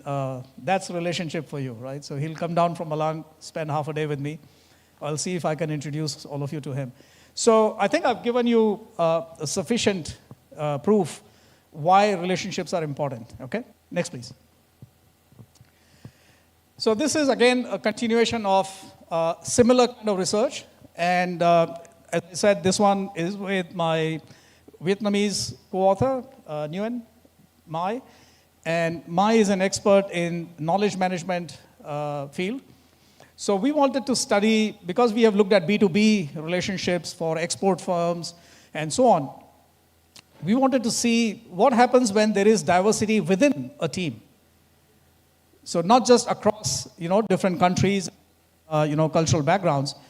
Next, please. So knowledge sharing and knowledge management is a field by itself. They even have a journal. It's called Journal of Knowledge Management. So Maya and I, we published in that journal a few times. So the idea was that when you have these B2B relationships, you have different businesses who partner with each other. And again, we had done a lot of interviews which showed us that sometimes there is a very low level of trust, because at the end of the day, you're running your business, they're running their business. Why should you be helping each other? And so there is something called knowledge hiding. I don't know if you know that. So knowledge hiding is the opposite of knowledge sharing. And there is a lot of knowledge hiding in B2B relationships. And during COVID, we found that became very extreme, because every firm, every business was fighting for their own survival. And they started hiding information about how serious it was on their side, right? And we found that had a huge negative impact. So in B2B settings, knowledge sharing is extremely important. It's essential, because unless you tell your partner the information that they need to know, how will they provide the service to you, right? So if you don't tell, same example, let's say you have a restaurant or you run a hotel and you have all these different suppliers. Now, if you don't tell them what is your requirement, right? So let's say this hotel is now, not this hotel, the hotel where I'm staying, that hotel has got 50% occupancy, right? Now, if I don't plan and if I don't tell my business partners that I'm expecting this 50% occupancy to become 80% in next 3 months or to become 20%, then they cannot plan their business, right? Whether I've got people who supply taxis to me or those who supply food to me and so on and so forth, right? So knowledge sharing is extremely important. But as I said, many times these B2B firms and employees, they don't share all the relevant information for whatever reasons, right? Sometimes they're afraid, especially in IT. I work with a lot of IT companies. I give them advice. And there is this fear that you may lose your intellectual capital if you share your information with them, right? Next, please. So what we found was that there was a lot of research which looked at within the organization, intra-organizational knowledge sharing, but not so much across different organizations. So knowledge sharing behavior between B2B firms is what we focus on. The other angle that we are looking at is the cultural diversity within the teams. Would that have a positive or a negative impact? Okay? Yeah, next please. So a very simple model. We looked at the cultural diversity of the team, and we looked at the knowledge sharing behavior, and we have a mediator, which is the perceived morality, and then we have the relational versus transactional orientation as the moderator. Yeah, next. Next, please. So we have two studies here in this paper. In the first study, these are all employees in Vietnam working in service organizations. So they read a scenario about a team where they have some level of knowledge sharing, etc. Next, please. And then in the second study, we look at the moderating impact of the relationship orientation. So this is a 2x2 design, 320 participants. In study 2, we didn't have the Vietnamese, we had the American participants. So they read basically the two different conditions. In the transactional orientation, they were informed that their company expected them to focus on only the transaction. Whereas on the relational orientation, they were told that their company wants them to build a long-term relationship with the supplier. Yes, please. So once again, we found that the high cultural diversity had, it led to more sharing versus low. And we found that the perceived morality of their actions mediated their behavior. And then we also found that higher relationship orientation, it had a positive moderating impact. Yes, please. So in terms of the implications, we found that although cultural diversity these days is not considered very good, especially in America, you keep hearing that under Donald Trump, they're talking about how cultural diversity is bad. They're blaming everything on cultural diversity. If there's a plane crash, it's because of diversity. If there's something else, they blame cultural diversity. But what our research shows is that in the B2B relationships, cultural diversity is important.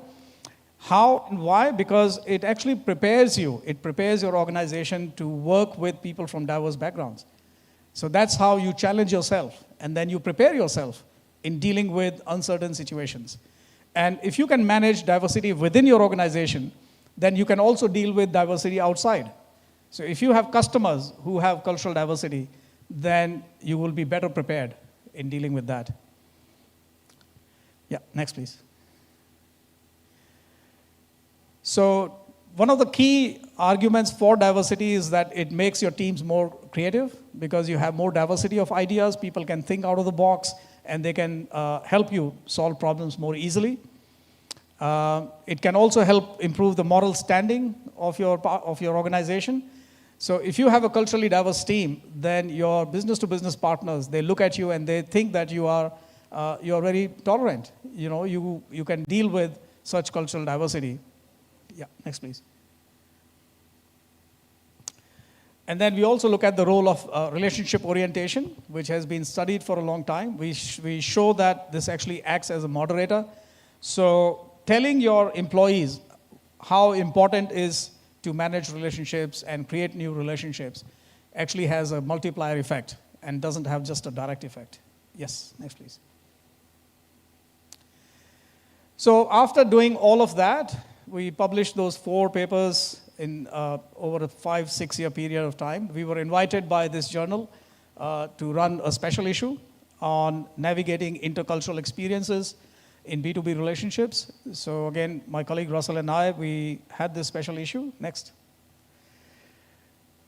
So our own research and the research that we found from other authors shows that in the international B2B relationships, there is growing focus on the relational aspect rather than just the transactional aspect.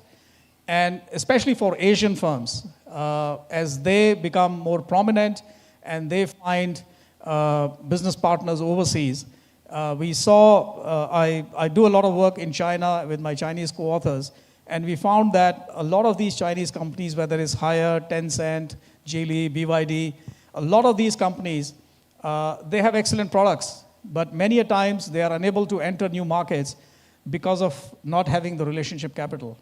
And there's a lot of resistance because it's from China, so therefore, we can't do it. And it's very interesting because I don't know if you know this company called Huawei. So Huawei is a telecommunications company from China, and almost 20 years ago, when I was in Hong Kong, before going to Australia, I worked in Hong Kong for many years, and I took a group of our MBA students to India, to Bangalore, which is the Silicon Valley of India, and Huawei office there, and this was almost 20 years ago. And we went into that office. They had no Chinese employees. They only had Indian employees. And the one Chinese employee was the CEO, who was sitting in Shanghai. And the first line managers, they were all Indians like me. They all spoke fluent Mandarin. So that is 20 years ago. Huawei was already doing that in India, right? And they were not selling mobile phones. They were developing technology because India is always known for software and IT development. So, if you're a company who can manage that, right, then you can grow, okay? So in this special issue, we had three different perspectives. So the intercultural B2B relationships, the role of language, and also cultural diverse teams and interorganizational knowledge sharing. Yeah, next please. All right, so this is the last paper that I'm going to share today, and then we can have some Q&A. So this is with my European co-authors, Nebojša, who's from Serbia. He works in Oxford now. And Stefan Markovic, also a Serbian, works in Europe. And next, please. So this is the one where we look at the dark side of these international business-to-business relationships. So as you know, the dark side of any phenomenon is where things are not what you expect them to be, right? So there's always a dark side to a lot of these phenomenon. So for example, there are socio-cultural and market disparities. So knowledge hiding would be a dark side because you expect that your business-to-business partners will share information with you. Lack of regulatory frameworks, information asymmetry. So sometimes one business partner has more information, the other one does not. So if you're a supplier or a distributor, sometimes you may not have complete knowledge. Now, unless you get that knowledge, you cannot do your job, right? So that's why it becomes a dark side. Power imbalance, etc. So what we do is, this is a conceptual paper. So we conceptualized 4 key themes or dimensions. So one is the ethical considerations, the other one is the data processing issues, the legal considerations, and managerial contingencies. So in this paper, we develop a research agenda which guides future research. We also look at some of the new challenges like digital technologies. AI has got its own dark side, and different jurisdictions in international markets. Yep, next please. Oh, that's it? Okay. That was a very brief look at that. So that's it from my side. I thought I'll give you a broad flavor of what's happening in the international B2B research, especially from my team. I'm happy to take any questions. Thank you. Okay. Thank you, Professor Pai. Really packed and a lot of information. I also get a new knowledge as well. Yeah, maybe a little bit because you say some my experience as well in Australia, and then meeting more diverse people there, because I think that Australia is one of the country with diverse nationality out there. Okay, before we jump into the question and answer, maybe I will ask you a question to warm up, yeah, because I think our participant, yeah, still wants to think about it, or they already have any question. But for my question as well, based on your experience, because you got a lot of experience in various industry and then various country as well, how to have a practical practice, yeah, to bring the gap between all of that things. There's technology out there, that's culture, that's religion as well. What's the practical thing? Yeah.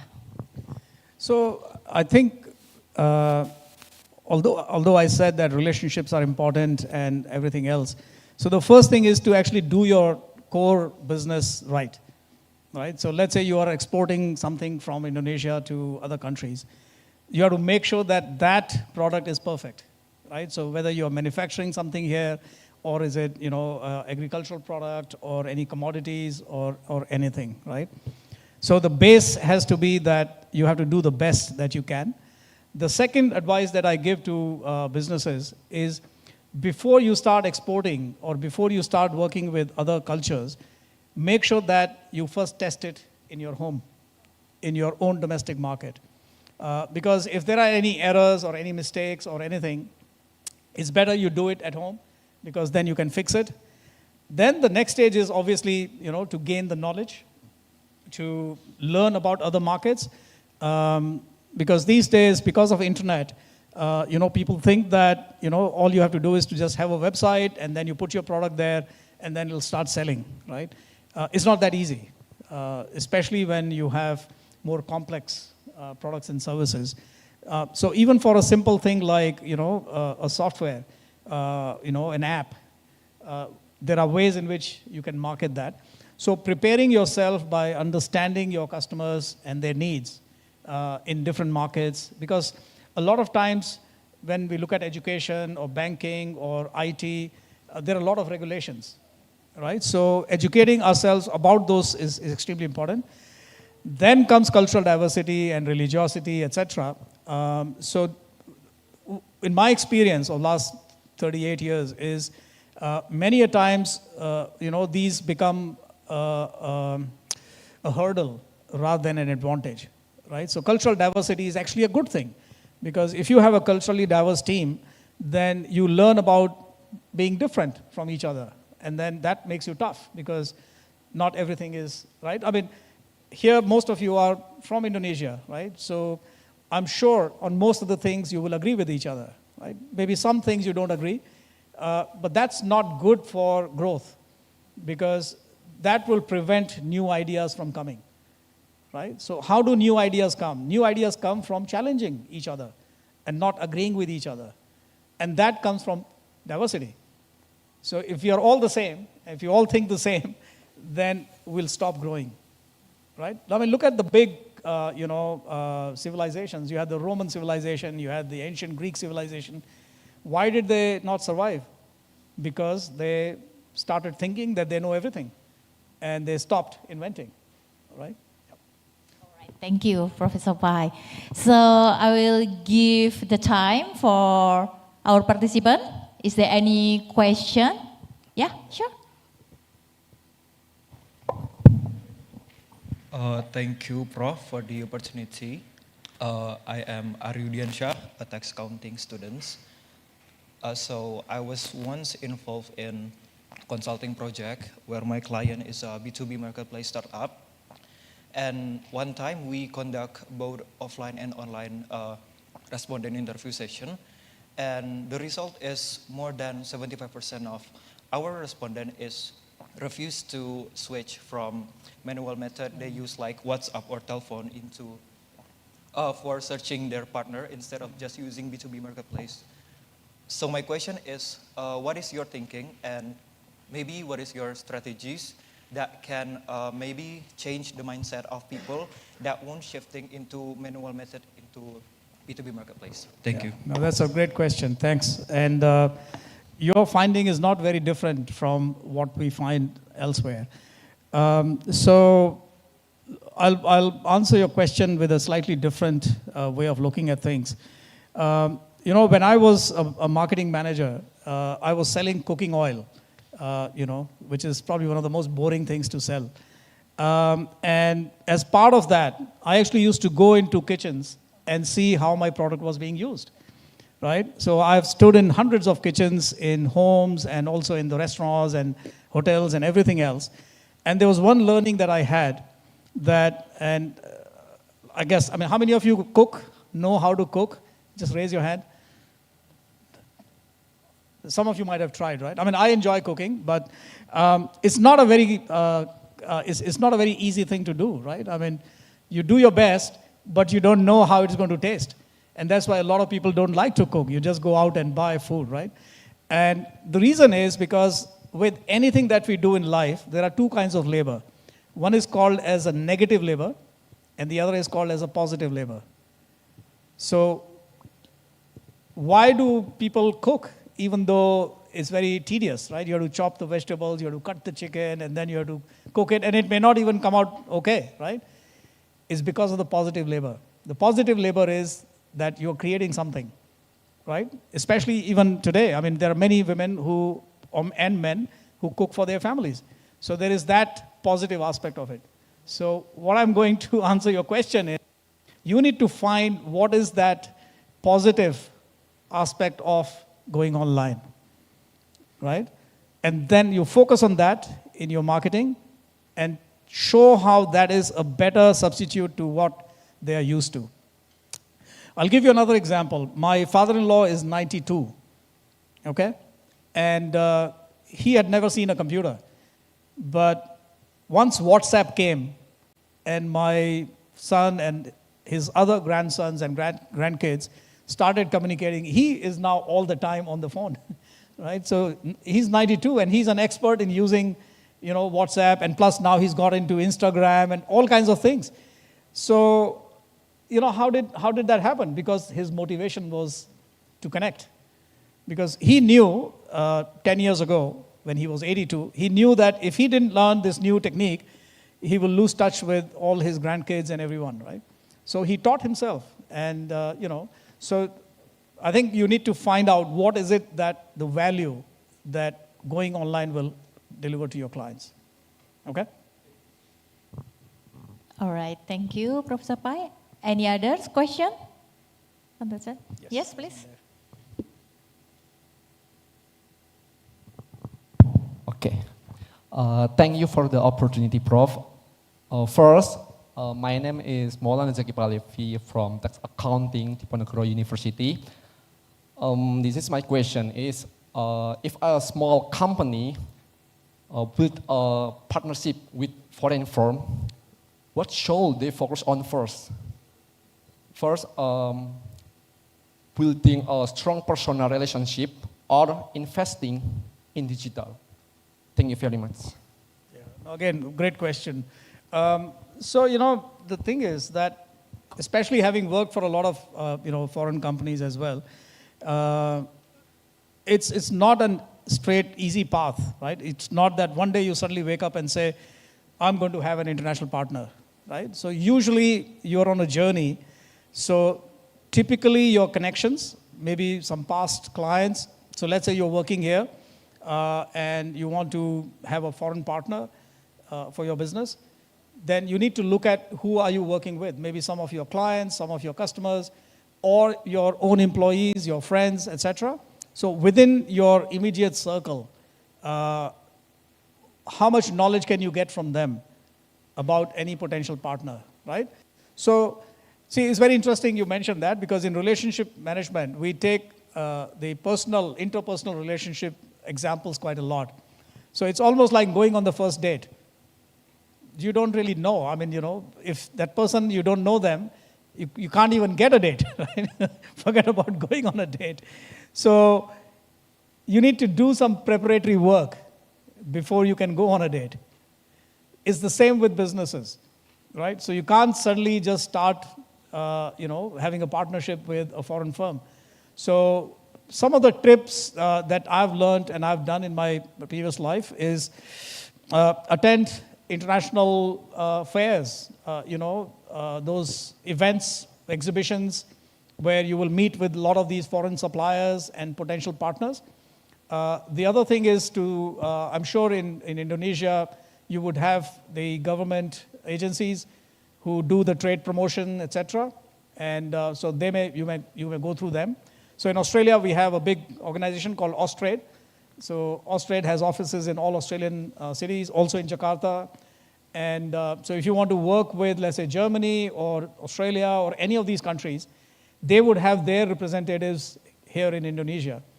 And they are always ready to help and help you to build those kind of relationships.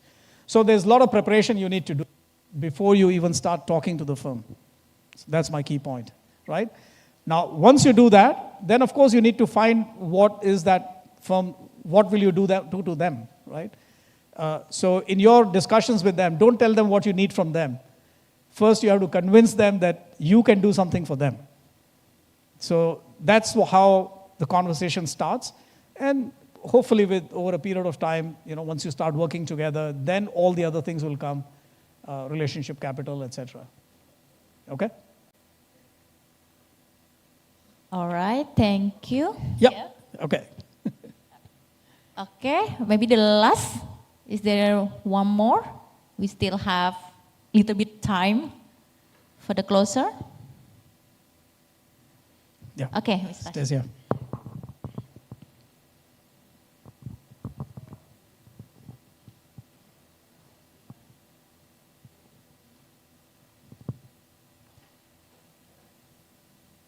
Check. Yeah. So thank you very much, Prof. Pius, for your sharing with all of the research. Quite interested. Yeah, I'm quite interested in the religiosity. Yeah, the research that you have done with one of your PhD students from Indonesia, Martinus Putranta. Yeah, so religiosity and psychological contracts in Asian B2B service relationships. So there you mentioned that the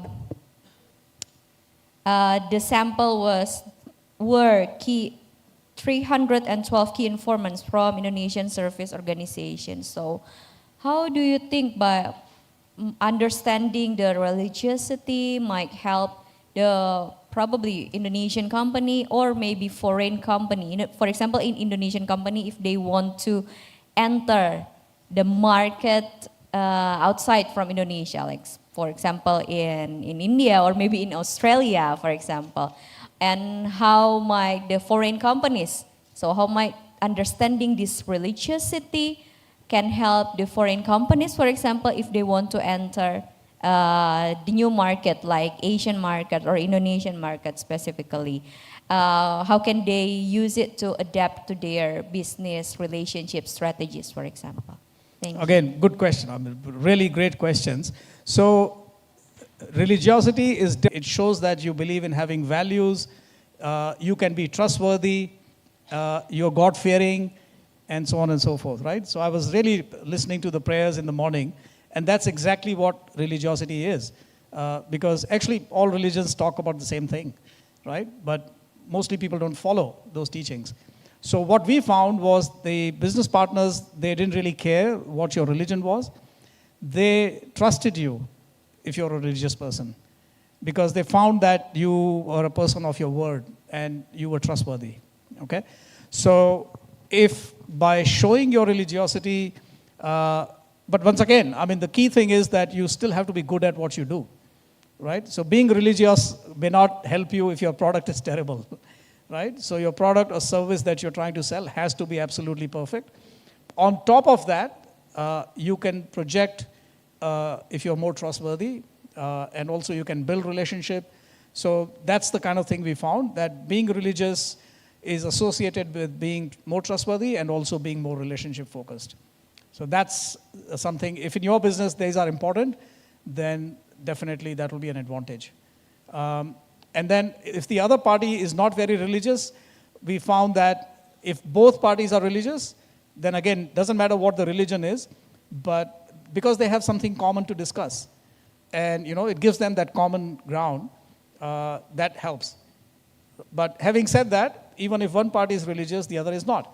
So for example, in China, there are a lot of people who don't have a religion in mainland China. But you can still they still have social values and they still, emphasis on relationship building, etc. Although their way of building relationship may not be very similar to your way of building relationship. So, but being sensitive to that as well. As we know, alcohol is haram in Islam, right? And so we had a cricket player in Australia, and 20 years ago, 30 years ago, nobody used to care. And the one sponsor of the Australian cricket team is a beer company. But now there is realization. So they have made sure that player, his name is Khwaza. So he's originally from Pakistan. So they make sure that he's not featured in any of those ads. And also, in Australia, when they win a tournament, they try to, throw champagne, etc. But they always now wait and they allow that player to step aside. So a lot of time, it's not really, it's an acceptance and mutual respect. That is more important. But again, the other thing is that we should not be imposing our values on others. So that's, again, valued. If we give them space and we respect them, then they will respect us. Yeah. Thank you. Thank you, Professor Pai. Okay, thank you all for those thoughtful questions. Yeah, we have 3 questions. Yeah, the last from Ms. Tasha. And thank you, Professor, for your clear and insightful answer for this question. So, ladies and gentlemen, that brings to the end of today's session. And please join me to expressing gratitude to Professor Pai, because today Professor Pai already sharing his knowledge and great experience, related this kind of situation related to the business-to-business international market. Okay, so this discussion has reminded us that, technology enable global connection, trust, ethics, and human understanding are what truly sustain international partnership. So on behalf of ICOBLAST committee, I thank you all for your engagement for the participants, and we hope you enjoy those. We still have one session, the last session, and I look forward to participants to still being here for our last session. Okay, thank you, Professor Pai. Give applause. Finally, reminder, we would like to invite you to take a documentation session.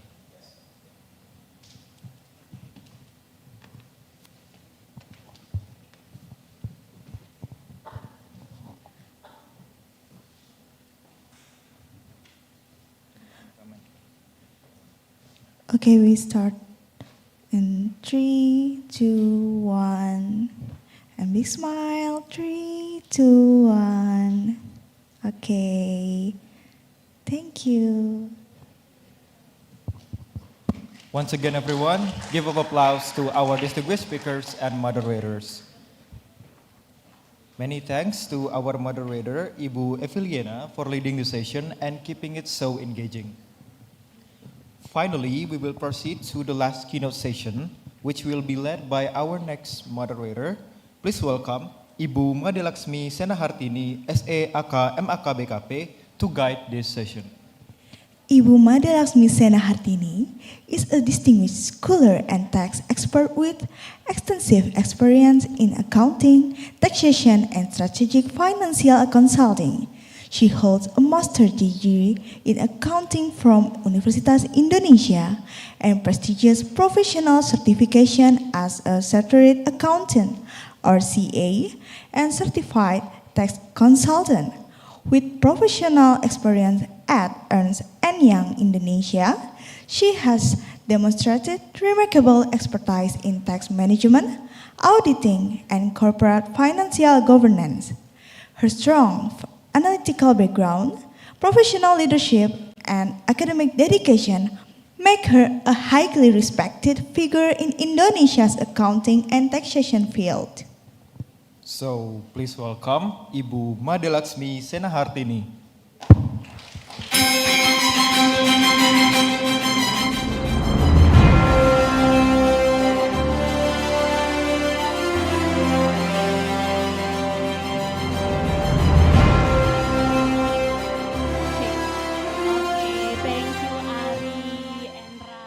One of our our best student here, Bapak. Okay, good afternoon, everyone. I don't hear anything. Good afternoon. All right. So thank you so much for having me here as the lead for the last session of keynote speaker. It's a little bit challenging, I think, because like Pak Piyu said that after lunch, always challenging. And I'm afraid that our lunch buffet already starting to take the effect. So I think maybe before we start, as usually, I want to give a warm welcome to everybody here with us in Universitas Diponegoro, and also maybe participants who join us in live in YouTube. Hi, everyone. I hope you can see clearly our event and enjoy our event live in YouTube and also in Undip TV. We have television here, Prof, called Undip TV. So, okay, without further ado, oh, wait, I think I need to 30-second energy check, yeah, for everybody here, because I said somebody yapping. So better we hype the energy first. If I say hello, you say hi, okay? And the opposite, if I say hi, you say hello. Hi. Hello. Hi, hello. Hello, hello. All right, thank you so much. Okay, so it's very honor for me to introduce our last speaker for today's session, Associate Professor Bapak Singgih Wijaya. So you can read on the big screen. I'm sorry, Pak, I make summarize for your long CV because it's very long. So I hope it can capture all the experience, all the information from Bapak Singgih.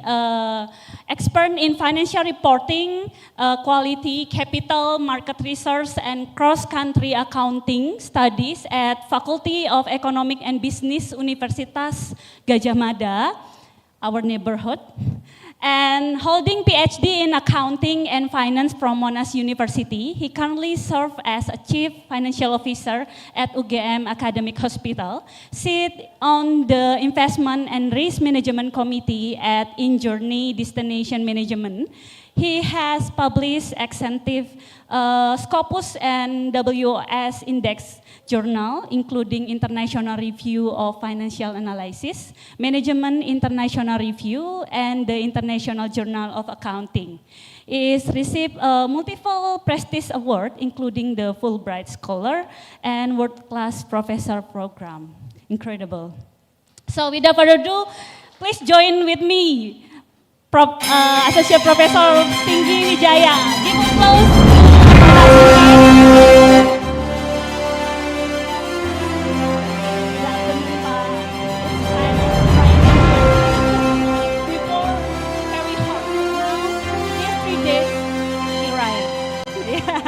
This is first time, Pak, here?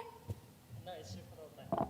Okay. Actually, some of our students, our lecturer is your student. Yes, I met them previously.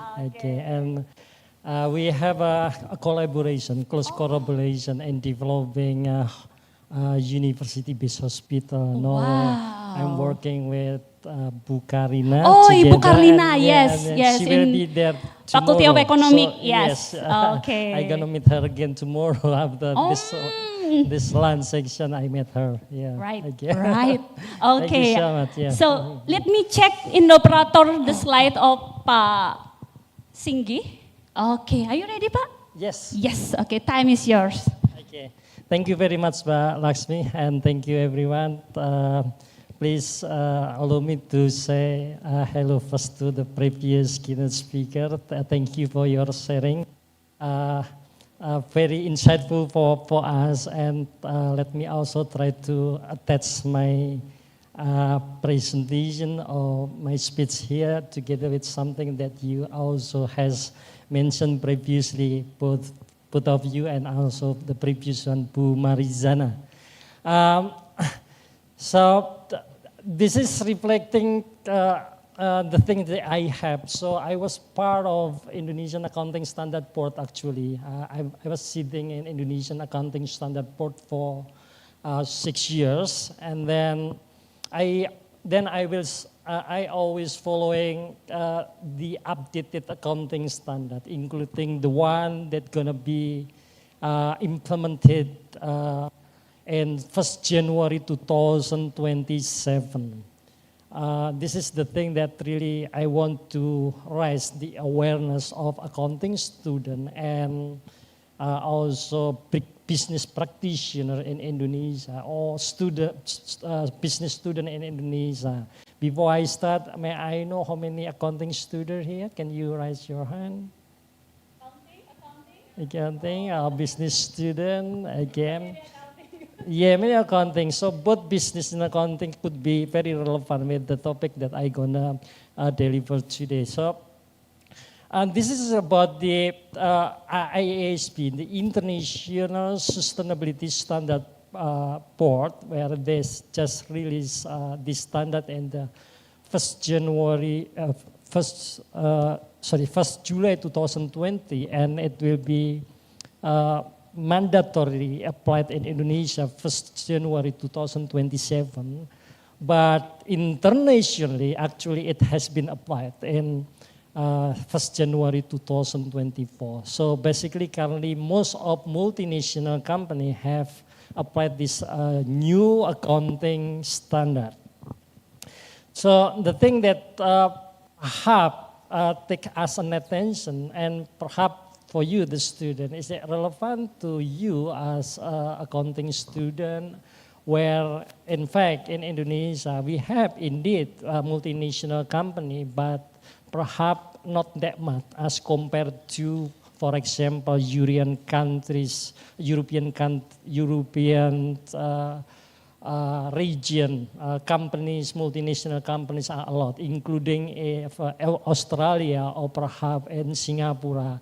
I believe that you have so many multinational companies. So I want to share the basic idea of the accounting standard, because the 3 roles that I have is part of the accounting standard setter, and then I'm also an academician, as you mentioned. Doing a lot of study, research, but at the same time I'm working as a CFO in the university-based hospital. So this is the thing that I really want to share to you. Perhaps the idea of the research itself is not really important to you, but the idea of this accounting standard and how we bring this issue into the context of your journey as a student, perhaps very important for you. Now, please, next, please. So what we have in this new accounting standard, basically, when I was informed that the standard will be applied 1st January 2027, now counting back. So it's just like the next 2 years, right? It has to be applied. And implementing accounting standard is not an easy way, especially when we are talking about sustainability issue and climate-related issues. What is the new thing in accounting standard? There has been a lot of discussion, including about the supply chains, perhaps, and about the culture, perhaps. At the end, it will be part of the reporting process. Everything, every activity in the company then will be reported. But before this reporting things, so many things need to be done, including when we talk about this new standard. There are 4 things in this new standard. The first one, talking about strategy. So it's not talk about how we measure the asset. It's not talk about how we specifically recognize the revenue or presenting where we should present cost of goods sold, or not talking about how we specifically provide the presentation of financial information, rather than talking about the sustainability issue and climate-related issue. Now, Before I going into the detail of the core content of this standard, this is the one that I highlight here, talking about the usefulness of financial information to the investor. It is quite interesting when we talk sustainability, sometimes we are thinking about stakeholders theory, where when the company manages the stakeholder well, then kind of the sustainability in terms of operational activity or the sustainability in terms of the awareness to those stakeholders will guarantee the company that they can sustain in the long, medium, and short term, especially short or medium and the long term period. But the standard is quite interesting that they mention that the standard is actually part of this decision usefulness framework where the investor is the main user. Still the same when we talk about the specific financial accounting issue. So using investor as the main user, and if you look at in the accounting literature theory, in the decision usefulness framework has been used as part of the sustainability reporting, as part of the climate reporting. So within this idea, the new thing for you from the accounting, even though once again accounting will be part of the end of process, you report all the thing that has been done by the company at the end, the idea of sustainability come from the idea of sustainability issue, strategy, governance, and then later on I discuss about risk and opportunity and matrix and target. Here we can see the approach from the standard setter right now, asking the company to embed the financial issue together with the sustainability issue. So when you open a public listed firm in Indonesia, you will find the annual report. Sometimes they put financial statement or annual report, and then they have sustainability report separately. What you will expect with this new accounting standard, it will become together.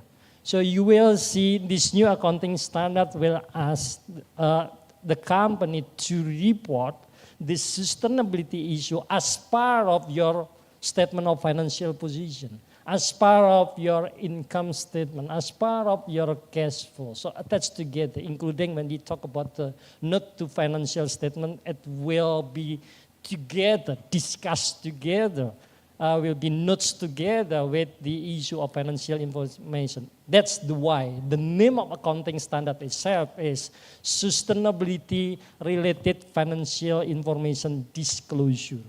So you need to disclose sustainability related financial information. I put an attention from Professor Mark previously when talk about the strategy of dealing with the climate issue. When you talk, this is so expensive when you deal with some concern with the climate issue, and then a good idea come up from Professor Cole. If you're doing it with the large scale of that, it will be cost effective. And in fact, if company doing that reinvestment and dealing with the climate issue means they have to have new strategy, they have to have new commitment in their budget, right? And therefore, you can look at if they're doing new investment to make more, for example, supply chains become more efficient, right? Then you will expect their asset will tend to be higher because you're doing reinvestment to new thing. Your depreciation expense will be changing from the previous figure of the financial reporting. So you cannot separate between the sustainability issue with the financial information presented in the financial statement. It has to become together, right? So with this idea, let's have a look the core content. Next slide, please. look at, this is the requirement, the core content. So many things has been asked to be disclosed by the company. So when we talk about the accounting standard, we are not talking about just disclosure, but the standard specifically talk about the disclosure. The whole idea in the accounting standard is 4 things: recognition, measurement, presentation, and disclosure. But within this new accounting standard, they just talk about disclosure. Why? Sometimes when we need to report the sustainability issue or climate-related issue, it's to become so expensive in terms of measuring it, right? So the carbon issue, for example, if you have to measure how the business activity will have an impact of the company business operating activity, then if you have to measure it, it perhaps so costly for the company. And therefore sometimes you are not required to, and then therefore you are not required to measure it rather than disclose it, even though you disclose it qualitatively is also important one. So that's the idea of disclosure. So the standard is talk about disclosure, but what kind of disclosure? The disclosure of these 4 things: governance, strategy, risk management, matrix, and target. So the standard actually requiring company to think about risk.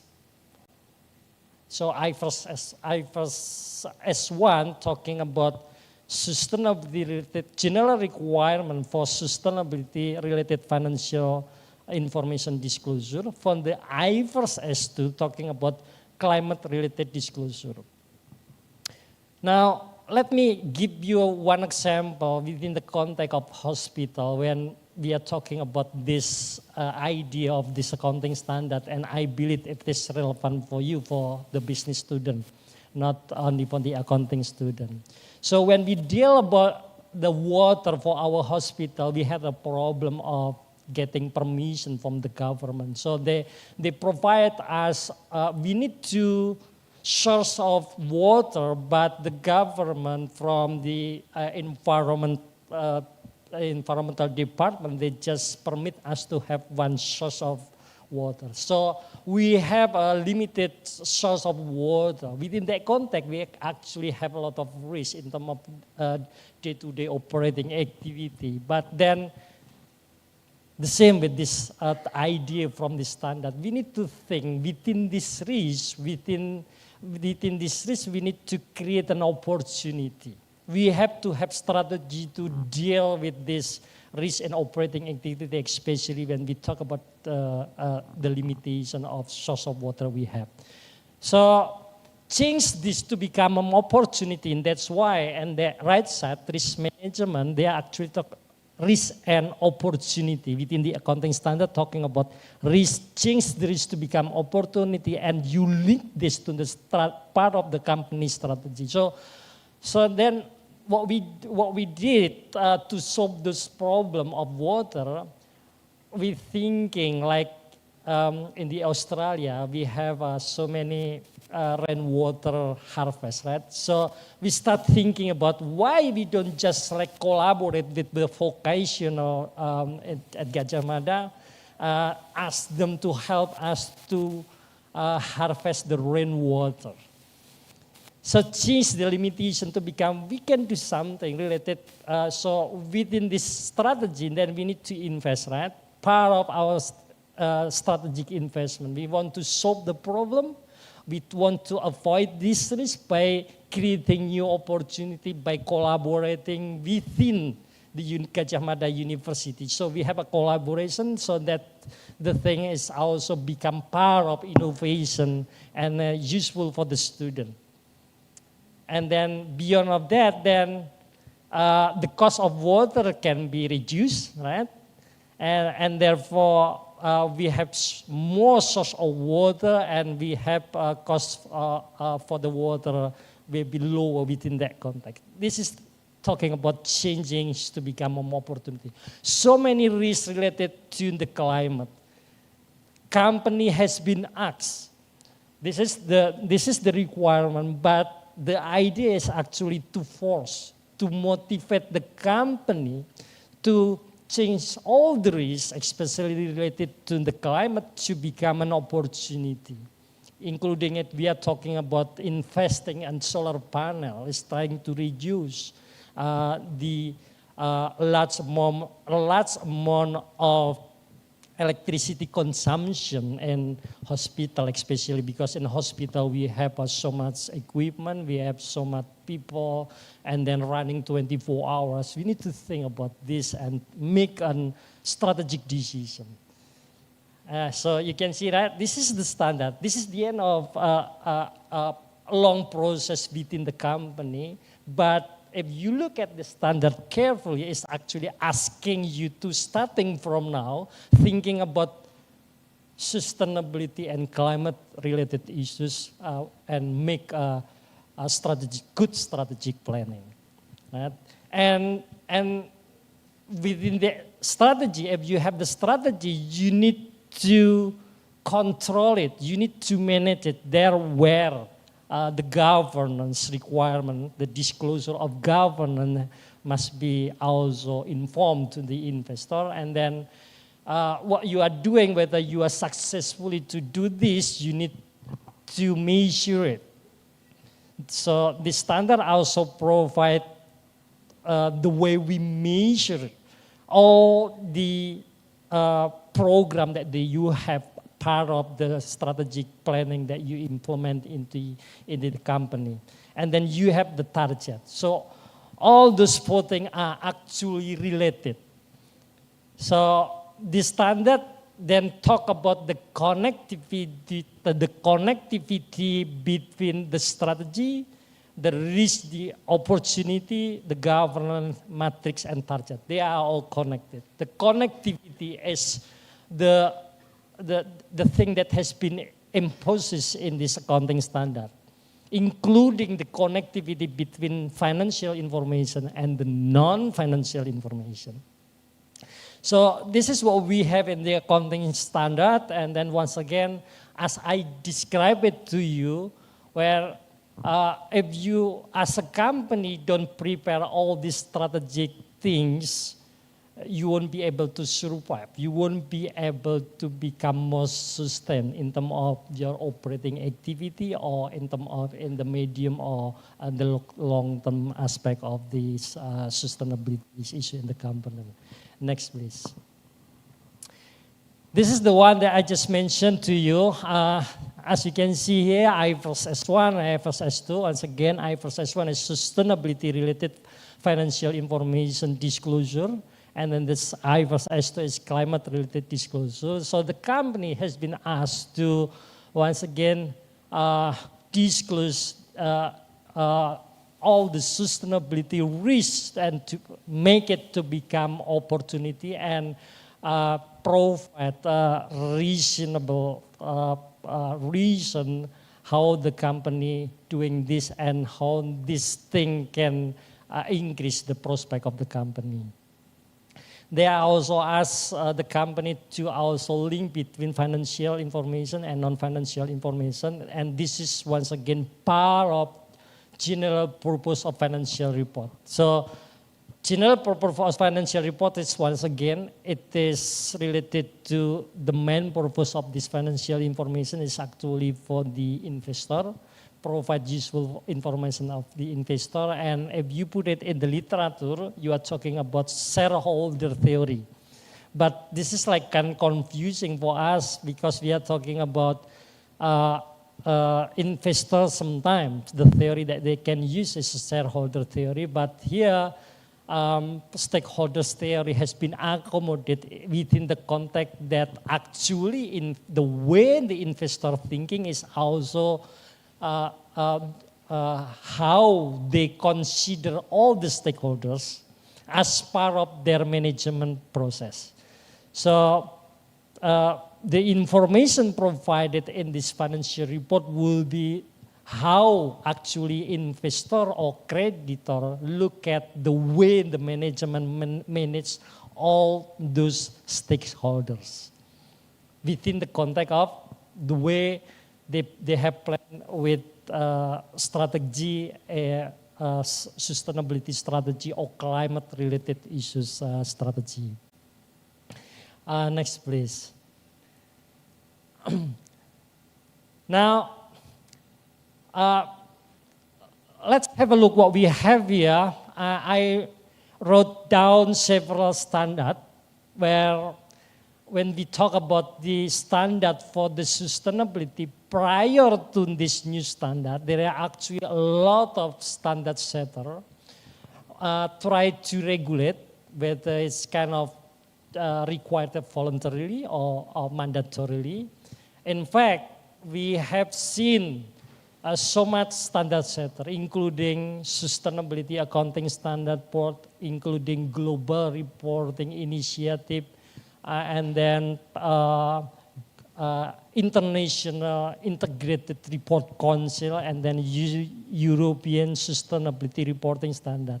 How actually this standard see this issue? Because if you look at in the annual report right now, within the context of Indonesia, there is a regulation issued by OJK in 2017.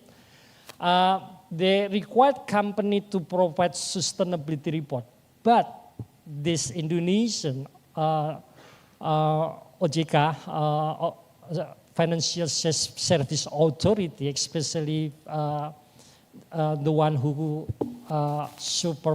supervise the capital market, they don't mention which sustainability standard that must be used by the company. So they don't specifically mention it. So many companies have used, including I helped Pertamina to try to implement this accounting standard, the subsidiary. They asked me to talk about this IFRS S1 and IFRS S2, and then I'm curious what is the existing practice that they have. And they actually have implemented the TCFD, they have implemented the SASB standard, they have implemented the CDSP framework, and they also have implemented the Global Reporting Initiative standard. And then the question is then, if one company apply Global Reporting Initiative and the other company have applied this, say, SASB standard, the result, the information provided in the financial statement, whether it's the same, if you comply within the different standard, of course you expect the result, the financial reporting cannot be compared, right? Confusing. And the IFRS Foundation come up with the idea where if the financial information aspect, so the financial statement has been prepared using IFRS, the non-financial information or non-financial information within the annual report, right? So if you look at the annual report, you have financial statement, you have management discussion analysis when you can find an information about corporate governance, corporate social responsibility, risk management, how they can report this, right? So I believe what the IFRS Foundation think is the best way to link the financial information is an institution or a standard setter that understand it and they understand fully about the financial information under the IFRS. So then they create the ISB as part of the IFRS Foundation. So the ISB who create this accounting standard is actually under the IFRS Foundation. So they are working together to see and to provide the link. So if another company using previously SASB standard or CDB standard or Global Reporting Initiative standard, they can expect the information is not linked each other, right? And therefore, there is a need, as I described you previously, there is a need to link this non-financial information with the financial information, especially for those issues, those two emerging issues, which is sustainability issue and climate-related issue. So I believe within the context of financial statement reporting using IFRS, the one who has the right to rule, to provide a requirement how the company should report this sustainability report or climate-related issue is the IASB one. I think this is the explanation why the IASB getting support from many countries, because they actually provided the link of this financial aspect that has been ruled, has been comply using IFRS, and then combined together with the one is also thinking about the way to link this financial and non-financial information. Now, the question is how they deal with these standards, this framework or previous accounting standard. And I would say the IASB standard is actually allowing them to apply this previous standard, but they have to comply, not in position opposite with the IASB requirement.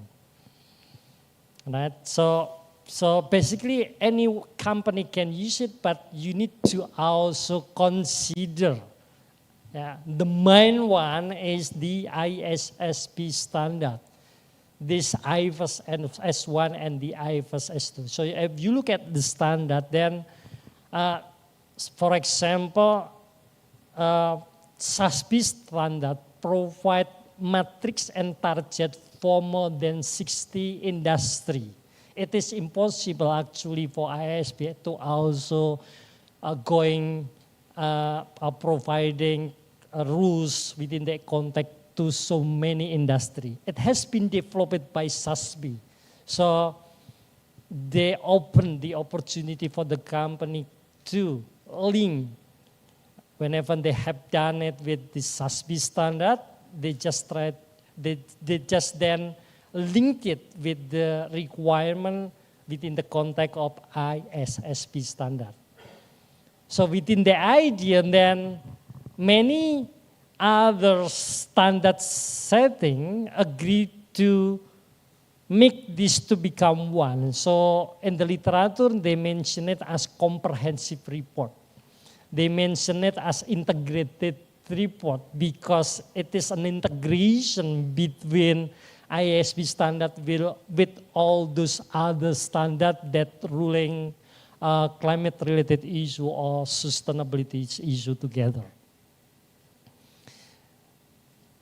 So for you, accounting student, if one day you work as part of a company, the idea of this idea, if it is multinational company, for sure, then you are expected to also understand not only the IASB standard, not only the IFRS standard, but also understand with all those other standards.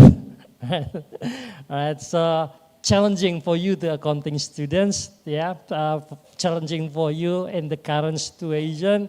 The demand of sustainability issue are increasing, the awareness to climate-related issue are increasing, and the standard itself is following, and then you have to catch up with this thing. Right? So you need to bring this issue together, thinking from now, you need to be aware on this new accounting standard, and then learning what's happening, and then gradually try to improve yourself with these current issues in current update and accounting standard. Next one, please. Now, this is the part that I want to share you within the context of research. I've done capital market research, so please take the idea if you are not really interested within the context of research itself, because vocational perhaps having quite different within the context of research, but the idea about the reporting issue perhaps really important for you, and knowing how financial accounting people thinking about this practice and then bring it together within the context of research is the thing that you need to know, to understand, and can be applied within your own context, not necessary to follow this research itself, right? So what we have here, I can see if I was trying to, especially when you talk about multinational company, we have one language, IFRS, when everyone now, more than 160 countries agree to use IFRS. Indonesia is also adopting IFRS gradually and almost 100% similar to IFRS as issued by IASB. Now, given that it can be avoided within the context of Indonesia, both for publicly listed firm and within the context for small medium entity, within the context of big company but not publicly listed, right? The IFRS as issued by IASB, for example, IFRS for SME has also been adopted within the context in Indonesia. So we have used that. For accounting standard for small medium entity, we created by ourselves. I was part of the one who also created this accounting standard for small medium entity. And indeed, what we did is also referring the thought, the thinking, the method that they use within the context of international financial reporting standard. Now, the major concern is related to several things within the accounting standard. I write it in the paper, and then this is like 53 pages, it's too long. But the idea is briefly. So this paper is actually my work together with a faculty member from Monash University, Mokes Kurik. We are trying to publish this by the end of this, send this to journal by the end of this month, targeting together. So my colleagues from Monash University happy to become my author to publish this semi-structured literature review paper actually. They tried to make it more concise, but the idea is still there. What is the idea? The idea when we talk about providing financial report is actually providing a high quality of information. That's where I mentioned useful here. Providing high quality of information means help the investor to make right decision. If you look at the new conceptual framework, actually we are not talking only about the investor, it's come together with the stewardship function. Means if you provide a high quality of information, it will be also useful for management decision. So inside of the company, if you run a company, you do need to have high quality of information. Then the accounting standard is actually trying to help you by providing high quality of accounting standard, and therefore high quality of financial information can be provided, and therefore management can make a right decision related to what kind of business that they have, including when they're dealing with the sustainability issue. Right? So take this idea.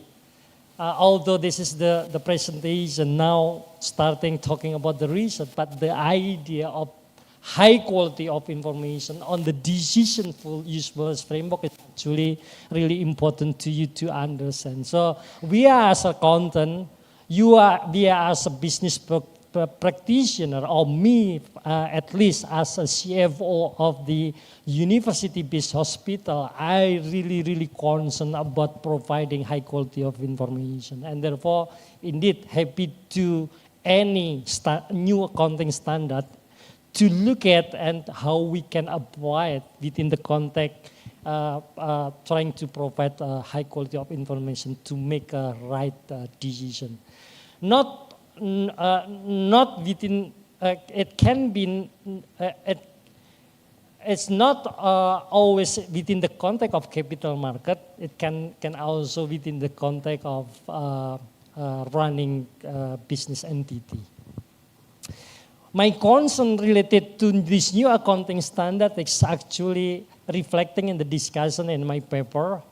Quite long I discussed this, but let me reduce it within the context of this variation of standard that has been allowed to be used by company.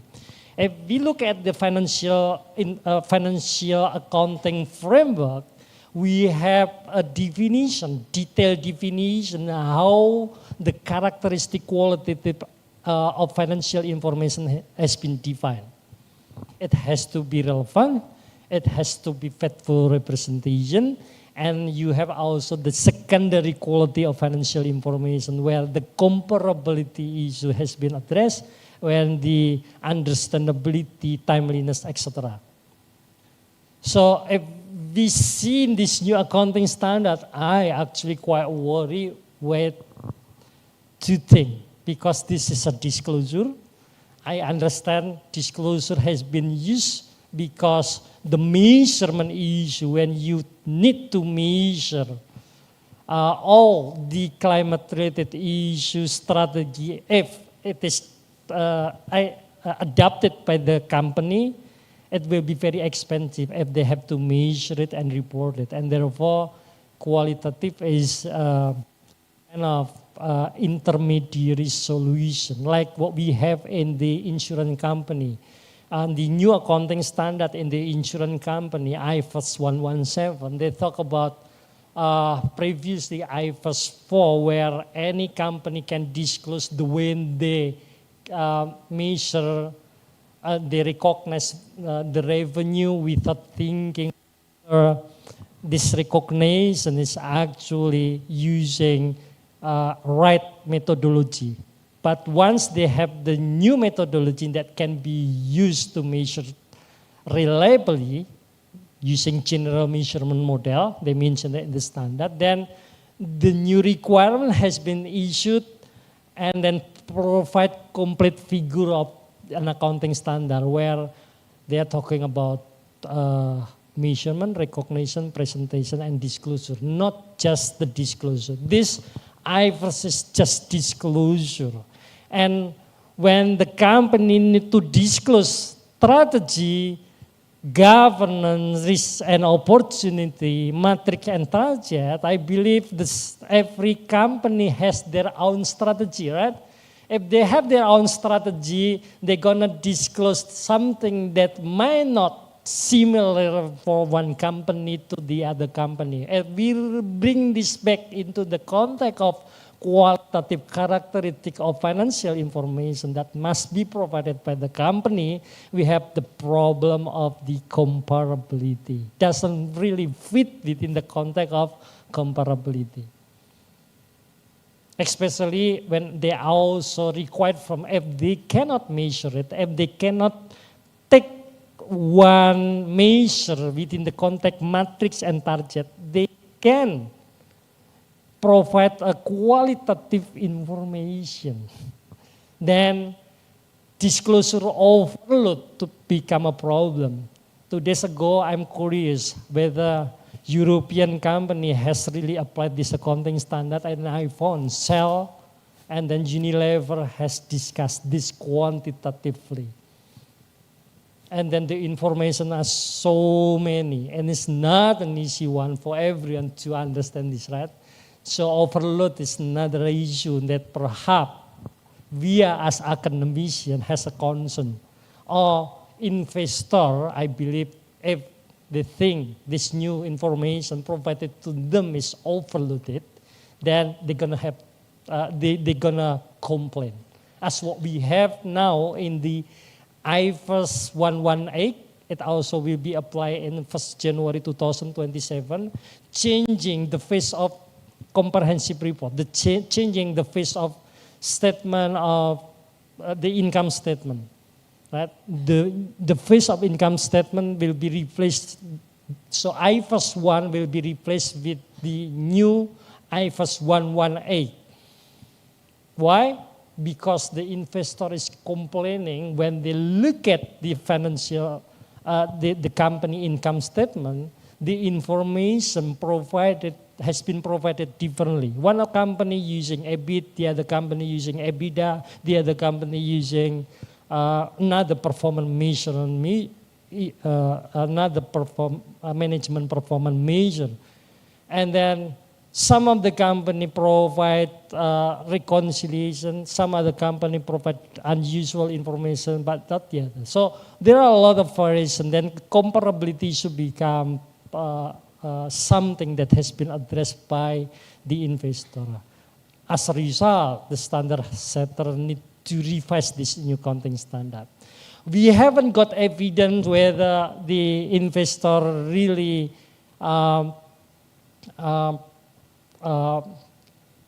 defend themselves from this accounting standard, but learning from what we have in the income statement, actually comparability issues are also something that really important to be considered. And the other thing that I have a concern is related to the way European country has adopted what we call as a double materiality issue. So the purpose of financial reporting is not specific as the ISP has, which is investor and creditor. European countries tend to adopt the double one in considering all the stakeholders.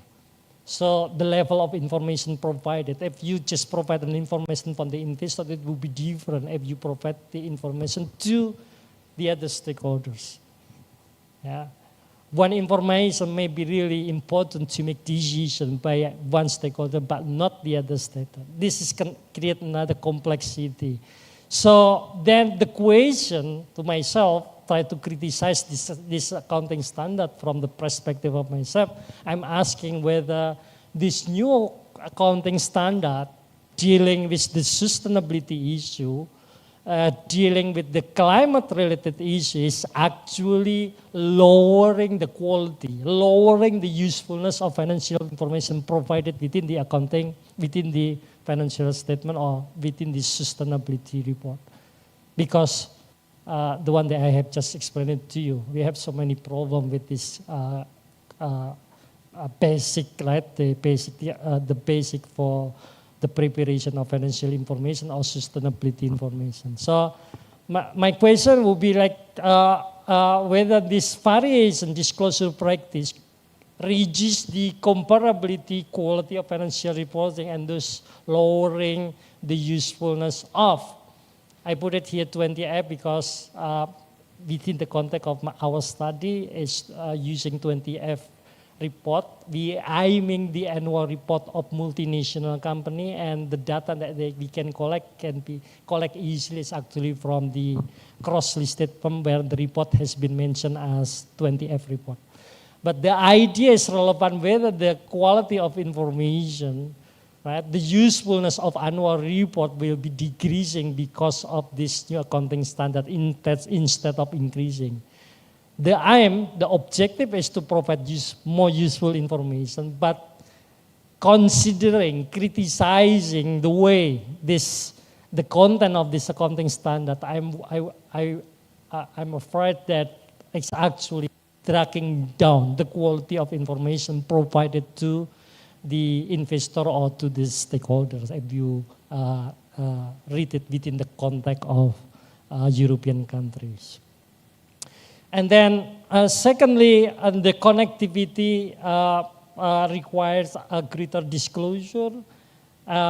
Yes, if the connectivity there, the idea of that information provided will increase the usefulness of information, of course, will be there. So we don't know whether it's a new standard increasing or decreasing quality of information, or increasing, decreasing the usefulness of information within the context of sustainability-related financial information disclosure added to become one part of financial statement.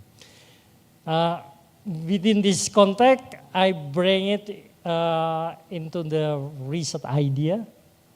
Please, next slide, please. How many more times that I have here, Mbak Laksmi? Around 20 minutes, okay. So I try to do this more quicker because it's more about the research context, right? So the new IFRS might increase or decrease the usefulness of financial information, and given that it has been applied 1st January 2024, you if you are as a student curious with this new format, right? In Indonesia, still the old format, right? So just like taking the Indonesian financial report and then taking this new financial for European countries, companies, if they have applied this, you can find it how it's differ, right?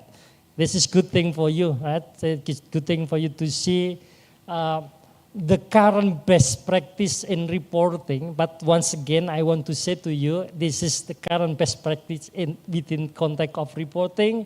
But this is part of long process within the company, long process that the company has set new strategy to deal with the climate issue, long process of part of the company deal with the sustainability issue.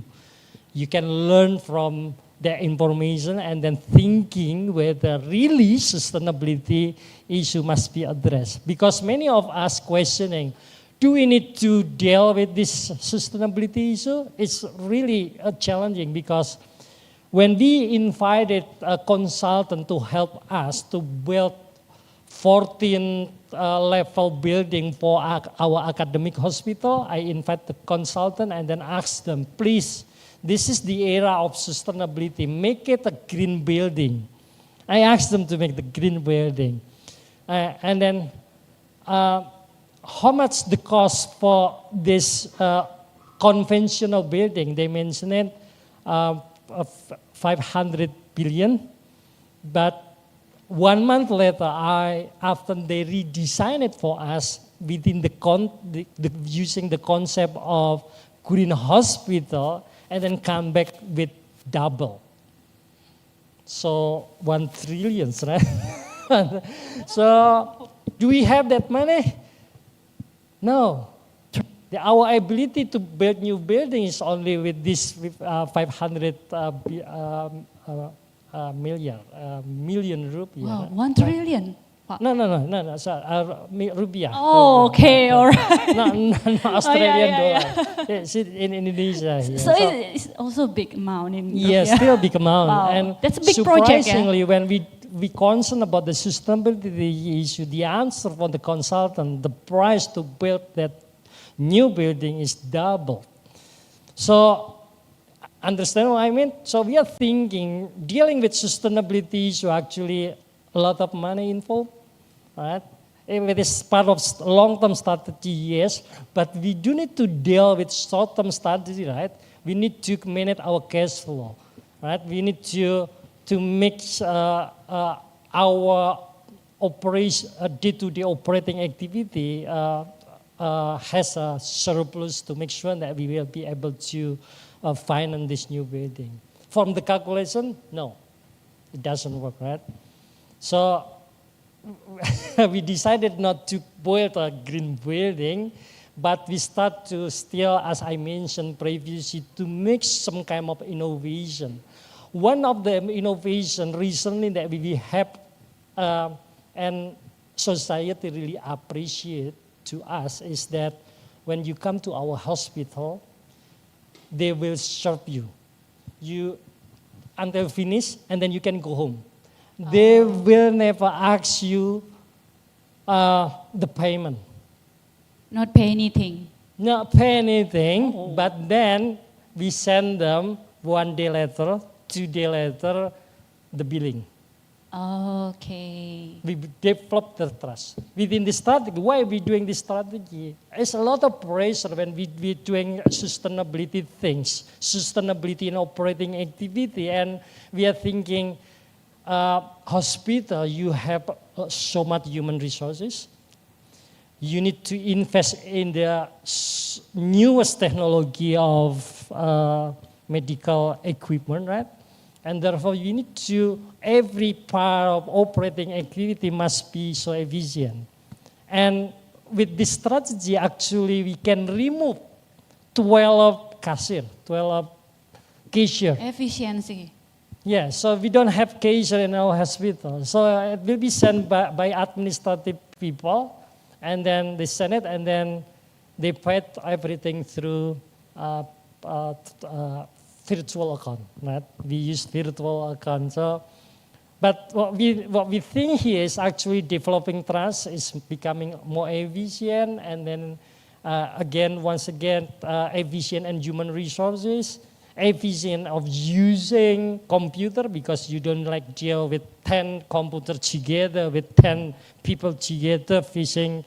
So this small idea can be implemented, and this kind of strategy must be imposed.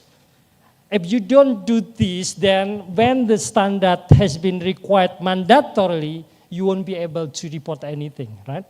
But if you apply so many strategies in terms of sustainability with the operational activity or investing activity or other activities, then it will be much more easier if you do this, document this, and once this has been required, we can report it easily. That's the idea. That's why I mentioned since the beginning, standard is not the standard. The standards actually force you to change. The standard asks you to become better in dealing with this sustainability and climate-related issue. This is the idea from big multinational company, right? Can it be applied from the small, medium entity? Of course, yes. This is so kind of good idea for you to do not only the big thing in terms of building new green building, but you can also apply in every day-to-day operating activity, as I mentioned about dealing about restricted water, dealing with this cashier, and so many innovation we have so far in our hospital. And we document all of this, we commit this as part of our budget, and once this requirement has been implemented, I believe we can comply with this new accounting standard. Now, talking about the usefulness, once again, quality of information is really important. Let's move to the idea of research. So, I done a lot cross-listed firm. One of my publication is in International Financial Analysis, IRFA, and indeed the idea of this paper actually relate this reporting issue with the culture.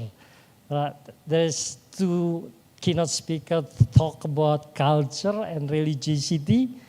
Our paper tried to link culture and religiosity within the context of multinational company. And so we have two publications relating culture and financial reporting. So culture is really within the context of company, so corporate culture or society culture, both are important. I agree with the first keynote speaker, I agree with Professor Kopp when he talked about the importance of culture in the society, and indeed it has a lot of impact, and we have a significant evidence. So we use Hofstede culture dimension, and we use accounting value of Gray, my author from University of Sydney. He created theory of culture within the context of financial reporting, and then I have a good chance to collaborate my research and the capital market together with him, and then we have two publications in IRFA and the Management International Review. So the idea is the diversity. When diversity, we talk about once again comparability, right?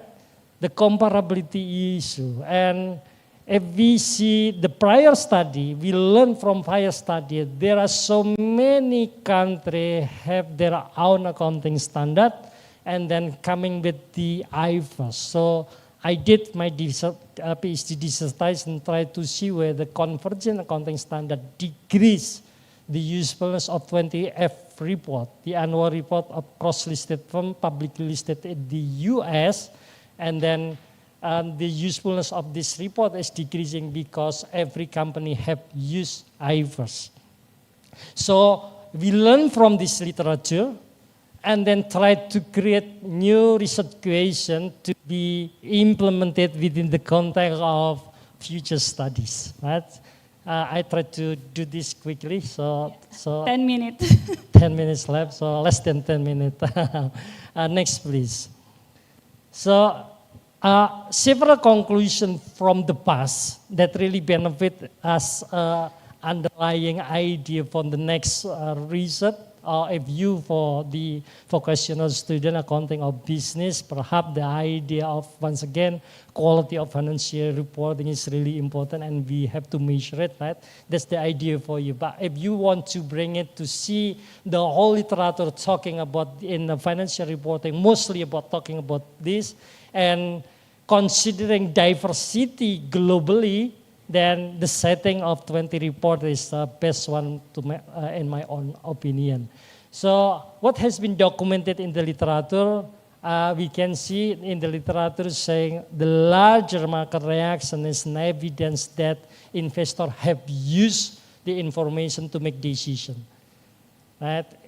So if they make decision based on the information released to the public, to the capital market, then investor will react, and therefore we should expect to find cumulative abnormal return around the release of financial information. If we talk about short-term association study, there is another methodology which is very relevant study.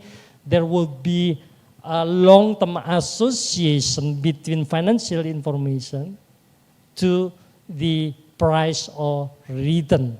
If you put it within the context of sustainability related financial information disclosure, if it is released, you may say this information is useful if this information is highly associated with the price or return, or the market react to the information if you use short-term association study as part of the methodology. Right?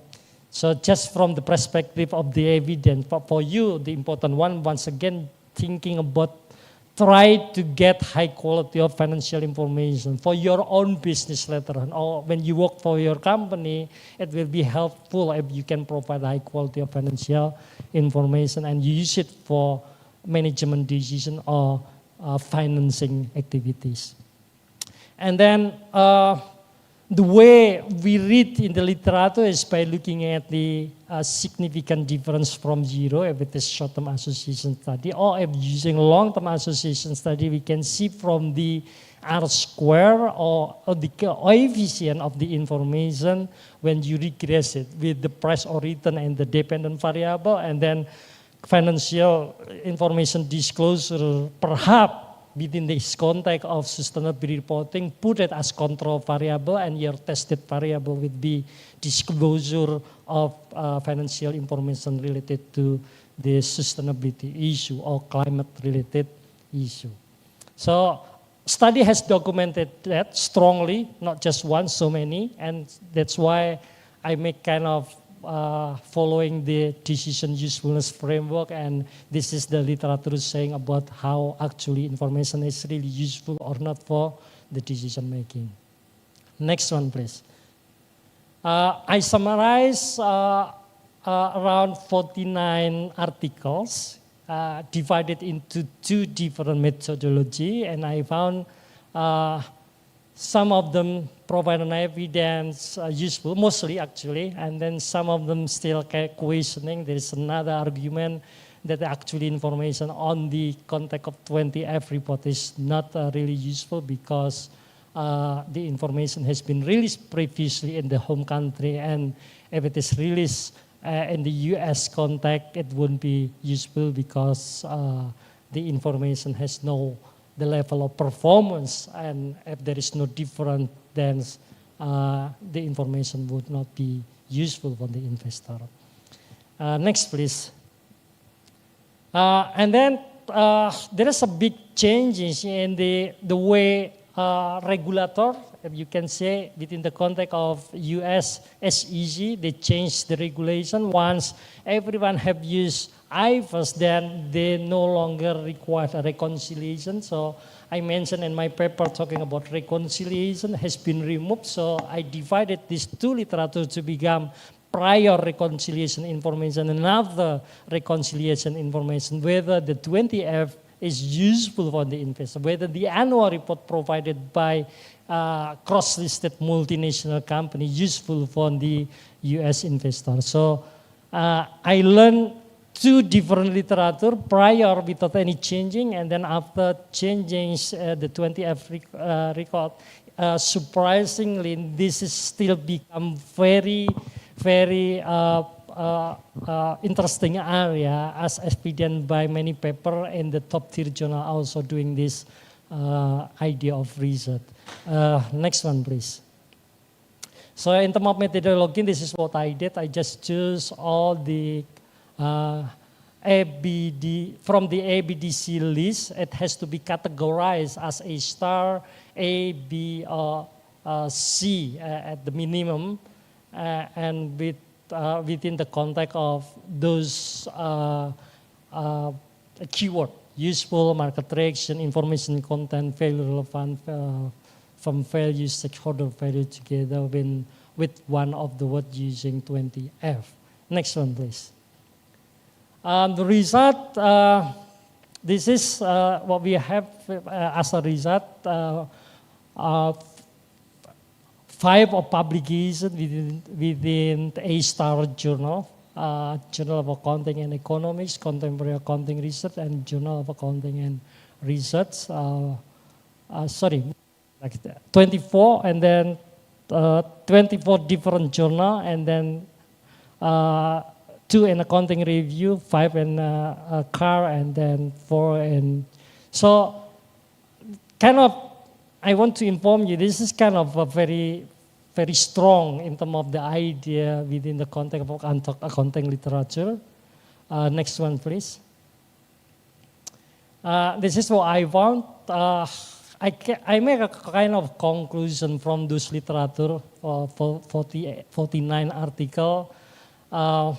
They mention changes in the information provided in the accounting and the financial reporting is useful, and then within that context, I bring it. The new reporting under IFRS S1 and IFRS S2 is actually comparable to those in the US, but this is specific within this context. If you want to do it research individually within one country or several countries in the region, as I did within the context of Asia Pacific, you might have a question: the new reporting under IFRS S1 and IFRS S2 increase or decrease comparability within the industry, of course, right? And then the next one, please. And then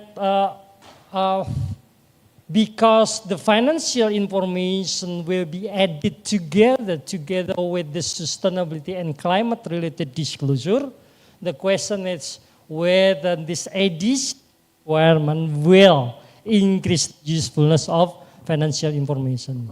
You can measure the incremental, right? We all have the same question. Hopefully the answer is yes, and then it's like forcing everyone to be more aware with the sustainability issue and climate-related issue, right? So, but we haven't got any evidence on that because the literature is so far, we can say, very limited, and the data is not there yet. The data is not there yet. Once the data is there, I believe people will try to post themselves, researchers try to catch this idea, try to provide answering this question. And for you, for the lecturer then, if you're a lecturer, this is a good idea for you to come and I provide you with summary of literature where how we should address this new standard within the context of accounting literature.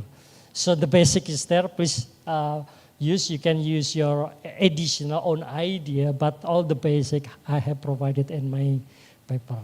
The next one, please quickly, 5 more minutes, right? Yes. Okay. Right. And then the methodology that has been used to measure the usefulness can be using cumulative abnormal or cumulative abnormal trading volume, depend on the magnitude of the information. If you consider the magnitude of the information is actually low, you can use trading volume analysis. But if it is like massive and you expect this has an impact in the wide market context, you can use price or cumulative abnormal return using price or return rather than trading volume. And then other study have used very relevant analysis. You can use also this very relevant analysis, long-term association within the association study. How you follow those methodology that has been done in prior study, implemented within the context of sustainability report and climate-related disclosure or report. Insight from the methodology. And then insight from the sample selection, you might address this issue within the context worldwide or several region as I did, cross-listed firm as this literature review or case study, even one single country or one single company can be done. Because it's like challenging, right? Disclosure together with financial information. No database has provided this. You might download one annual report, analyze it in detail like Henry 2007 done, case study in a single country. I believe that's a Nokia company. So you can use one company and then look at how changing over time on this accounting standard before and after implementing IFRS S1 and IFRS S2. Lastly, I did some what we call as determinant analysis. So what kind of information that influence, right, the usefulness of financial information, the usefulness of this new report. So from the prior study, I have provided you with the map, right? This is the variable that has been used by prior study if you want to address the usefulness of financial information within this context of sustainability report. The reference is also there, so you can follow. Because when we talk about the control variable, we need to find indeed the association of this financial information and the one that has been documented by prior literature to have an influence on your dependent variable. So you can apply this as the dependent variable, and then you can use this specific sustainability related financial information disclosure and climate related disclosure as your tested variable. How to measure it? I believe people starting to provide that proxy for you. And then the next two slides, this is the determinant in terms of I categorize them into disclosure issue, investor characteristic issue, intermediary, so financial analyst or auditor also there. Market-based factor is also has been documented. Filing status, if you take cross-listed firm, you can use this, but if you don't take the cross-listed issue, you might remove it. And then country level, like investor protection, country of origin, code law country as versus common law country, market liquidity, etc. It can also be added as a control variable. And then doing the same thing as a summary, because the time is up, right?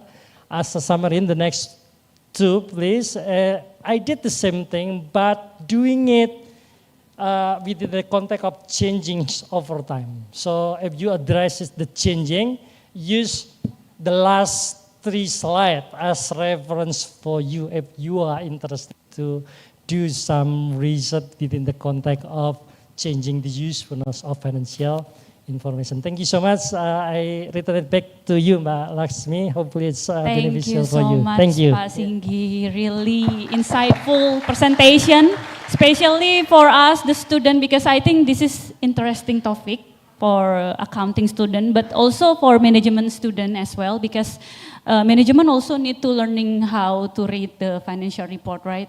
And also here in vocational school, we teach our student to make and prepare the financial report. So be sure student to aware about this update and deep learning about this kind of issue.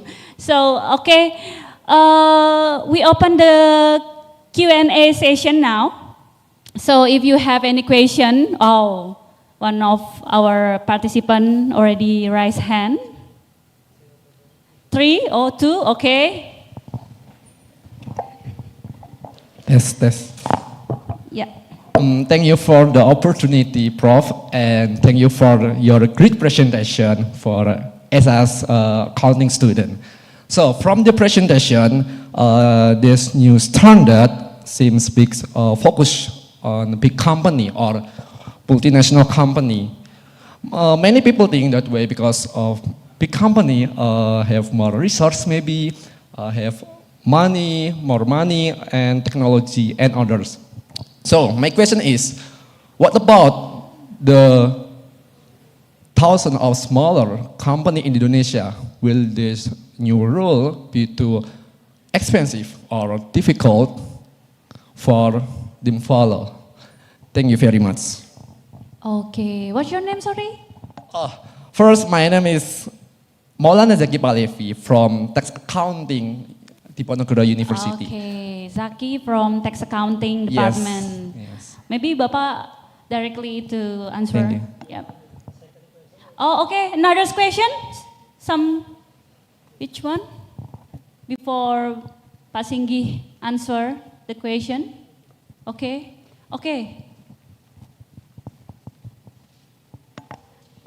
After the right, after the left, now the right.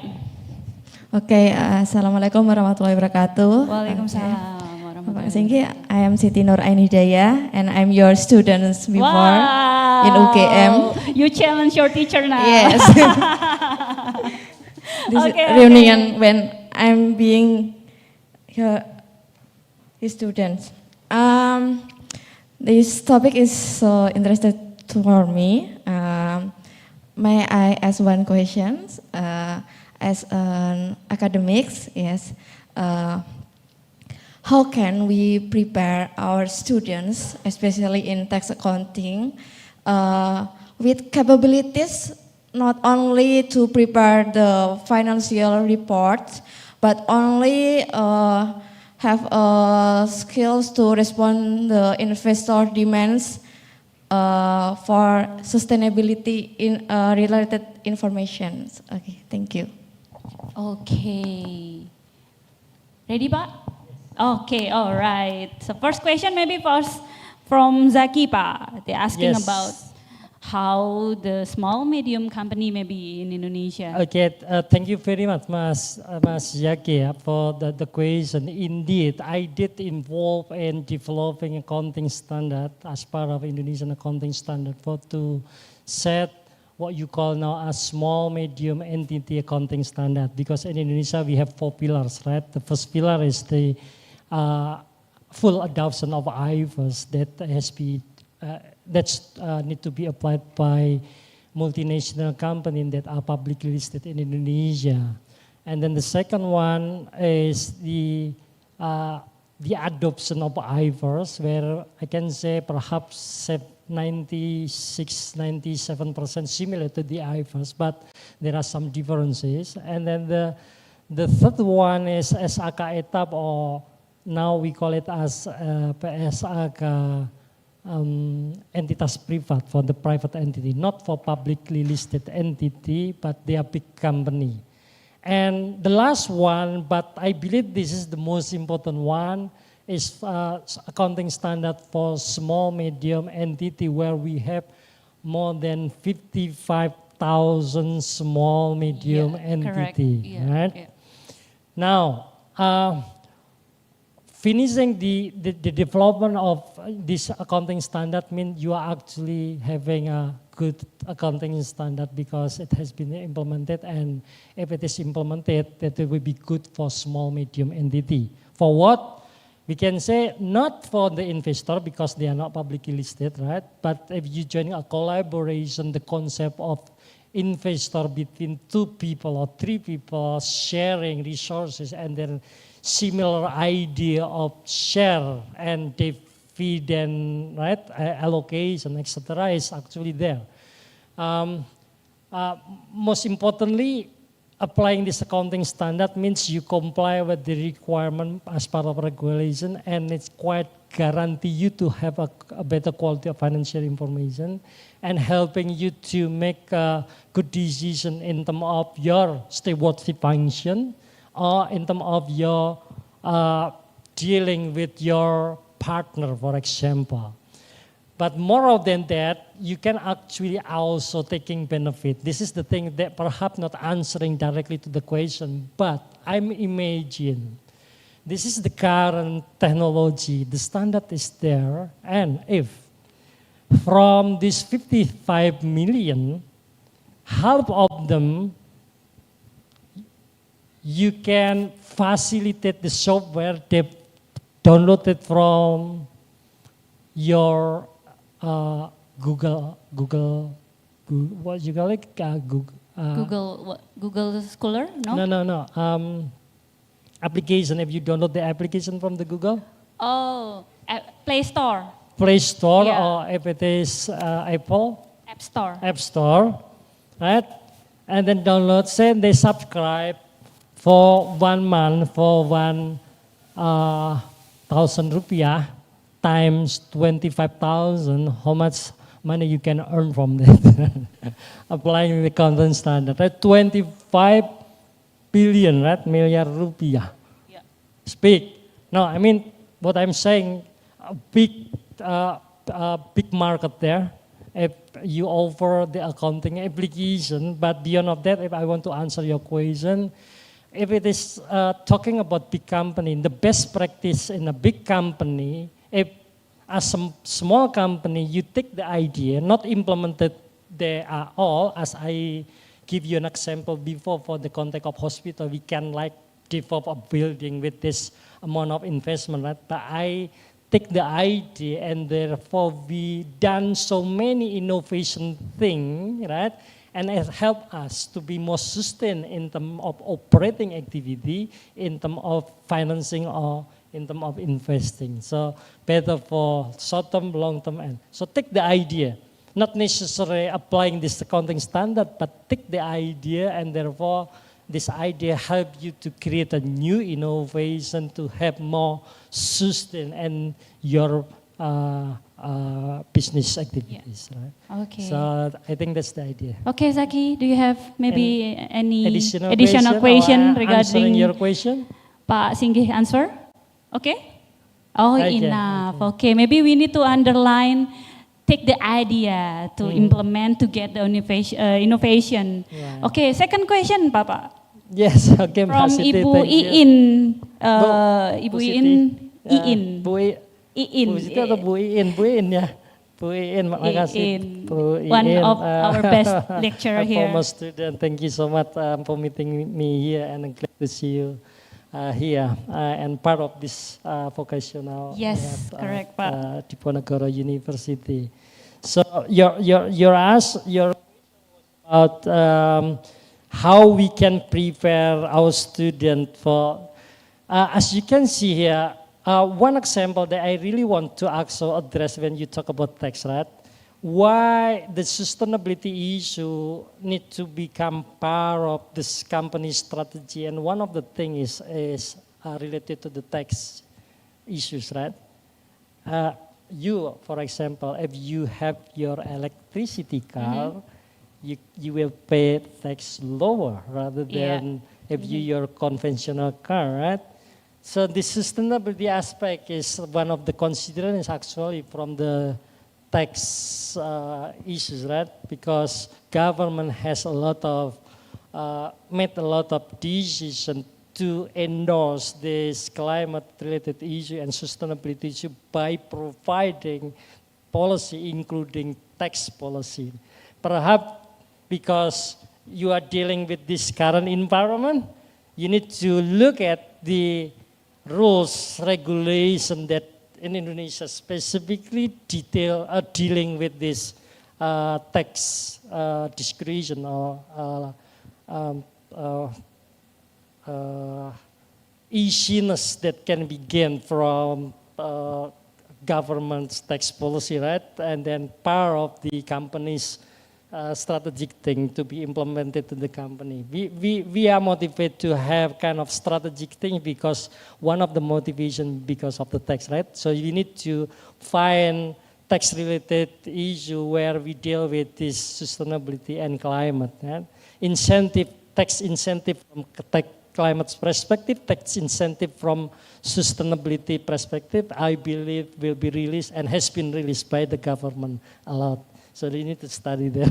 Yeah. I'm not the area of tax accounting, but that's the way I think about how we need to deal with current situation, especially tax accounting. Yes, Yeah. I think that's really interesting, Bapak, because in Indonesia there is so many tax incentive regarding, so yeah, like EV we have so many tax incentive. So cut the income tax, reduce the VAT tax, so many. So we can identify them and then inform this to the student or ask the student to learn about it. Once they graduate, they come to the company, at the interview, they have the knowledge, the competitive advantage that may not be the point. by other graduates from other university.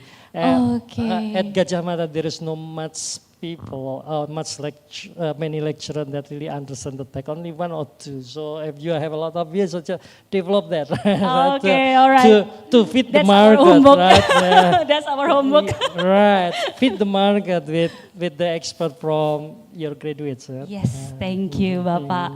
Okay, because at the time, there is question? There is another question? No? Yes? Okay. Okay, I think we can wrap this session because the time also already finished. And again, we give big applause to Bapak Singgi for very excellent presentation. And okay, for the last, maybe I need to summarize a little bit because everything here, and I waiting for the article published, Pak. I will use that to case study for my student. Okay, please give me update when the paper is released. Okay, so again, the presentation of Bapak Singgi Wijaya give us the fantastic overview about the new accounting standard and really made us thinking again about the future useful and integration about the financial and sustainability report. I think this is the major shift in this accounting industry. And I think for Bapak Singgi Insight can make us now clear in knowledge about this issue. Thank you so much, Bapak, for the knowledge. Okay, I will back to MC.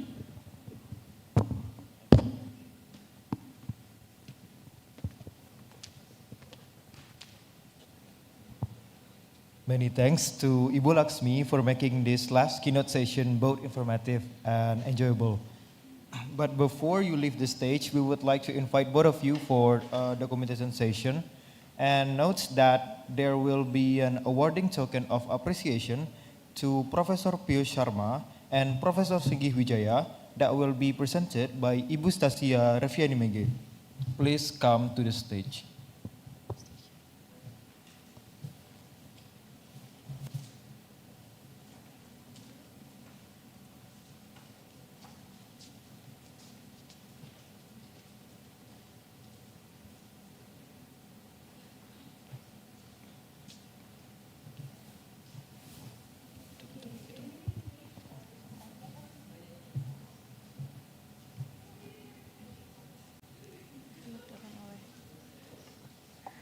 All right, everyone, big smile for the camera.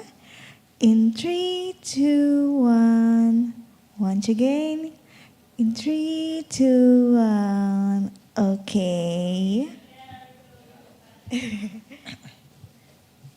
Lagi. Please come to the stage, Ibu. First, we would like to present to Prof. Piyush Sharma.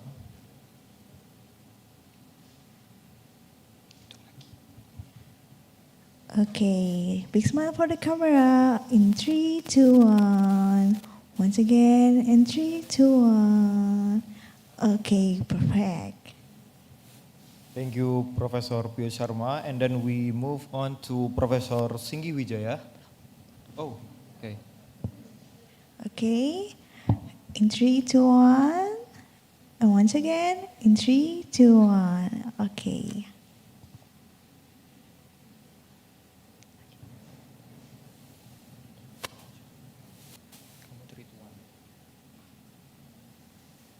Okay, big smile for the camera. In 3, 2, 1. Once again, in 3, 2, 1. Okay.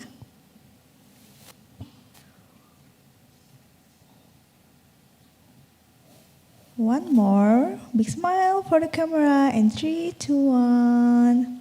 Repeat in 3, 2, 1. Okay, thank you.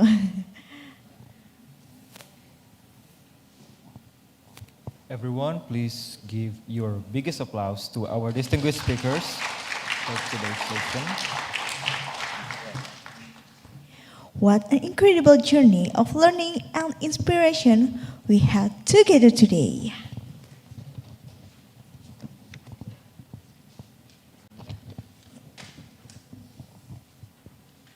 Ladies and gentlemen, we have now reached the end of the plenary session for this international conference. Tomorrow, we will continue with the parallel sessions where our presenters will share their research findings and innovative ideas across various topics in their respective fields, delivered through a hybrid format that combines online and on-site participation. As we conclude today's session, we extend our sincere appreciation to all speakers, moderators, and participants for their valuable contribution to the discussion around our conference theme, which is Sustainable Growth in the Age of Disruption, Resilient Supply Chain, Ethical Accounting, and Fiscal Refinement.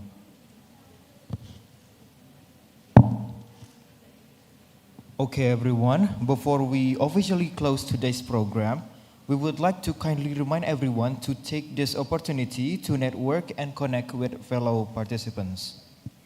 Please take a moment to exchange ideas, share experiences, and build meaningful collaboration beyond today's session. Once again, thank you to everyone for being part of today's plenary sessions. We look forward to seeing you tomorrow for the parallel sessions. Ladies and gentlemen, thank you for being with us throughout today's program.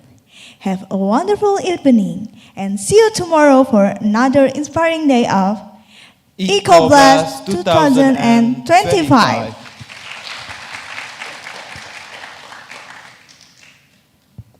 So with that, I, Aryudian Shah, with my partner, Raihanisa, as the master of ceremony who has guided this event, on behalf of the entire organizing committee, would like to extend our sincerest apologies for any shortcomings in